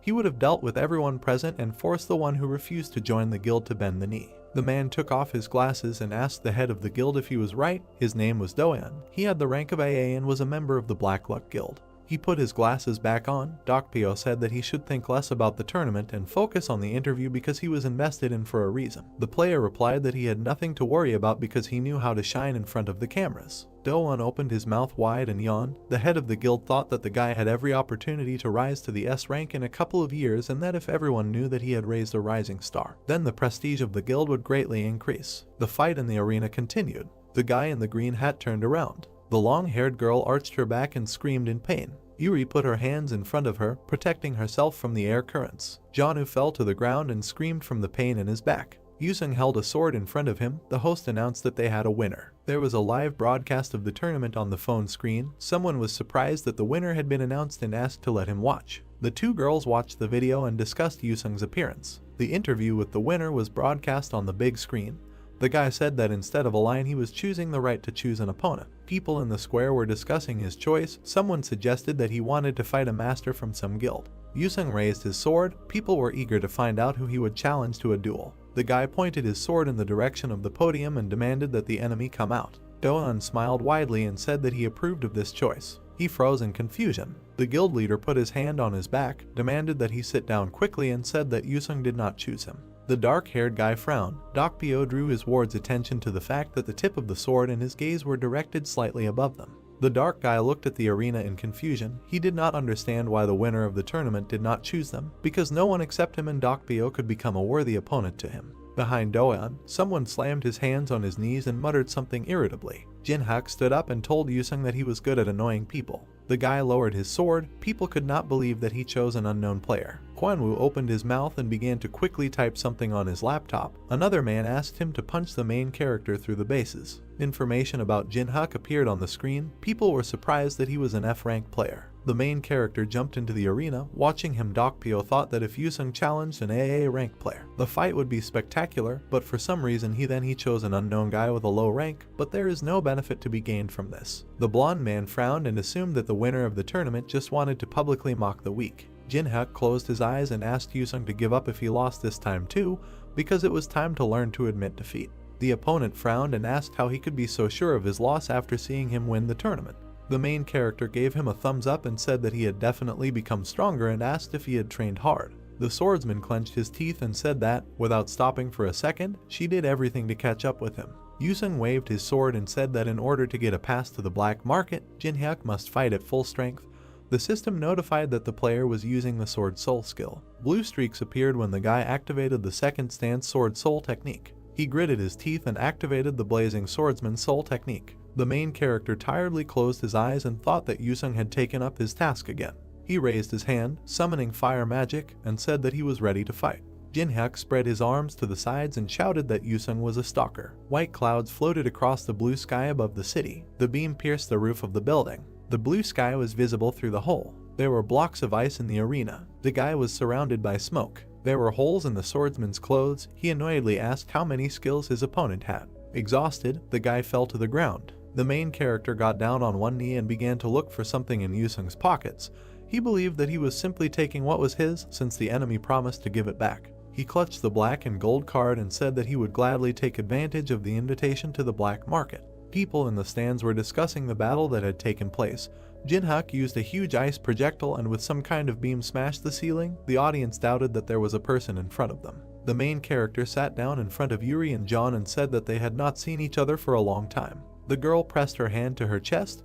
The old man said that this was their first meeting after the museum. The guy smiled, said that their first meeting was a little rough and suggested leaving everything in the past. John and Yuri were told that they don't want to be his enemies. Jinhyuk squatted down and said that since they decided to live peacefully, he wanted to ask for Yuri's phone number. He handed her the phone and said that if she didn't want to, then she didn't have to do it. The girl thought that in that case she would refuse. He opened his mouth and said that everything is not so simple. The main character turned the phone towards her and said that Yuri should be confident that she can cope with the consequences. She squeezed the black phone in her hands and thought that this was a request only in words, but in reality it was blackmail. The people in the stands screamed in fear. Someone jumped down behind Jinhyuk and said that it was amazing. He didn't expect an F-rank player to be able to win.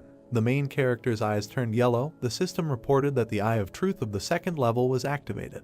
The system window contained player Doan's data. The guy waved his hands and said that he did not expect to see such a show. The system notified that in order to copy the giant's hand skill, it is necessary to unravel the hidden intention of this person. Jinhyuk squinted and thought about how the system determined the intentions and desires of the object every time. He believed that this was beyond the capabilities of artificial intelligence. Doan raised his hand and said that there was no need to look at him so hostilely.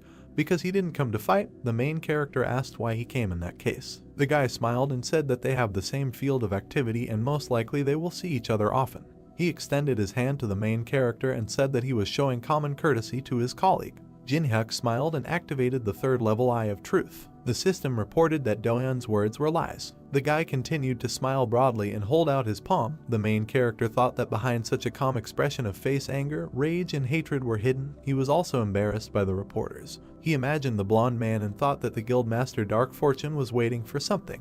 The main character introduced the giant and thought that Doc Pio wanted his guild member to defeat the newcomer who defeated the winner of the tournament in front of reporters in order to draw attention to himself. Jinhyuk smiled and thought that they were like an open book to him. The system notified that he had figured out Doan's hidden intentions and that the copying conditions had been met. A golden hexagon appeared. The system reported that the giant's hand skill had been acquired. In the system window it was said that the giant's hand increases the grip strength and makes it possible to lift objects that weigh 10 times more than it does. The main character presented a machine with prizes and thought that when the challenge tower was a game, it was not possible to copy this skill, because there were few users who had it. But now that the game has become a reality, skills that others have difficulty obtaining are just waiting to be. He collected them. His eyes turned purple. He said that it was unusual to hear his colleague call him and asked if it could be considered that this greeting came from the head of the Black Luck Guild. Doan opened his mouth and said that Jinhyuk doesn't seem to be in the guild, so they would be happy for him to join. The guys smiled broadly at each other. The main character asked if they would give him a deposit if he decided to join. Doan replied that he only needed to name the amount. They shook hands. The dark guy tensed. The main character looked at him with displeasure and asked if he really thought that he could defeat him with sheer force alone. Doan smiled brightly. He stuck out his tongue and said that it goes without saying that the system sent an alert that Doan had activated the level 5 giant's arm. The guy opened his mouth wide and said it was obvious. They continued to stand holding hands. A purple silhouette of a woman with scales appeared behind him. The system reported that Anubis's court was activated. Doan could not understand why his skill did not work. The guy frowned. He got down on one knee and screamed in pain. Jin-hyuk said he had to admit he was holding up well. The main character's eyes became their normal color. He said that Do-eun seemed confident in his strength, asked if he was ashamed to writhe in pain like that and why he forgot about his pride. Purple discharges surrounded their hands. The guy opened his mouth wide and screamed in pain. Golden lines appeared between them. Do-eun asked Jin-hyuk to stop. The main character hit the guy in the stomach and called him wretched. Something came out of his mouth. The strong blow sent Do-eun flying backwards. The protagonist clenched his hand into a fist and said that this was because he pretended to want to make friends. He squinted and looked at the red smoke. A pit appeared in the arena. The eyes of the main character turned yellow. The system reported that the Eye of Truth was activated. Red smoke came from the hand of the head of the Black Luck Guild. He was outraged by it. That Jin-hyuk dared to beat one of his best players and said that he put in a lot of effort for this day. The system window contained information about the player Dokpyo. The system reported that in order to copy the ability to the energy of bloody rage, the main character must break the man's pride. The guy pressed his hand to his chest and said that he understood that the head of the guild was angry, but he should have behaved more restrainedly. Dokpyo's face contorted with rage. He assumed that Jin-hyuk was scared. The main character looked at his palm and said that he simply did not plan to defeat the guildmaster yet. The man's eyes were black. He jumped up and called the protagonist's names. The system reported that the energy of bloody rage was being activated. The man extended his hand forward and shouted that it was impossible to defeat the guildmaster. Jin-hyuk raised his hand. The system notified that he was using the daylight ability. The spectators covered their eyes with their hands, protecting themselves from the blinding light. They could not see what was happening in the arena. A dagger appeared in the protagonist's hand. Dokpyo clenched his fingers into a fist. The system notified that the power surge stat was being activated. The system window said that 99 points were used. The difference in level was reduced by 33. The man winced and thought that Jin-hyuk reflected his energy, although this was impossible. He imagined the white and gold armor and thought that in the raid of the boss of the second floor, the Divine Warrior, he was the leader of the Vanguard, and therefore a guy with an F rank could not even entertain the thought of competing with him. Dokpyo opened his mouth wide and told Jin-hyuk that he was just being ridiculous. The guy turned his head. Someone told them to stop. The body of the guild leader was enveloped in green smoke. The system announced that the 4th level arbiter was activating. The main character pursed his lips. Someone said that in a tournament that most of the population is watching, they must show that they deserve people's trust. Someone came down to the arena. There was green smoke coming from the man's hand. It was the head of the association, Sanjin. Jin-hyuk squinted and thought that in front of him was the head of the unification of all awakened Koreas. The man with the scar on his face looked at them disapprovingly. Dokpyo pointed at the guy and told the leader that he came on time because Jin-hyuk had just beaten up his guild player. The man turned his head when Sanjin said that they were at a tournament, not a show, so there was no need to worry about getting hurt. He approached Jin-hyuk, introduced himself and said that he was glad to meet them. He remembered sitting at the table in his office and said that, to be honest, 20 minutes ago he had no idea about the guy's existence.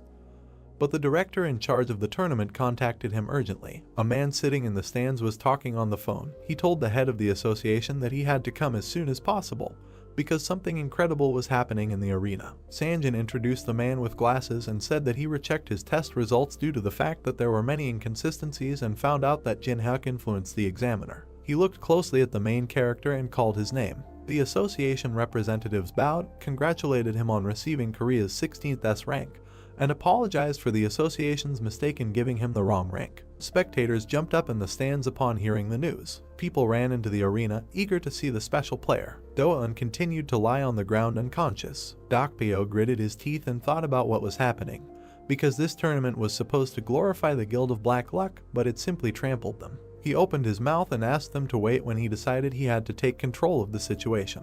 The man grabbed the reporter's hand and said that he had to report that their guild was planning an attack on the boss of the 3rd floor. The reporter's jacket remained in Dokpyo's hands. He said that they would talk about this another time and asked him to contact the editor. The man froze with someone else's jacket in his hands. The journalist was filming Jin-hyuk. Dokpyo's eyes turned black with anger. He turned around and walked away from the crowd. The system reported that the conditions for copying the Dokpyo skill were met. A red hexagon appeared. The system reported that it had received a unique ability, the energy of bloody rage. A news site was open on the screen. There was a photo of the main character smiling. The comments discussed Do-eun's loss. Jin-hyuk smiled. Looking at the phone, he was pleased with the public's reaction. He remembered Sanjin raising his finger and saying that as an apology, the association would provide him with a plane to fly to Las Vegas. The guy leaned back in his chair and said that everyone wants to have a high rank because the attitude towards such players is radically different.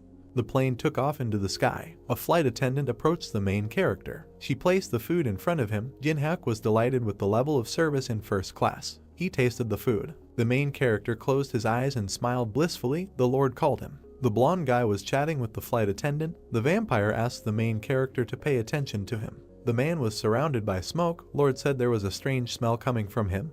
His blood smelled so bad that she didn't even want to taste it. Jin-hyuk looked to the side and asked what she was complaining about. The vampire said that this was not a joke and that guy was not an ordinary person. His eyes turned yellow. He thought that if the Lord, who considers people to be mere bags of blood, speaks like this, then something is really wrong with that person. The system notified that the Eye of Truth of the 3rd level was activated. His eyes widened in surprise. In the system window there were characteristics of a player named Alex Jedro. The guy waved his hand. The system said that depending on the degree of closeness with the object, you can copy one of the skills, but for the maximum degree of closeness you need to join the Mana Association. The main character pursed his lips and thought that he couldn't even imagine that guy was one of the Mana because he walked around with such a calm face. Alex walked past Jin-hyuk. He pointed his finger at the main character and asked if he was the same player from Korea who received S rank. Jin-hyuk imagined a man in a black mask and thought that Alex had boarded the plane on purpose and assumed that after the news came out, not only large guilds were interested in him.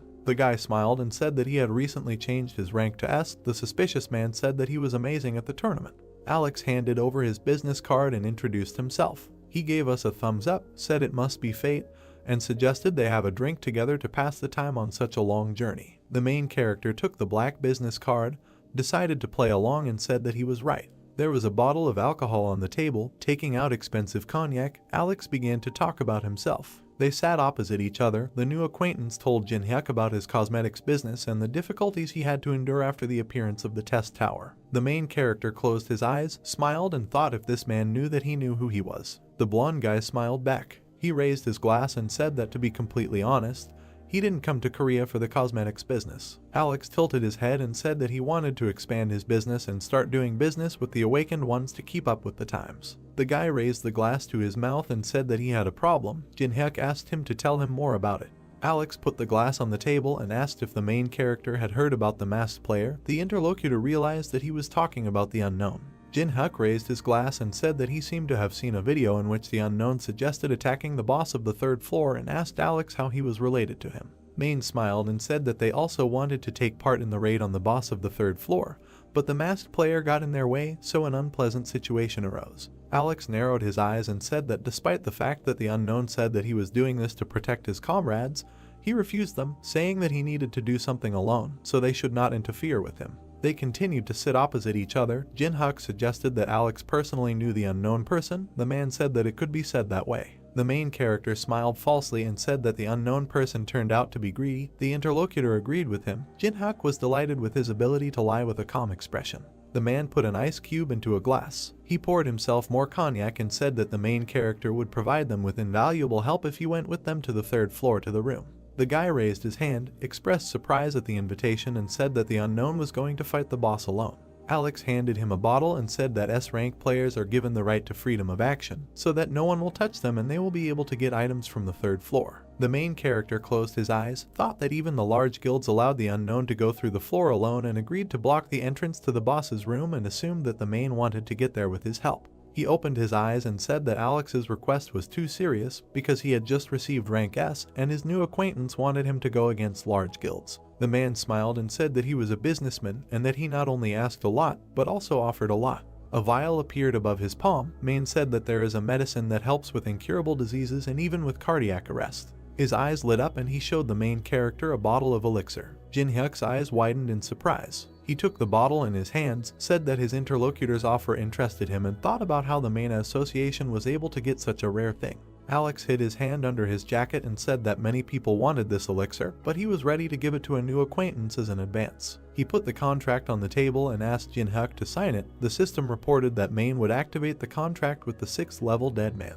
The main character's eyes turned yellow. Main Alex said that such a chance is rare. The main character extended his hand to a piece of paper and thought that visually this agreement was no different from ordinary ones. He imagined a dagger surrounded by smoke and thought that the violator of the terms of the contract would be overtaken by a mortal curse. But if he didn't sign anything, then there was nothing to worry about. The guy closed his eyes and said that he could not sign this because he was very reasonable and was not ready to confront large guilds. Alex raised one eyebrow, said that it seemed that the valuable elixir was not enough, expressed regret about his decision and said that he was counting on him. Jinhyuk clutched the bottle to himself when Main said that now he had better forget about the elixir. The man looked at him irritably and asked what he was doing. The main character showed the bottle and repeated his words that he is very reasonable. Jinhyuk's eyes glowed purple and he said that he is also very greedy and always gets what he wants. Alex clenched his teeth and said that he was talking nonsense. Passengers inside the plane began to shake. The man grabbed the armrest of his chair, thought about what the main character was going to do with so much mana and assumed that he intended to blow up the plane. The board lit up. The pilot reported that the plane had encountered sudden turbulence and asked all passengers to take their seats and fasten their seat belts. Jinhyuk closed his eyes, asked if Alex heard the alert and said that he should return to his seat. The man clenched his teeth and asked if he really knew from the very beginning which association he belonged to. The main character replied that he guessed and praised Main for her good game. Alex opened his mouth, said that he did not advise him to irritate them and that the unknown would make him pay the appropriate price for this situation. Jinhyuk turned his head and said that Main had a good sense of humor and that it was stupid to claim that he was on the same side as Unknown after they were kicked out of the Olympus meeting. The man's eyes widened in surprise. He was wondering who this guy really was and whether he knew the Unknown. He put his hand on the armrest and thought that it might just be a bluff and that the big guilds could share information with him after he was given the S rank. The guy waved the vial and said that it was possible to share information about the Unknown if Alex behaved well.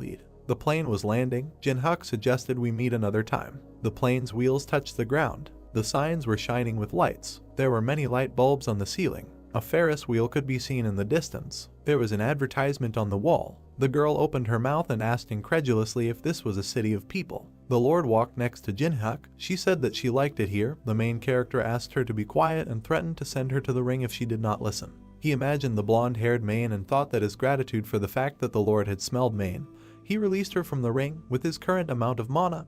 Her height was 150 centimeters. Golden rectangles appeared. The main character evoked memories of the world. A red hexagon appeared. The main character united the Eye of Truth and the energy of Bloody Rage. Another red hexagon appeared. The system reported that the merger was successful and he received the Greedy Look skill. In the system window, it was said that the Greedy Gaze allows you not only to view the status of any player, but also to share vision and read thoughts. The system reported that due to the characteristics of the Blood Devil energy, the personality of the skill owner can be changed if used frequently. In addition, the separation of vision and mind reading can only be used on players with a lower level. The protagonist imagined a blue hexagon and thought that he wanted to combine this skill with a safer spiritual skill, but he urgently needed the Greedy Look. The guy clenched his hand into a fist. Someone called him. The Lord showed the casino and asked if they would go there. The main character reminded her that they did not come here to have fun. They went further. Jinhyuk said that it is forbidden to use magic in ordinary casinos. The hotel employee hurried to the car. The main character thought that he could take the money by force to spend it at the auction, but he could not take the earnings from ordinary people.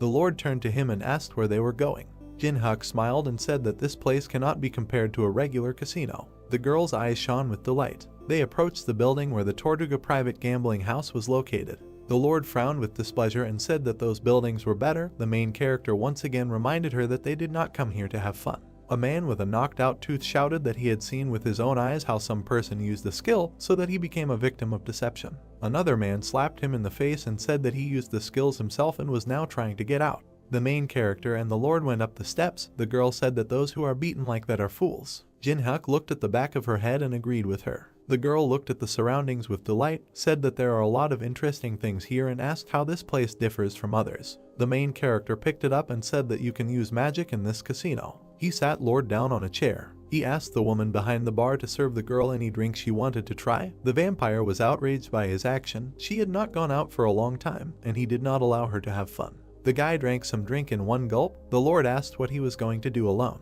He put the glass on the counter and said that he needed to earn extra money. Streams of magical energy emanated from the hand. A red hexagon hung above the man's head. The system reported that the third level of basic blocking was being applied. The player to whom this skill was directed did not receive influence from other skills, and the skills of the object who used it remained active. The man turned over the cards. It was a Tortuga dealer named Pedro. Jinhyuk pressed his hands to his face. Looking at him, Pedro thought that he had already lost $500,000 to him and losing more would be dangerous, but he was determined to win. An employee of the establishment moved a stack of chips and said that he was raising the bets. The main character closed his eyes and twirled the chip in his fingers. He pushed the stack of chips forward. Jin-hyuk smiled. People watched his game with excitement and assumed that about $5 million were at stake. The guy's eyes turned purple and asked if everything was okay because it was a big amount. Pedro smiled and said that the dealer is always confident. The main character looked at the glass and asked which guild controls this establishment. The man replied that the guild is the cleaners. The man closed his eyes and thought why Jin-hyuk had been silent all the time before,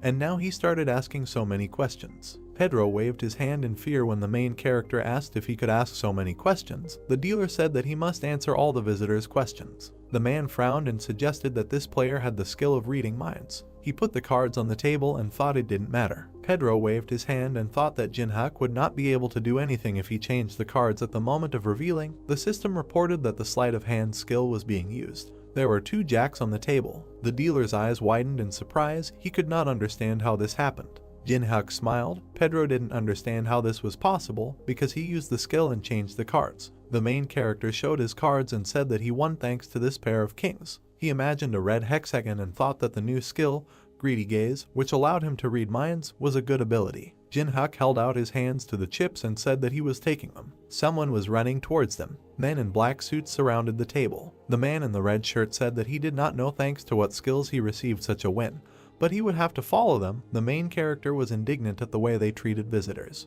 The red-haired man frowned and said that they do not call those who take such winnings visitors. Jin-hyuk smiled. The man opened his mouth and ordered his subordinates to take the guy into the room. Blood began to flow from the man's nose. The main character clenched his fingers into a fist and said that he remembered the words he heard at the entrance. He raised his hand to strike and said that those who are beaten like this are fools. Jin-hyuk dodged the shots. A man with glasses shot him with a pistol. The hero dodged and stabbed him into the ground with one blow. The bar continued its work. Someone shouted for the hero to smash them all. The girl pulled out a glass of drink and asked what the drink was called, while flames rose and explosions thundered behind her. The bartender said that this drink is called the drink of fire. The girl looked at the pink drink. The bartender said that this drink expresses the emerging passionate love between their lovers. The girl frowned. Everything was on fire behind her. She said in a half-whisper ardent love. She closed her eyes, took a sip of the drink and said that all this was nonsense. The men looked nervously at the beating of people and asked if the guild leadership had arrived, but they were supposed to arrive only in 30 minutes. The red-haired guy frowned angrily. Cold sweat flowed down his face. He realized that something had gone wrong, although they were in a criminal area. The hero beat the employees with a smile. The guy looked at him and noted that even here it is difficult to find such an unstoppable fighter. The guy with the phone ran up to him, said that they had problems here and offered to look. The manager asked what was so important here. He kept his eyes glued to the phone screen. It contained a photo of a hero. He was informed that he had recently received an S rank in Korea. It was the player Jin-hyuk. The manager looked ahead anxiously, thinking that even in America there are about 20 representatives of this rank, and now one of them is right in front of him. He imagined a city on fire and a crazy hero above him and thought that if the hero continued to rage, he would simply destroy the casino. All the men froze. Someone asked everyone to stop. The manager unbuttoned his jacket. He sat down on his knees, still wearing only his shirt, and asked for forgiveness for not recognizing the hero and acting tactlessly. He asked for forgiveness again this time. Jin-hyuk bit his lip nervously and asked why the manager was suddenly apologizing. He asked if the guy really thought that it was in vain to contact him after learning his rank. The guy crawled closer to the hero and said in a trembling voice what he meant. The hero interrupted and said that this was all absurd. He leaned towards the guy with a malicious smile and asked if this place wasn't like this originally. He clarified that the one who is beaten is the fool. The hero began to bend his fingers. He said that he made a bet, won the average amount, but they intervened and then caused moral damage, so if you count everything. The guy looked in horror at the hero, who said that $10 million would be enough for him. Jin-hyuk grabbed the manager by the collar and otherwise ordered the establishment to close. After a while, the hero looked at his bank account with 10 million on the balance. He thought that this amount would be enough to get the desired item at auction. He leaned against the wall. Cars were driving along the road behind him. He reminded himself that it would soon be their turn. The car stopped next to the hero. The window rolled down. A man in a jacket was sitting behind the wheel. He clarified which hero the guest was and said that they would take him to the auction hall. The car rushed forward at high speed. The hero sat in the back seat and looked out the window. He couldn't see what was outside, which meant that the auction location was being hidden. The car was approaching the mansion. The hero was full of anticipation. The hero stood in front of the open gates of an expensive mansion.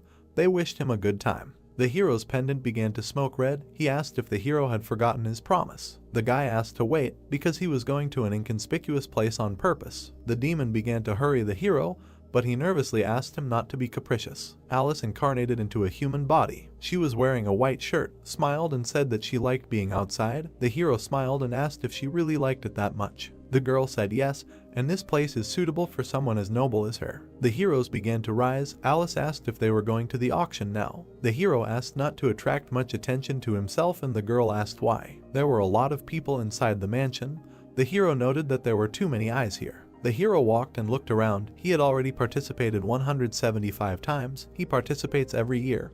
But now he was more worried than usual. He was interested in objects related to the tower. People drank wine and smiled at each other in anticipation of the start, and according to rumors, this time the heart of an ichthyosaur will be presented at the auction, which was made possible thanks to the appearance of the tower. Thanks to magical energy, many lost ancient jewels are being revived again. People were all waiting and wanted to at least take a look. Alice felt a foul odor. She grabbed her nose, which surprised the hero. An unknown man with a cane decorated with a skull approached the hero. An ominous smell emanated from him. An old man in black clothes appeared in front of them. He called himself Julius Cedric and said that he was the teacher of the worthless fool behind him. The hero looked at the gloomy blonde, seeing that he had been given a good treatment, because he returned without results and elixir. The hero used a greedy gaze. He looked at the smiling old man covered in a purple aura. A window of characteristics of this person appears. As the hero expected, the man had amazing abilities, necromancy, and his abilities were perfectly combined. With minimal mana expenditure, he could use a lot of magic, so everyone wants to get this skill. The conditions for copying were learning dark magic from the old man and receiving an A+ grade in order to be able to copy his skill. Jin-Hyuk frowned, thinking that the system was clearly going crazy. He realized that the old man needed to be shaken up. He smiled and said that thanks to his student he received a rare thing.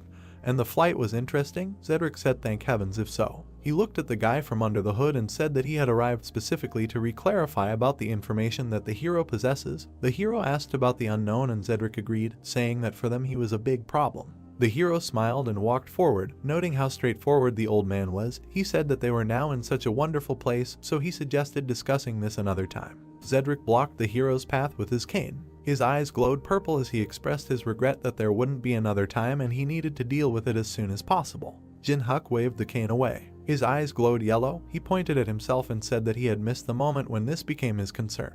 He and Alice went ahead. She stuck out her tongue. The blonde was terribly angry, calling him a bastard. Cedric put his hand on his shoulder with a smile and asked him to leave him, saying that there were still ways. Jin-Hyuk was annoyed, but Alice was amused and said that smelly people annoy her. She suggested getting rid of them. Jin-Hyuk asked her to leave them as there is no need to make a fuss here. They went out into a large hall where people were already sitting in their places. The guy said that he would just buy the desired item and that's all. The host on stage drew the attention of the ladies and gentlemen to himself. He said that everyone had been waiting for this for a very long time. The hero decided to hurry. The presenter raised the gavel up and said that they were starting the 175th black market auction. The screen showed a smoking meteorite that fell into Arizona, USA. The hero kept his hands in his pocket, thinking that this stone was now emitting strong magic after the tower appeared. The man pointed to the crowd and said they were starting at $100,000. The heroes sat down in their places. People began to inflate the price, and other, higher prices began to outbid them. Jin-Hyuk smiled. At the moment there was no craftsman who could process the meteorite, so this item cannot be used in any way. Now there was an opportunity to buy it cheap.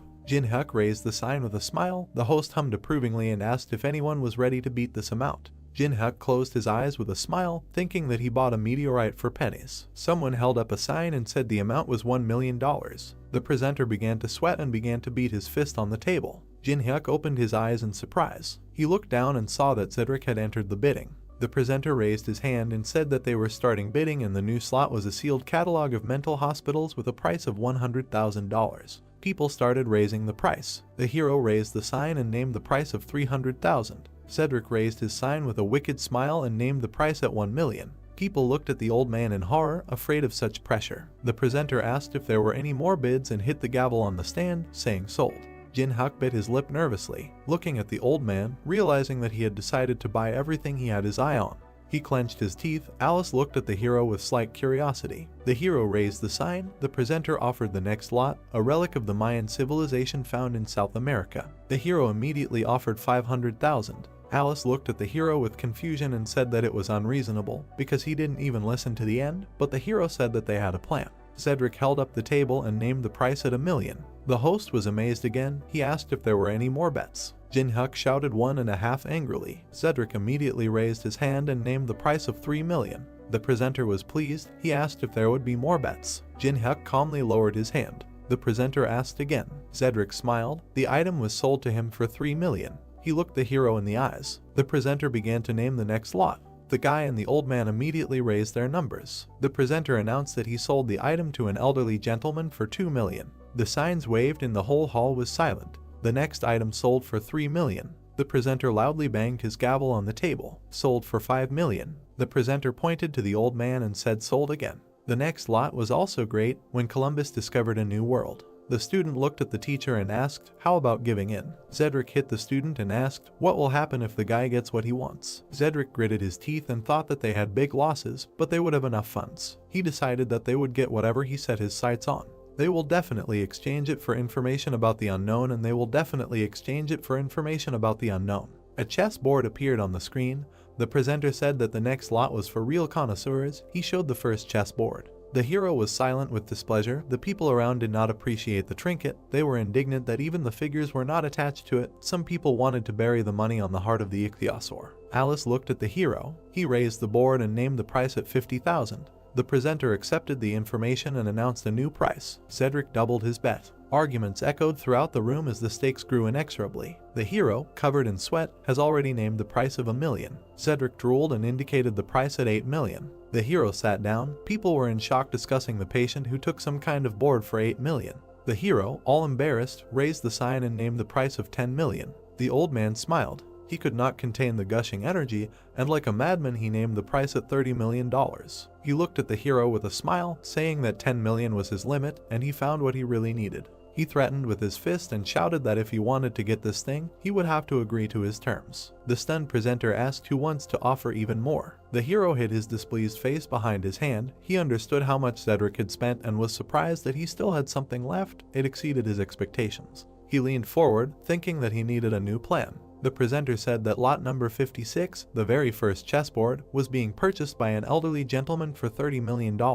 Alice stood up, folded her arms across her chest and named the price at $100 million. The old man, without expecting it, opened his mouth in surprise. He didn't understand why the hero needed some kind of board worth $100 million. He looked at Alice and the hero, not understanding who this little guy was. Cold sweat was running down his face.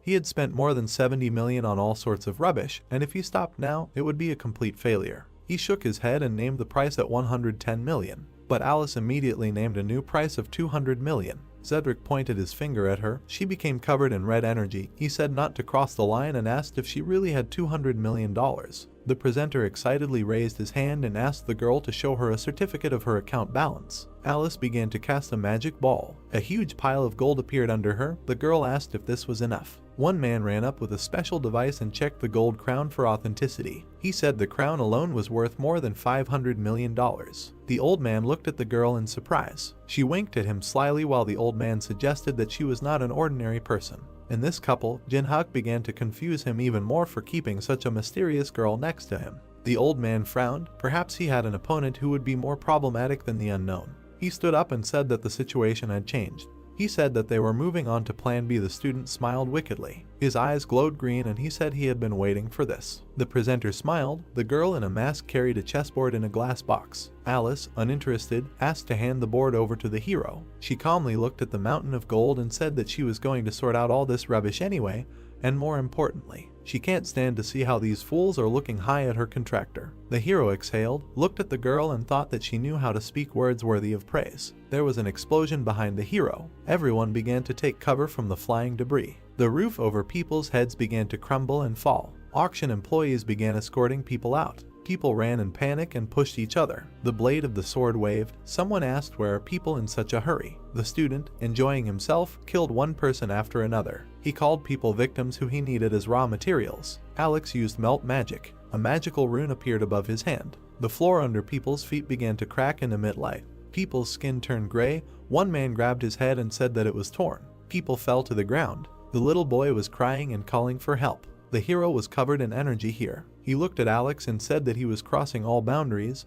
He called him a psychopath. The souls of people left their bodies, flying out like green smoke from their withered bodies. A bloodthirsty monster appeared. The hero prepared for battle, calling his opponent an abomination. 2 more monsters appeared in front of Alex. Alex said that they were beautiful. The hero gritted his teeth and stood in a fighting stance. Alex said that this was expected of an S rank. He smiled and said that he remembered very well how the hero insulted him on the plane. After the order to eliminate, the monsters ran to attack. The guy said that he no longer needed to hold back. Jin-hyuk calmly looked at the approaching monster. A bloodthirsty hand was approaching his face. There was a flash and stones flew in different directions. The hero jumped to the side. 2 monsters stood in front of him. Alex called the hero agile. The monsters were slowly approaching. Alex asked where that little rich girl ran off to. A sword began to appear in the hero's hand. He said that she didn't like these nasty guys, so she ran away a long time ago. He noted to himself that her body had disincarnated, since it would need all the magical energy. The damage will gradually stack.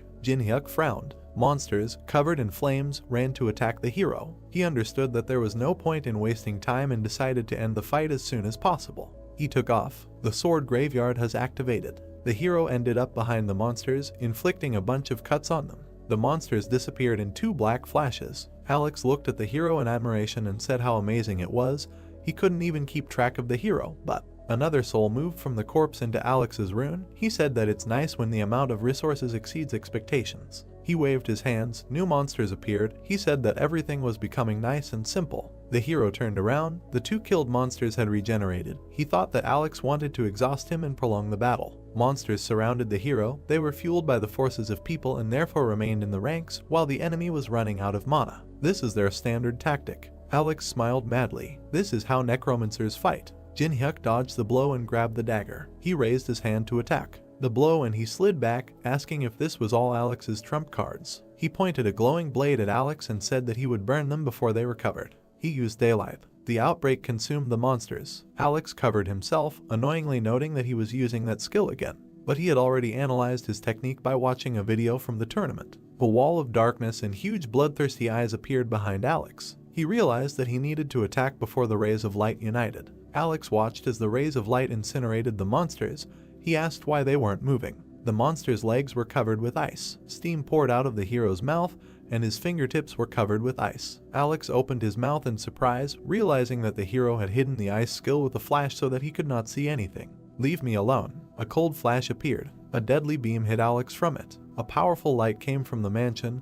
It became as bright as day. Alex was lying on the floor. He looked at the hero, saying that this was impossible. He looked at the bloody scraps that were left of his cuties. The hero came up from behind and said that the cuties were a little blown away. Alex waved his hand, but a beam of ice hit him. The hero waved his dagger, and a light flashed in front of his face. Alex jumped out of the cloud of smoke. He was sweating. He realized that he had lost, but he had a huge advantage. He decided to quickly run and find a teacher. An invisible blade pierced his body, and a knife blade protruded from his stomach. Alex began to fall to the ground. The hero was hiding in the smoke. He stood in a throwing stance and smiled. He approached the wounded Alex and said that he had created chaos and asked if he was really going to run away. Blood flowed from the guy's mouth. The hero grabbed the handle of the knife. He said that he would tell Alex how he would die. Blood sprayed from the guy's mouth. Jin-hyuk said that for the next half hour, blood would accumulate in his lungs, and when they were filled with blood, the guy would begin to choke. The hero's eyes burned. He said that in the first place, perhaps death by fire, but suffocation is no less painful. He said what he thinks. What can make sure a guy doesn't suffer for too long? He showed a bottle of elixir and said that if he tells about the main association, Alex decided that he could survive. Anu smiled and grabbed the hero's leg. He couldn't speak because he was choking. He clenched his teeth. Blood seeped through them. He decided that he could write in blood. Jin-hyuk stepped on his hand. He smiled and said that if the guy can't talk, then nothing can be done. Alex realized that he was not going to listen to him. The hero put his hand in his pocket and said that he didn't need it now. He threw something to the guy and offered to take it away. Alex's business card fell into a pool of blood. The hero asked to do a favor. He turned around and walked in the other direction, asking the guy to die as long and painfully as possible. The entire auction hall was in ruins. Something caught the guy's attention. He saw a safe created by Michelangelo in the heart of an ichthyosaur. With this combination, he can create a subspace for items. He combined both artifacts. He clenched his hands and pulled out his tongue from effort. The system reported that the hero had successfully created a huge subspace for 5 tons of inventory. The hero twitched. Someone turned to him. The leader behind him smiled and thanked him for saving them. The boy pressed himself close to the leader and said thank you to the guy. He thought that he would have to pay for these items. He frowned and said that he didn't take the items for nothing, but the host said that everything was fine. Jin-hyuk looked questioningly. The presenter smiled and said that he lost consciousness, and then he saw the hero and he saved their lives. He hugged his only son. He said that he had never even thought of informing on the hero. Jin-hyuk was silent in surprise. This was the first time for him. He closed his eyes, smiled and walked away, noting that this was not a bad feeling. Third floor of the Tower of Challenges, Cathedral of Hate. The door opened leading into the corridor. The girl covered herself from the arrows with the tabletop. She threw it aside. She asked why they put up so much protection. She slouched and said that you have to go through this every time. A man with glasses stood behind her and asked her to stop complaining, as he was in a bad mood because of Alex. Melina turned around with displeasure. She put the snake dagger to his neck and asked if she should really worry about his bad mood. He replied that if she did not want to die, she would have to. Someone appeared in front of the couple and asked them to stop. There was an inverted cross on his robe, and the man in the plague doctor mask said that he couldn't even believe that they had survived together for more than 10 years. The couple turned away from the unknown. He asked why they are always like cats and dogs. They sat down on different benches. The unknown person said that the reason he called them was the appearance of a new character who required special attention. It was about a hero. Melina waved her hand and said that he probably played before too, but that does not mean that he is stronger than other rankers. The unknown man turned around and asked the girl to be vigilant. Perhaps he had already risen above them. Melina said that those who rose to 20 are considered covered. She did not think that he could. The man said that he also thought that they shouldn't have done that. He looked at the unknown person and said that they had chosen the unpopular virtual reality, the Tower of Tests, to hide from the surveillance of the international police, and therefore they knew the tower well. Melina said that others simply had no need to bother themselves like that. She leaned back and said that perhaps the hero was playing this heartless game out of idleness. She looked at the chandelier and said that only a sick person could try to get into this game. The unknown man was silent. The couple did not take his words seriously, but at least they understand each other. He understood that the hero should not be underestimated. His eyes flashed red as he knew he needed to eliminate the threat. He ordered to keep an eye on Kedrick. He disappeared and asked to be told that this was not a fiasco. Melina smiled and called the unknown man a troubled old man. It was a sunny day. Yewa swung her leg. Teeman was on the defensive. He managed to block, but the blow was too strong. The guy's defense fell off. He fell to the ground. Yangwa asked if he was okay. He raised a trembling thumb. They washed up after training. Teeman called Nuna over to him. He pointed to the screen. An unknown person was depicted there. He said that he was not so simple. Yewa sat next to him on the sofa and said that he might be bluffing like the others. Teeman said there was something special about him. They looked at the stream. Yangwa asked, "Is there really an unknown person standing in the Tree Man Temple in the boss room of the 3rd floor?" Teeman said that this place was very popular, and if you answer 3 questions from the Tree Man, he will give you a skill item as a reward. Teeman tensed. He said that the problem is the complexity of the questions that the tree asks. An unknown person stood in front of a tree with a human face. An unknown person was commenting in the chat. The tree smiled and said that it had not had visitors for a long time. It asked if he had come to solve its riddles. The unknown person put his hands in his pocket and asked to ask the most interesting questions. The tree frowned and said if a person guessed 3 riddles, then it would give him a leaf that he would choose. Wooden legs appeared. It said that if a person even makes a mistake. The unknown man was surrounded by several wooden giants. The tree said that otherwise it would punish the hero. It announced the first question. It introduced a sea dragon and asked what is the optimal depth and temperature for a Kellhorn to live in seawater. Teeman and Yewa looked at the screen in confusion, asking who could know the answer to such difficult questions. The unknown person raised his hand and said that the depth was 175 meters and the temperature was 1.5 degrees Celsius. Yanhwa and Teeman froze. The tree opened its mouth wide in surprise. The unknown person suggested asking the next question. The tree said that it had not yet answered whether the answer was correct or not, but the man said that he knew that the answer was correct and therefore suggested asking the next question. The tree frowned and said that the next question was not an easy one. The guy and the girl watched the stream in bewilderment. The tree asked how to use Feliani's spongy body. The unknown person said that it was necessary to simmer for 5 hours the salt of the sunny desert and the holy water of a priest who had changed his profession. The tree said that this answer was correct. The unknown remained calm. The tree called the last question. The giant eagles from the heavenly plateau only mate once a year. When? The unknown person pressed the button. He pointed his finger at the tree and said that when the first snow falls in the tower. The tree smiled. It laughed and said that the answer was correct. The unknown person rubbed his nose through the mask and said that he was interested in talking about the tower. The hour was going crazy. The tree calmed down and said that it would give the man the leaf he chose. It suggested choosing red, yellow, or green. Red is a fire modifier, yellow is a defense boost. Timon smiled and said that he knows that green increases movement speed. Gawa proudly pointed to herself and said that there would be a long battle with the boss. She was interested in what the unknown would choose. She said that she would choose speed. The unknown person said that he did not need these sheets. He said that he wanted to get something else. He touched the tree and asked for the black leaf it was hiding. The tree looked at the man in fear and asked how he knew about the black leaf. The guy and the girl looked at each other, not understanding what we are talking about. The tree smiled and said that it couldn't give it to the hero, but agreed to give the hero an extra green leaf if he chose red. Wouldn't it be beneficial? The unknown man turned around and deliberately said that the great and venerable tree man said that for the correct answers he would give the leaf you wanted. He said that it would charm his teeth. He extended his hand and asked to give the black leaf under the threat of calling the tree a dishonest liar. The tree was oozing tree sap from excitement.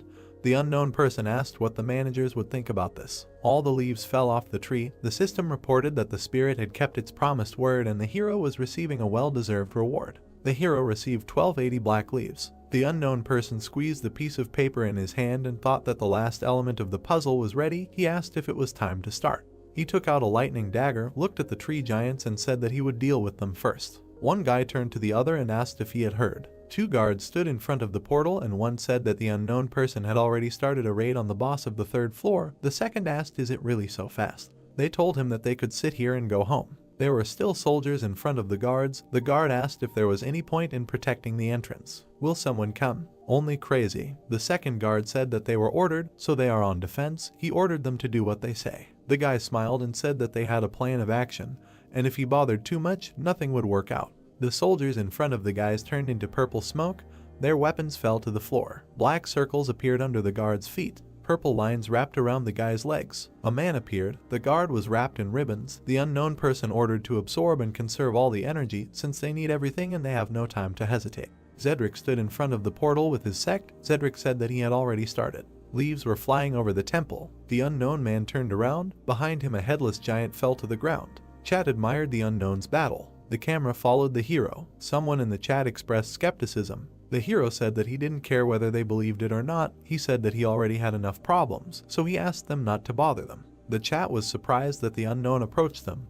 This idea began to refute this theory, saying that the unknown would not communicate with the audience like that. The unknown man looked at the camera and said that he was telling this to them. He said that if they want to watch, then let them watch.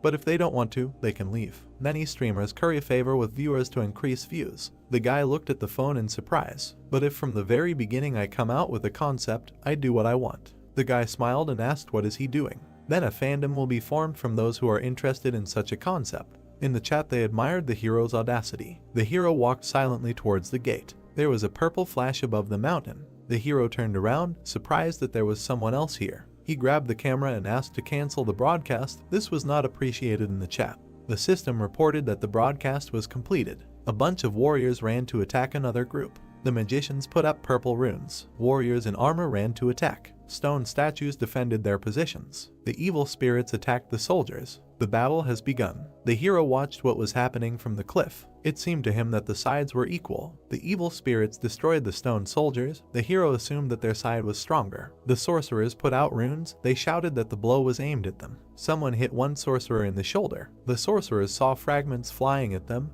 They began to demand that the shields be turned around. The fragments began to bounce off the magic discs. The sorcerers could not understand where the attack was coming from. They saw a masked man behind the stone army. The sorcerer ordered the undead to eliminate the masked man. Skeleton archers began to shoot at the hero. The hero began to hide behind the stone soldiers. He put out his hand, rays of light swirled in it. He used the protection of heaven. A flash of light illuminated the undead. The sorcerers looked at how the undead suffered from the blow. They realized that they could not control it because of the holy skill. They decided that they needed to concentrate on controlling thoughts. A huge warrior in a horned helmet began to attack the sorcerers. One of the subordinates shouted to the master that Team 3 had been destroyed. Zedric clenched his teeth and said that he could see it that way. The unknown ran forward. He thought that there were 4 teams created to effectively control the undead. He presented the battle plan. One of the teams was destroyed. If you destroy the first one and break the network, then control is completely destroyed. A fiery flash appeared next to the hero. He attracted attention. He attacked the stone golem, asking if he could really catch it at that speed. The fighting statue of the Moe ran after the hero. The sorcerer pointed to a huge approaching head and said that the enemy was coming in their direction. He was ordered to stop him. The unknown person found himself behind the sorcerers. Moe jumped. The sorcerers looked in shock at the approaching death. The statue stuck into the ground with a roar. The sorcerer shouted to the master that the first team was destroyed, and if this continues, they will be surrounded. Cedric said that he knows all this. He shouted furiously and asked what kind of enemy they were facing. He said that he throws ash into the cooked rice porridge every time. He held out his staff and began to activate the Pyramid Guardian. They shouted to him that if he used this skill, he would have no mana left to attack the boss, but he ordered him to shut up. His eyes glowed and he said that he would concentrate all his power and kill him. He ordered to wake up. Ghosts and bandages began to appear around the necromancer. These were the guardians. Exhausted, Cedric fell to the ground. They asked him if he was okay. The old man replied that he was a little overtired. He turned around and ordered to come closer. He grabbed the sorcerer. He looked in horror as the master's hand began to suck out his life. In an instant he withered away. Cedric regained his strength and said that if the guy twitches, the pain will only get worse. The unknown dodged the attacks, noticing how Cedric absorbed his own comrade. All that was left of the assistant was hollow clothing. Cedric's eyes glowed red. He asked how long the hero had been waiting for him. He stood in the middle of the army of guardians and smiled madly. He suggested that the fun begin. The guardians rushed to attack. Cedric screamed and asked the unknown how he liked his strongest army. The guardian extended his hand and the bandages, like snakes, stretched forward. Cedric said that it was his mummy soldiers who were free to use bandages as strong as steel. The bandages easily destroyed the stone soldiers. Cedric shouted that the undead could not be stronger. The hero dodged the soldiers' fragments and bandages. The necromancer shouted that he had to hold them back for the battle with the boss of the third floor, but if he killed the unknown, then the game was worth the candle. Cedric began waving his staff, stuck out his tongue like mad, and asked the hero to die as quickly as possible. The two watched the intense battle from the sidelines. Melina and her partner said that the eccentric in the mask was amazing and she had not seen Cedric give all his best for a long time. The guy said that his plan to destroy the bases was, of course, good, but the fact that he didn't leave after that was stupid. He said that Cedric had miscalculated the balance of forces and paid for it. The steel giant swung his sword. The guy said that after seeing the skeletons and death knights, he thought he could handle it. Cedric burst into laughter. The guy noticed that he had quite a few problematic abilities. The guy touched the glasses and said that there was no point in interfering with them. Melina turned around. She looked at the powerful explosion. The unknown man dodged his enemies, destroying one after another. He was serious. He recalled that time, that experience. He remembered the old man who said that the hero's sword is strong and sharp, but he is very tense and his mistake is the dissipation of strength. He took the rope and offered to look at it. The old man smiled and said that a true master is able to deliver a good blow using a minimum of force. He waved. The rope shattered into pieces. He asked to imagine that it was moving freely, like the wind. It was responsive and pliable, impermanent. He waved, saying that at the right moment. The hero looked in surprise at the master, who said that at one moment you release the energy of her movement. The master smiled and asked if he wanted to learn his spiritual sword art, Shuhangamu. The system reported that part of the spiritual art skill had been restored and could now be reproduced. Something dug through the earth in an arc. The bandages began to be pulled off the mummy's face. The hero attacked with a dagger. The system reported that the understanding of the Shuhangamu sword's spiritual art skill was growing rapidly. Cedric began to cover himself from the pressure of energy. He looked at the hero in confusion, thinking that the whirlwind from his spiritual art was so powerful that it attracted everything around him. A tornado of energy began to form, sucking everything inside itself. The hero frowned. He used the fifth type of sword dance, Soul Destruction.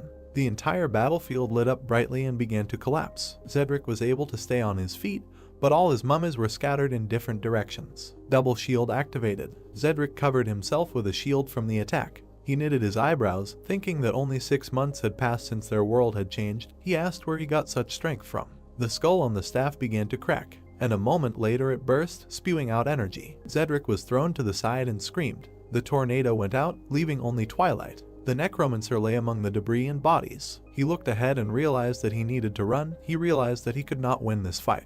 He looked at the pile of bodies around and the approaching army and began to ask to protect himself and delay the enemy. He shouted that this was an order. A hero approached him from behind and said that the apple does not fall far from the tree. He compared him with his student. Cedric turned around in horror. The hero said that he first boasts of his advantage, and when he realizes that he needs to run, he immediately runs. Cedric called the hero a bastard. He realized that the unknown was Jin Huk. The hero asked to say hello to his student. The necromancer's pupils shrank in fear. He screamed, covered in fire. The old man was completely covered in flames. The hero asked him to tell him that he was worried that he would be bored alone and that's why he sent him. Jin Huk silently looked at the burning body. Energy began to flow out of the undead. The sorcerers began to look at the crumbling call. They were surrounded by stone soldiers. While the crowd was being beaten, the deified skeleton of Cedric was already lying behind them. It was not easy to use soul destruction at this level. The hero walked down the stairs of the temple, suggesting that he was even overtired. The system reported that the hero purchased a solution for replenishing medium-level mana, 4 pieces. He held 4 flasks in his hands. He understood that if he didn't come here now, everything would be at a loss to him. He used all 4 vials and told himself that he needed to wait a little longer. He approached the shield, surprised that it had flown all the way here, and remembered that he used to love shields. He threw it on his back, starting to feel nostalgic. He took the shield in his hand, got into a fighting stance. He looked at the stone soldiers. The giants began to advance. Temple Guard, Lord of the 4 Principles. The hero stood in front of 4 giants. The giants attacked the hero. He began to repel attacks with a shield, saying that he liked their silence. He began to accelerate, dodging blows. He began to make cuts on the giants. He asked them to spit out the key already, as he was tired. The giants with evil faces continued to attack. One of them has already fallen to the ground. Jinhyuk grabbed the shield with both hands and asked if they had such a pattern. The giant held a golden bud in his hands. He used the pagoda of knowledge. At the end of the golden bud was a key. The giant squeezed the flower. It shone with green energy. The system reported that the key leading to the main hall was responsive. The hero's mask began to disappear. The entity behind the gate responded to the call. A huge orange flower appeared above the giant. The hero frowned, realizing that the enemy had decided to act for sure. The flower was shining. Golden hands appeared. A golden sage appeared with a bunch of hands. The bodhisattva appeared. He looked at the destroyed giants and said that he had not been summoned for a long time. He smiled and said that he didn't think there would be a person among the visitors who would pose a threat enough to use the key. The hero lowered his hands and said that he would only destroy the boss of this floor. The deity smiled and called the man interesting. He said he was not sure about the rest but acknowledged the man's bravery. The hero jumped back and said that he wanted to finish everything quickly since he was terribly tired. The deity said that he would like to continue the conversation. The hero jumped. He covered himself with a shield and said that chatting with statues was such fun. Spears appeared in the hands of the statue. He said that every moment of life is a gift. He called the hero a stupid child. He swung a bunch of arms and ordered the hero to enjoy it while he could. He said when death comes, he will miss this moment. The hero frowned. The statue smiled. There was a green flash. The hero fought off a powerful green beam with his shield, which began to crumble the ground. The shield began to crack. He bent down, thinking that the attack was so powerful that when he simply blocked the blows, it seemed to him that his body was crumbling. He ordered himself to endure. He will only have one chance. The statue smiled and said that the hero was able to withstand sound attacks. A bunch of hands attacked the hero. The hero took a stance and began to cover himself in cold steam using ice creations. Huge ice growths appeared in front of him.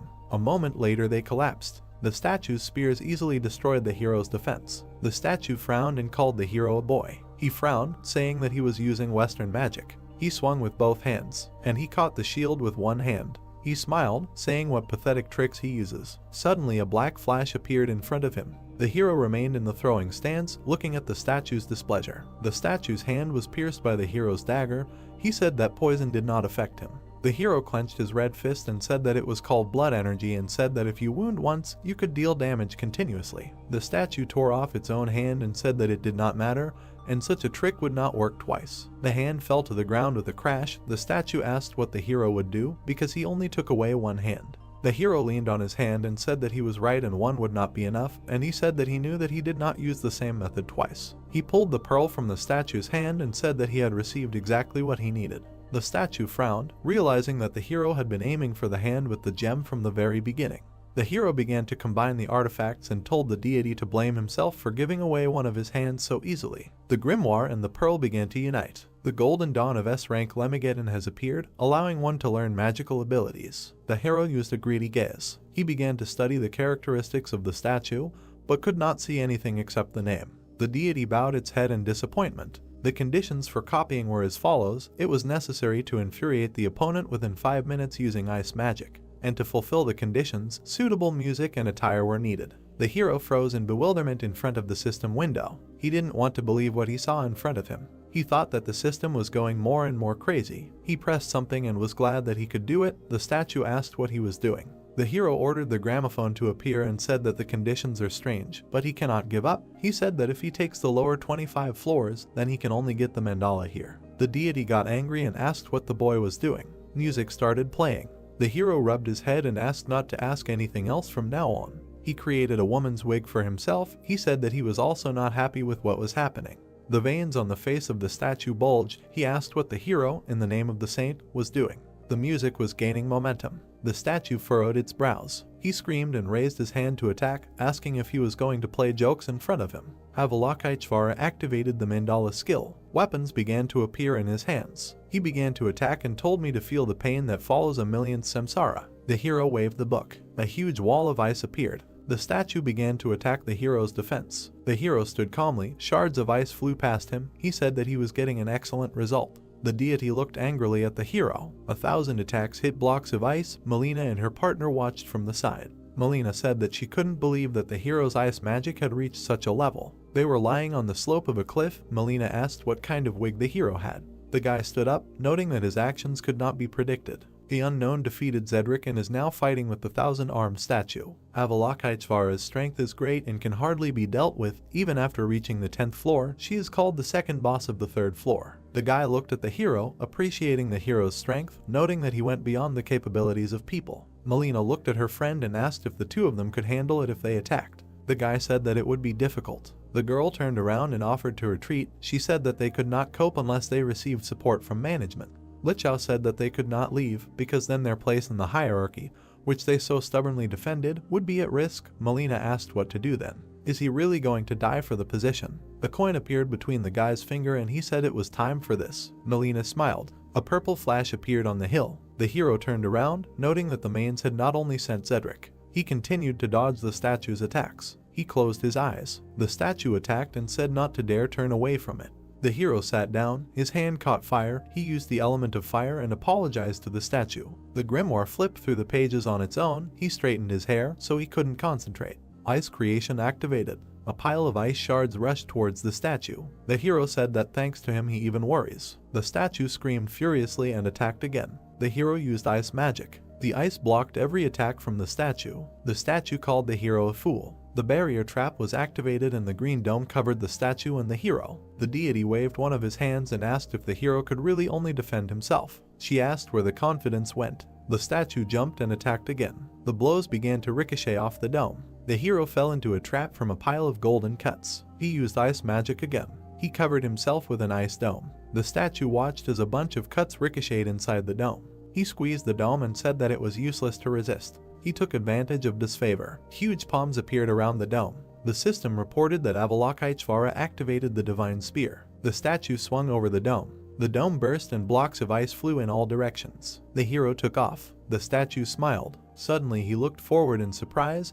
The hero asked if the same attacks wouldn't work twice. He looked down. The hero was running at his feet and said that they were going through quite well. He stood in a throwing pose. The statue looked angrily at the blocks of ice that appeared at his feet. He was completely covered in ice and screamed. The hero slipped back and asked if he knew how offended he was. The statue was writhing in rage, locked in an icy prison. The hero asked why someone who has achieved nirvana through self-improvement is so prejudiced. The hero reached out to the wall of ice. An installation of the middle finger appeared next to him. Jinhyuk said that for compulsive disorders, there is nothing better than shock therapy. The statue's face expressed fury. He shouted that he would send the man to endless suffering in Abysai. He said that he would make the hero reborn into an insect thousands and millions of times. The system reported that the copy conditions were met. The hero successfully copied Mandal's ability, which is capable of imbuing weapons with special powers. The hero took off his wig. Magic symbols appeared behind the hero's head, like a statue. The deity clenched his teeth in fear. The hero touched the icy middle finger while the deity asked how he was able to obtain this ability.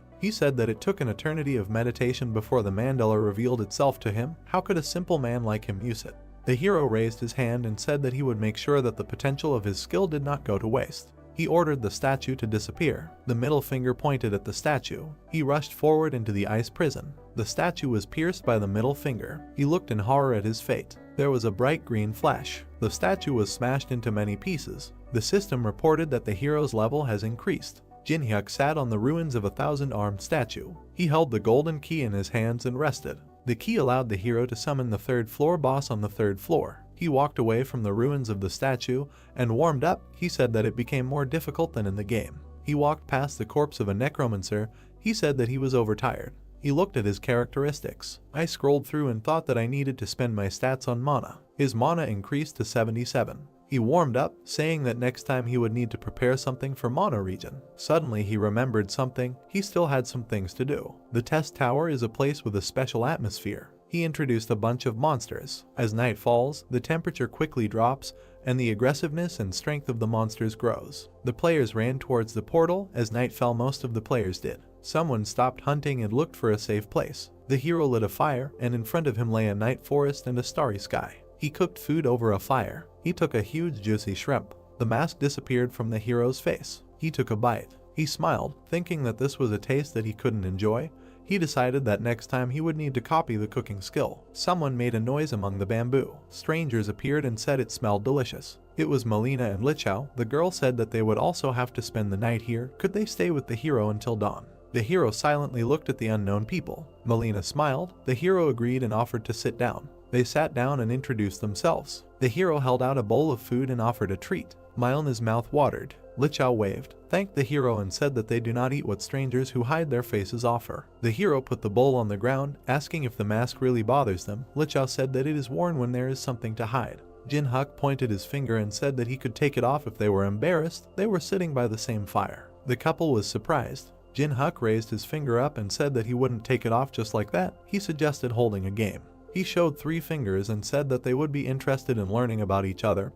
He suggested asking 3 questions, and if they answered his questions, he would take off his mask. Lichao looked at the hero, thinking that the answer to the question does not necessarily mean the truth, because you cannot know the truth of the words. He didn't know what the hero was up to, but it certainly wasn't a disadvantage to them. He nodded to the girl. Jinhuk gave a thumbs up. Melina tossed the coins and began to catch them. She smiled and offered to decide with a coin who to start with. She chose obverse. With the help of magic, an obverse appeared. She grabbed the coin and said that they were the first. The hero thought about barely noticeable magic. Caligula coin. Choose a target and pour magic into the coin for 5 minutes, and you can influence the mind of your opponent. Melina thought about it. She decided that if she asked the name or guild, the hero was unlikely to answer. She smiled and asked if any of his comrades were here. The hero noted that this is a practical question. He looked at the couple and said that he came here alone. He said that now it was his turn to ask questions. He said they were hunting the boss and asked why they were only watching. It was clear that he was fighting. Melina smiled and said that they were waiting for the right moment to enter the temple because this place had a bad reputation and they had to be careful. She again took the coin in her fingers and asked why the masked man came to the tower. The hero straightened the coals in the fire and thought, even if the interests coincide, she wants to win him over to her side. He said that he doesn't know what he wants. He asked if he said what he needed, would they be able to fulfill his conditions? Melina played with the coin and agreed on the condition that their interests coincided because they are capable of much. Lichao smiled. Jinhuk leaned over and said that now there will be the last question. He asked if they answer now, then he will take off his mask. The girl asked what the hero wants for the last time. Jinhuk looked at the fire and said the last thing he was interested in was. He pointed a stick at the couple and asked if the main association really thought that the 2 of them were enough to resist him. Melina smiled and said that everything was as she thought. They stood up. She said that he knew their true colors, and they saw with their own eyes how strong he was, because he alone dealt with Avalokiteshvara. The hero continued to sit. He was asked if he was still overtired. They realized that he was very weak. She raised her hand and said that 2 of them would be enough. She pointed a coin filled with magic at the hero. They looked at each other silently. Melina looked at the coin in surprise and asked why it didn't work. Lichao asked what the girl was doing. The hero took the bowl of shrimp and said that the Caligula coin was fine. A purple scale appeared behind the couple. The hero said that she couldn't use it now. The judgment of Anubis was used, which reduced stats by 50% and blocked abilities for a minute. Lichao shouted that they had been discovered. He demanded that the girl use the skill. Melina said that not one skill works. Jinhuk placed the bowl on the altar, saying that the couple was so confused. The system reported that the temple gods were pleased with the offering. The system offered to select a subject to conduct the court of Anubis. The pillar with the furious face glowed blue. A great commander has been chosen by the enemy. The second pillar shone red. The afterlife commander was chosen by the enemy. Melina and Lichao looked in horror at the 2 stone statues they had never heard of. Guardians of the earth, great and afterlife commanders. They were approaching the couple. Lichao remembered the shrimp sacrifice. He realized that it awakened the pillars, and it turns out that it was not a simple meal. The hero collapsed by the fire, saying that he was very tired. Deciding that it was better not to move rashly, he said that he would not be able to escape anyway. The afterlife commander used a ban on exit. A fiery barrier of totems surrounded the space. Liqiao took off. He approached the resting hero, saying that if he died, they would disappear. Jinhyuk said that he asked not to move. A huge hand hung over the guy. The great commander used a warning. The blue pillar hit the ground. Liqiao, with broken glasses, covered in blood, lay under a stone paw. The pillar hit the ground again. The coin fell and rolled on the ground. Melina clasped her hands, realizing that she had to run before it was too late. The commander raised his hand for a new blow, but the hero ordered to stop. He approached the girl and suggested starting a conversation. The greedy gaze was activated. The system reported an error due to a difference in levels. The hero frowned, noticing that even the luck stat did not help him this time. He looked at the corpse of Liqiao, lying in the hole from the blow. Jinhyuk said that he hoped that this time the girl would answer the questions more sincerely. Melina asked what the hero was interested in. He looked at the girl and said that he had heard a lot about the mains, but he could not understand the motives. He said that if they do not climb the tower, all humanity will disappear. Why are they bothering the players? Melina started to speak, but someone said she couldn't. Liqiao, covered in blood, crawled out of the pit and demanded that he close his mouth and not say anything. The commander swung his stone paw. Liqiao shouted that she would never do anything. Melina looked at her friend in horror. The paw rose, covered in blood. Jinhyuk said that being true to an idea to the end is cool, but only at the right time and in the right place. Melina turned around in fear. Jinhyuk said that he does not leave alive those who are trying to take his life, only if she tells him the information.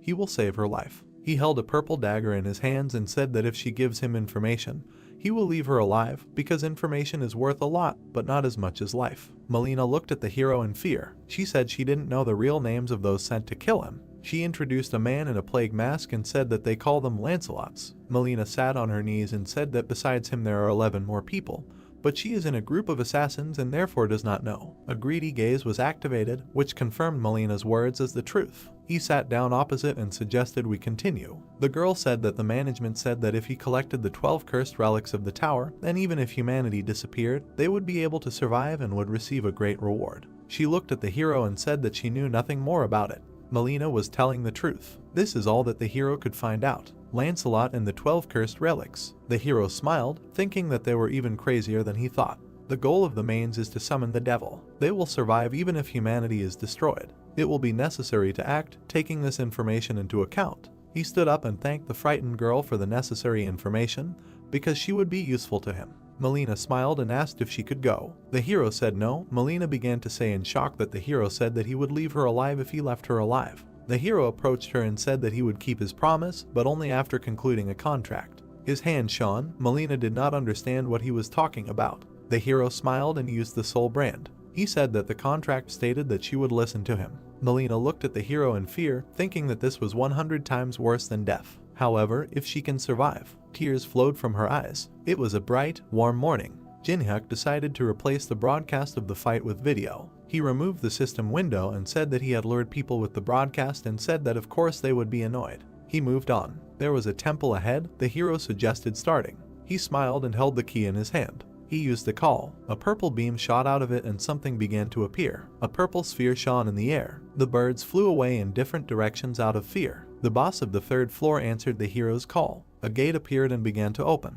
A stone foot stepped out of the purple portal. The stone army began to appear. A man came out with a cup of sake. He asked who dared to disturb his rest. The hero activated his greedy gaze. The system reported that the luck and adaptation stats compensated for the difference in levels. The boss of the 3rd floor appeared. A long-haired man sat on a stone throne. His name was Muhan. The system window of its characteristics opened. Copying was impossible due to the difference in levels. Muhan drank sake and said that many tried to fight against his army, but only the hero summoned him using the key. He sat on the head of a huge warrior, under which there were also many giants and warriors. It was a huge Muhan army of 100,000 souls. Jinhyuk smiled and asked about his army. He activated the first chessboard. He extended his hand, and a projection began to appear under it. He hit the plate. The system reported that the first chessboard had opened. A huge chess field opened up under his feet. 2,851 magic chess pieces volunteered. A row of pawns appeared in front of the hero. Mukhan smiled and said that this is an interesting idea, because with this method one can become a replacement for an entire army. He asked what such a little thing can do.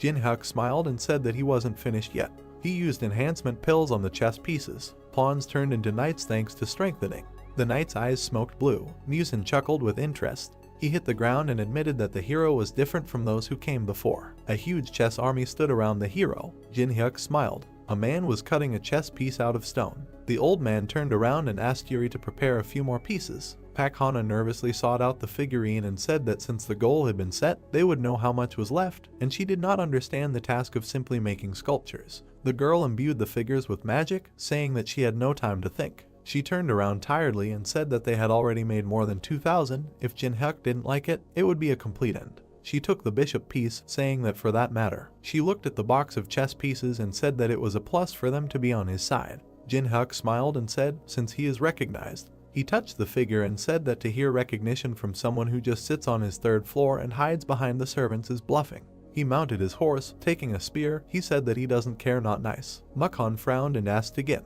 Jin-hyuk said that Muhang defeated a couple of weak players and is now showing off, which is why he is stuck on the third floor because he does not have the ability to go higher. Muzan is covered in energy. The monsters of the test tower guard each floor and use the energy of this floor. In addition, not only the players, but they too can climb the tower and increase their strength. Mukhan laughed, calling the hero a nice fellow.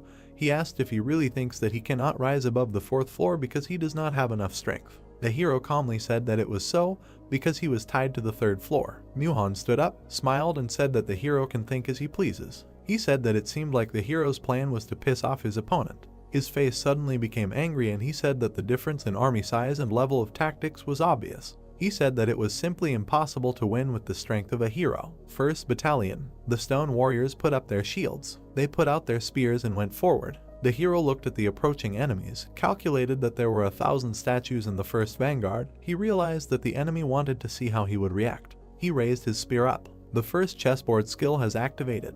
The attack and defense of chess pieces on the field has increased by 30%.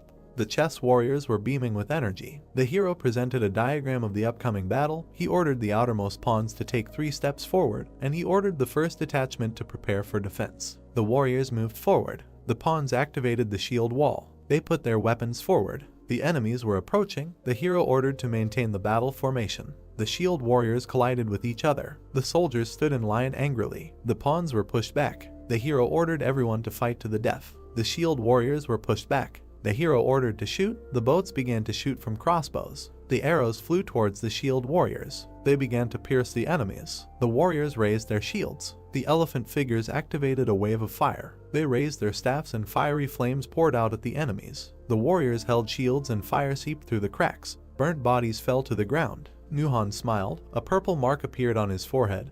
He said that the hero mated with the advance group in seconds, which was worthy. He ordered the 2nd and 3rd battalions to advance. He pointed with his hand. The warriors ran to attack. The horses attacked the enemy's flank. The hero presented the battle scheme. The horses activated a wedge formation, which increased damage by 200%. The hero attacked in the front row. He ordered the line to be broken through faster than lightning. They approached the enemy from the rear flank. The stone warriors turned around. The horses plunged into the enemies, tearing them apart. Muhan frowned, noting that Jin-hyuk was quite skilled at commanding an army. The hero gave orders. Muhan noted that he promptly switches to attack and defense, gives accurate and timely orders. He saw a hole in the formation. He thought it looked too delicious, like a poison treat. Muchon activated the identification of weak points. Light poured from his eyes. The system reported that if you destroy the crown, the pieces stop moving. Only the king or queen can be the crown. He watched the battlefield and realized that if he destroyed the crown, then victory would be in his hands. He laughed madly. He laughed and called the hero impudent. He kept wondering why the hero makes a mistake that even beginners do not make. He realized that this was not the case. A woman's leg appeared on the battlefield. The crown was Alice, who was watching the battle with displeasure. Muhan with a smile ordered to go forward to make a breakthrough. The hero turned around. He imagined the maneuvers of the current battle. As soon as he withdrew, the enemy targeted the center of the formation. Jin-hyuk ordered to ignore everything. He said that the enemy now has 3,000 fewer soldiers in defense. He understood everything. He attacked Muhan. He lured it by opening the center and showing the crown bait, which was a good trap. The giant raised his hand to strike. The elephants burned with fire. The giant was torn to pieces. A huge hand grabbed the giant. He swung, and he threw it far forward into the center of the chess formation. The giant roared through the center. Shrapnel flew past Alice. The giants landed very close. Alice was surrounded by enemies. Muhan smiled insidiously. He said this is the end. Alice looked around gloomily. The horses galloped forward. The huge titan praised the protagonist. because he got to him with a small number of warriors. Jin-hyuk lowered his shield, saying to stop talking nonsense, because he knows that he left the passage on purpose. Mohan frowned when he learned that the protagonist knew about the trap. Lowering his hand, Mohan said that he had given the crown to Alice and made his way to him with such small forces, but he would not achieve more. Mohan enveloped himself in mana, saying that they will end this here and now. The protagonist looked at the two titans that appeared. The Bodhisattva and David began to discuss the weakness and beauty of modern people. Mohan frowned as he noticed the strangeness. He raised an eyebrow, asking the protagonist if he was crazy because of the defeat, why he was laughing in such a position. Jin-hyuk smirked as he walked forward. Events take us back to the past. Alice irritably asked Jin-hyuk if he was really going alone. He responded by asking her if she was worried about him. Alice looked at the protagonist, saying that of course she was worried about him, because Mohan was the guardian of the third floor for a reason. Jin-hyuk angered Alice by saying that it was the first time she considered someone strong, which means he was stronger than her. She immediately yelled at him, asking him how he dared to compare the Lord of the Night with these guards. Turning away, the dissatisfied girl said that she didn't care about him at all. When the protagonist asked Alice if he could leave this area to her, she looked at him arrogantly, saying that even in her current state she could easily cope. Many guards' hands rushed towards Alice. She, seeing this, waved her hand and formed bloody spears. She screamed sharply, asking them if they even knew who they were trying to kill. Her bloody spears destroyed her attackers. The spears broke off entire parts of the guards' bodies. Only a few remained untouched. But this was not for long. Alice took off, beginning to form a sphere of blood. The system notified Alice of activating a bloody explosion. Alice looked arrogantly at the guards, ordering them to die. Alice sent the sphere at the guards, creating a powerful explosion. After the explosion, she carefully stepped on the guard's corpse. Then she raised her head arrogantly, showing her superiority. A shocked Mohan screamed, asking how such a little girl could have such power. The protagonist, whose spear was enveloped in mana, said that he, thinking that he would defeat the queen, let him get closer, and this was already a mistake. The system notified the activation of Bloody Rage energy. The black leaf suddenly enveloped itself in mana, after which the system notified that the black sheet was reacting to the energy of Bloody Rage. The protagonist's spear began to flare with mana. The system notified that a new attack modifier had been received. An icon with a crack in a man's skull appeared in the air, after which a system window appeared with a description of the mind destruction skill, which caused ongoing damage from decay and disorientated the enemy. The protagonist wound up his spear to throw. A moment later he threw it at Mohan. The spear left behind a trail of mana as it rushed towards the target. Dark mana suddenly flashed in the guard's eyes. Even the Bodhisattva did not escape this. David glanced at the Bodhisattva, who began to tell him that he did not like him in the first place. With a cry, the three-faced demon sharply attacked David. David, whose face was crumbled, was shocked. The Mohan army started fighting each other. Small warriors even killed generals, and the Bodhisattva continued to beat David. Mohan clutched his head in horror, not believing that his entire army was destroyed by one man. The protagonist's call made Mohan look at him in horror. Jin-hyuk grinned and told Mohan not to be nervous, otherwise he looked too pitiful. The system notified that ice creation had been activated. A wall of ice formed behind one of the generals. A nervous Mohan called the ice nonsense. Jin-hyuk began to form a bow out of ice, asking the floor guard if he was going to escape from certain defeat. Mohan rushed to run and ordered his soldiers to stop the protagonist. One of his generals immediately attacked the protagonist after the order. The general's fist struck even his allies. Jin-hyuk's horse was cut in half and flew away along with the fragments. Jin-hyuk himself jumped into the air, forming an arrow and telling Mohan that he was still the same. At that time the system notified the activation of the mandal. Afterwards, the system notified about the skills ice creation and mandala that worked together. Jin-hyuk smirked as he knocked an arrow. A moment later, the protagonist released the bowstring. The arrow struck the general's outstretched palm. Suddenly an arrow flew out of the general's back, after which she rushed towards Mohan, almost overtaking him. The arrow pierced Mohan's chest, causing hellish pain. He fell to his knees and began to glow brightly. Mohan released mana from every crevice in her body. Soon a powerful explosion occurred at the Mohan site. The system notified that the boss of the third floor had been killed. Alice smiled at the explosion. A moment later, the system notified the opening of the fourth floor of the test tower. Yuri and Yangwa were very happy when the system notified them of the remaining time to complete the fourth floor. The system window showed that there were 89 days and 24 hours left. Maria and Jinho were very surprised by the notification they received. With happiness at the sight of the notification, tears appeared in Teresa's eyes. At this time, behind Jin-hyuk, the Mohan army was falling apart. The system notified the protagonist that he had successfully completed the third floor of the test tower. While the explosions were happening behind Jin-hyuk, he looked sadly at the system window. Jin-hyuk walked across the battlefield. He received many system notifications about leveling up. Looking at the system windows, the protagonist decided to invest stats in mana and then look at the drop. Jin-hyuk was a little taken aback when he saw the awards. Treasures that could be obtained after eliminating a monster were divided into ranks by color. Red treasures, the lowest rank, dropped from the first 10 floors. But there was an orange chest in front of Jin-hyuk, shocking him. The protagonist was overjoyed, guessing that this was due to the effect of the monopolization skill, which was triggered when he received a reward alone. When the chest opened, cards immediately flew out of it.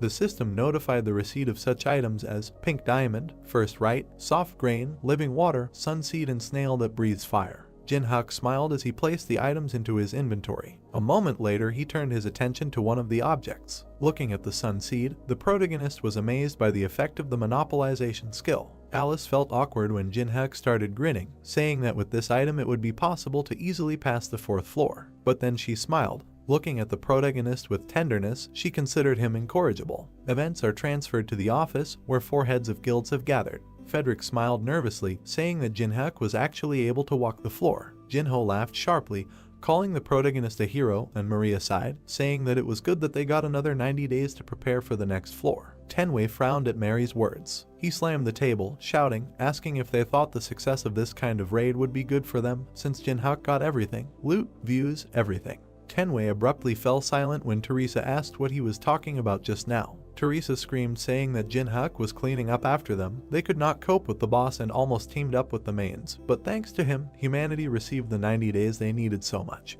An angry Teresa scolded Tenwei for his words. When Teresa asked Maria and Jinho to say something, they only remained awkwardly silent. Teresa hesitantly asked them if they were serious. Tenwei sat down in his seat as the girl asked them if everyone thought like him. Teresa, having received no answer, froze. Bowing her head, the girl surprised everyone by announcing her resignation from the association. Maria, hearing this, screamed sharply, asking Teresa to think again, because she had done so much so that she could come here. Frederick intervened in their conversation, saying that their association was not a passing yard, and it was impossible to just join and leave, because only people who can really protect humanity receive an invitation, and if she leaves them, she will not be able to return. Teresa froze when asked if she trusted Jin-hyuk with the future. Grabbing the door handles, the girl answered in the affirmative. She abruptly left the office, saying that she trusted him the same way she once trusted him with her life. Events take us to the beach along the edge of which the protagonist was walking, saying that he could go to a good hotel and relax. Yanghwa called Jin-hyuk, surprising him.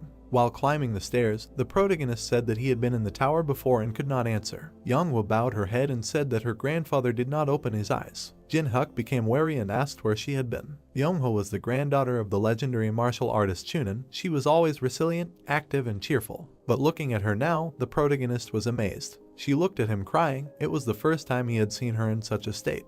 Jin-hyuk grabbed the girl by the shoulder, asking her to tell her what happened. In the hospital, a girl's voice was heard saying that this started around the appearance of the test tower, after which she asked if he remembered the incident in Incheon. The protagonist remembered the incident when he was with Pakhana in the labyrinth. Looking down, Jin-hyuk said that he seemed to see it on the news. A despondent Yanghwa said that then grandfather was there and defeated the monsters that awakened after the outbreak, but was severely injured and did not recover. She pointed to her lying father, saying that now he felt even worse. Jin-hyuk, seeing the sick look of the old man, could not believe that this man was considered the strongest in Korea. A moment later, a system window with a complete list of characteristics appeared in front of him. The system informed him that if he saved Chunin, he would be able to copy one of his skills. The protagonist's pupil flashed.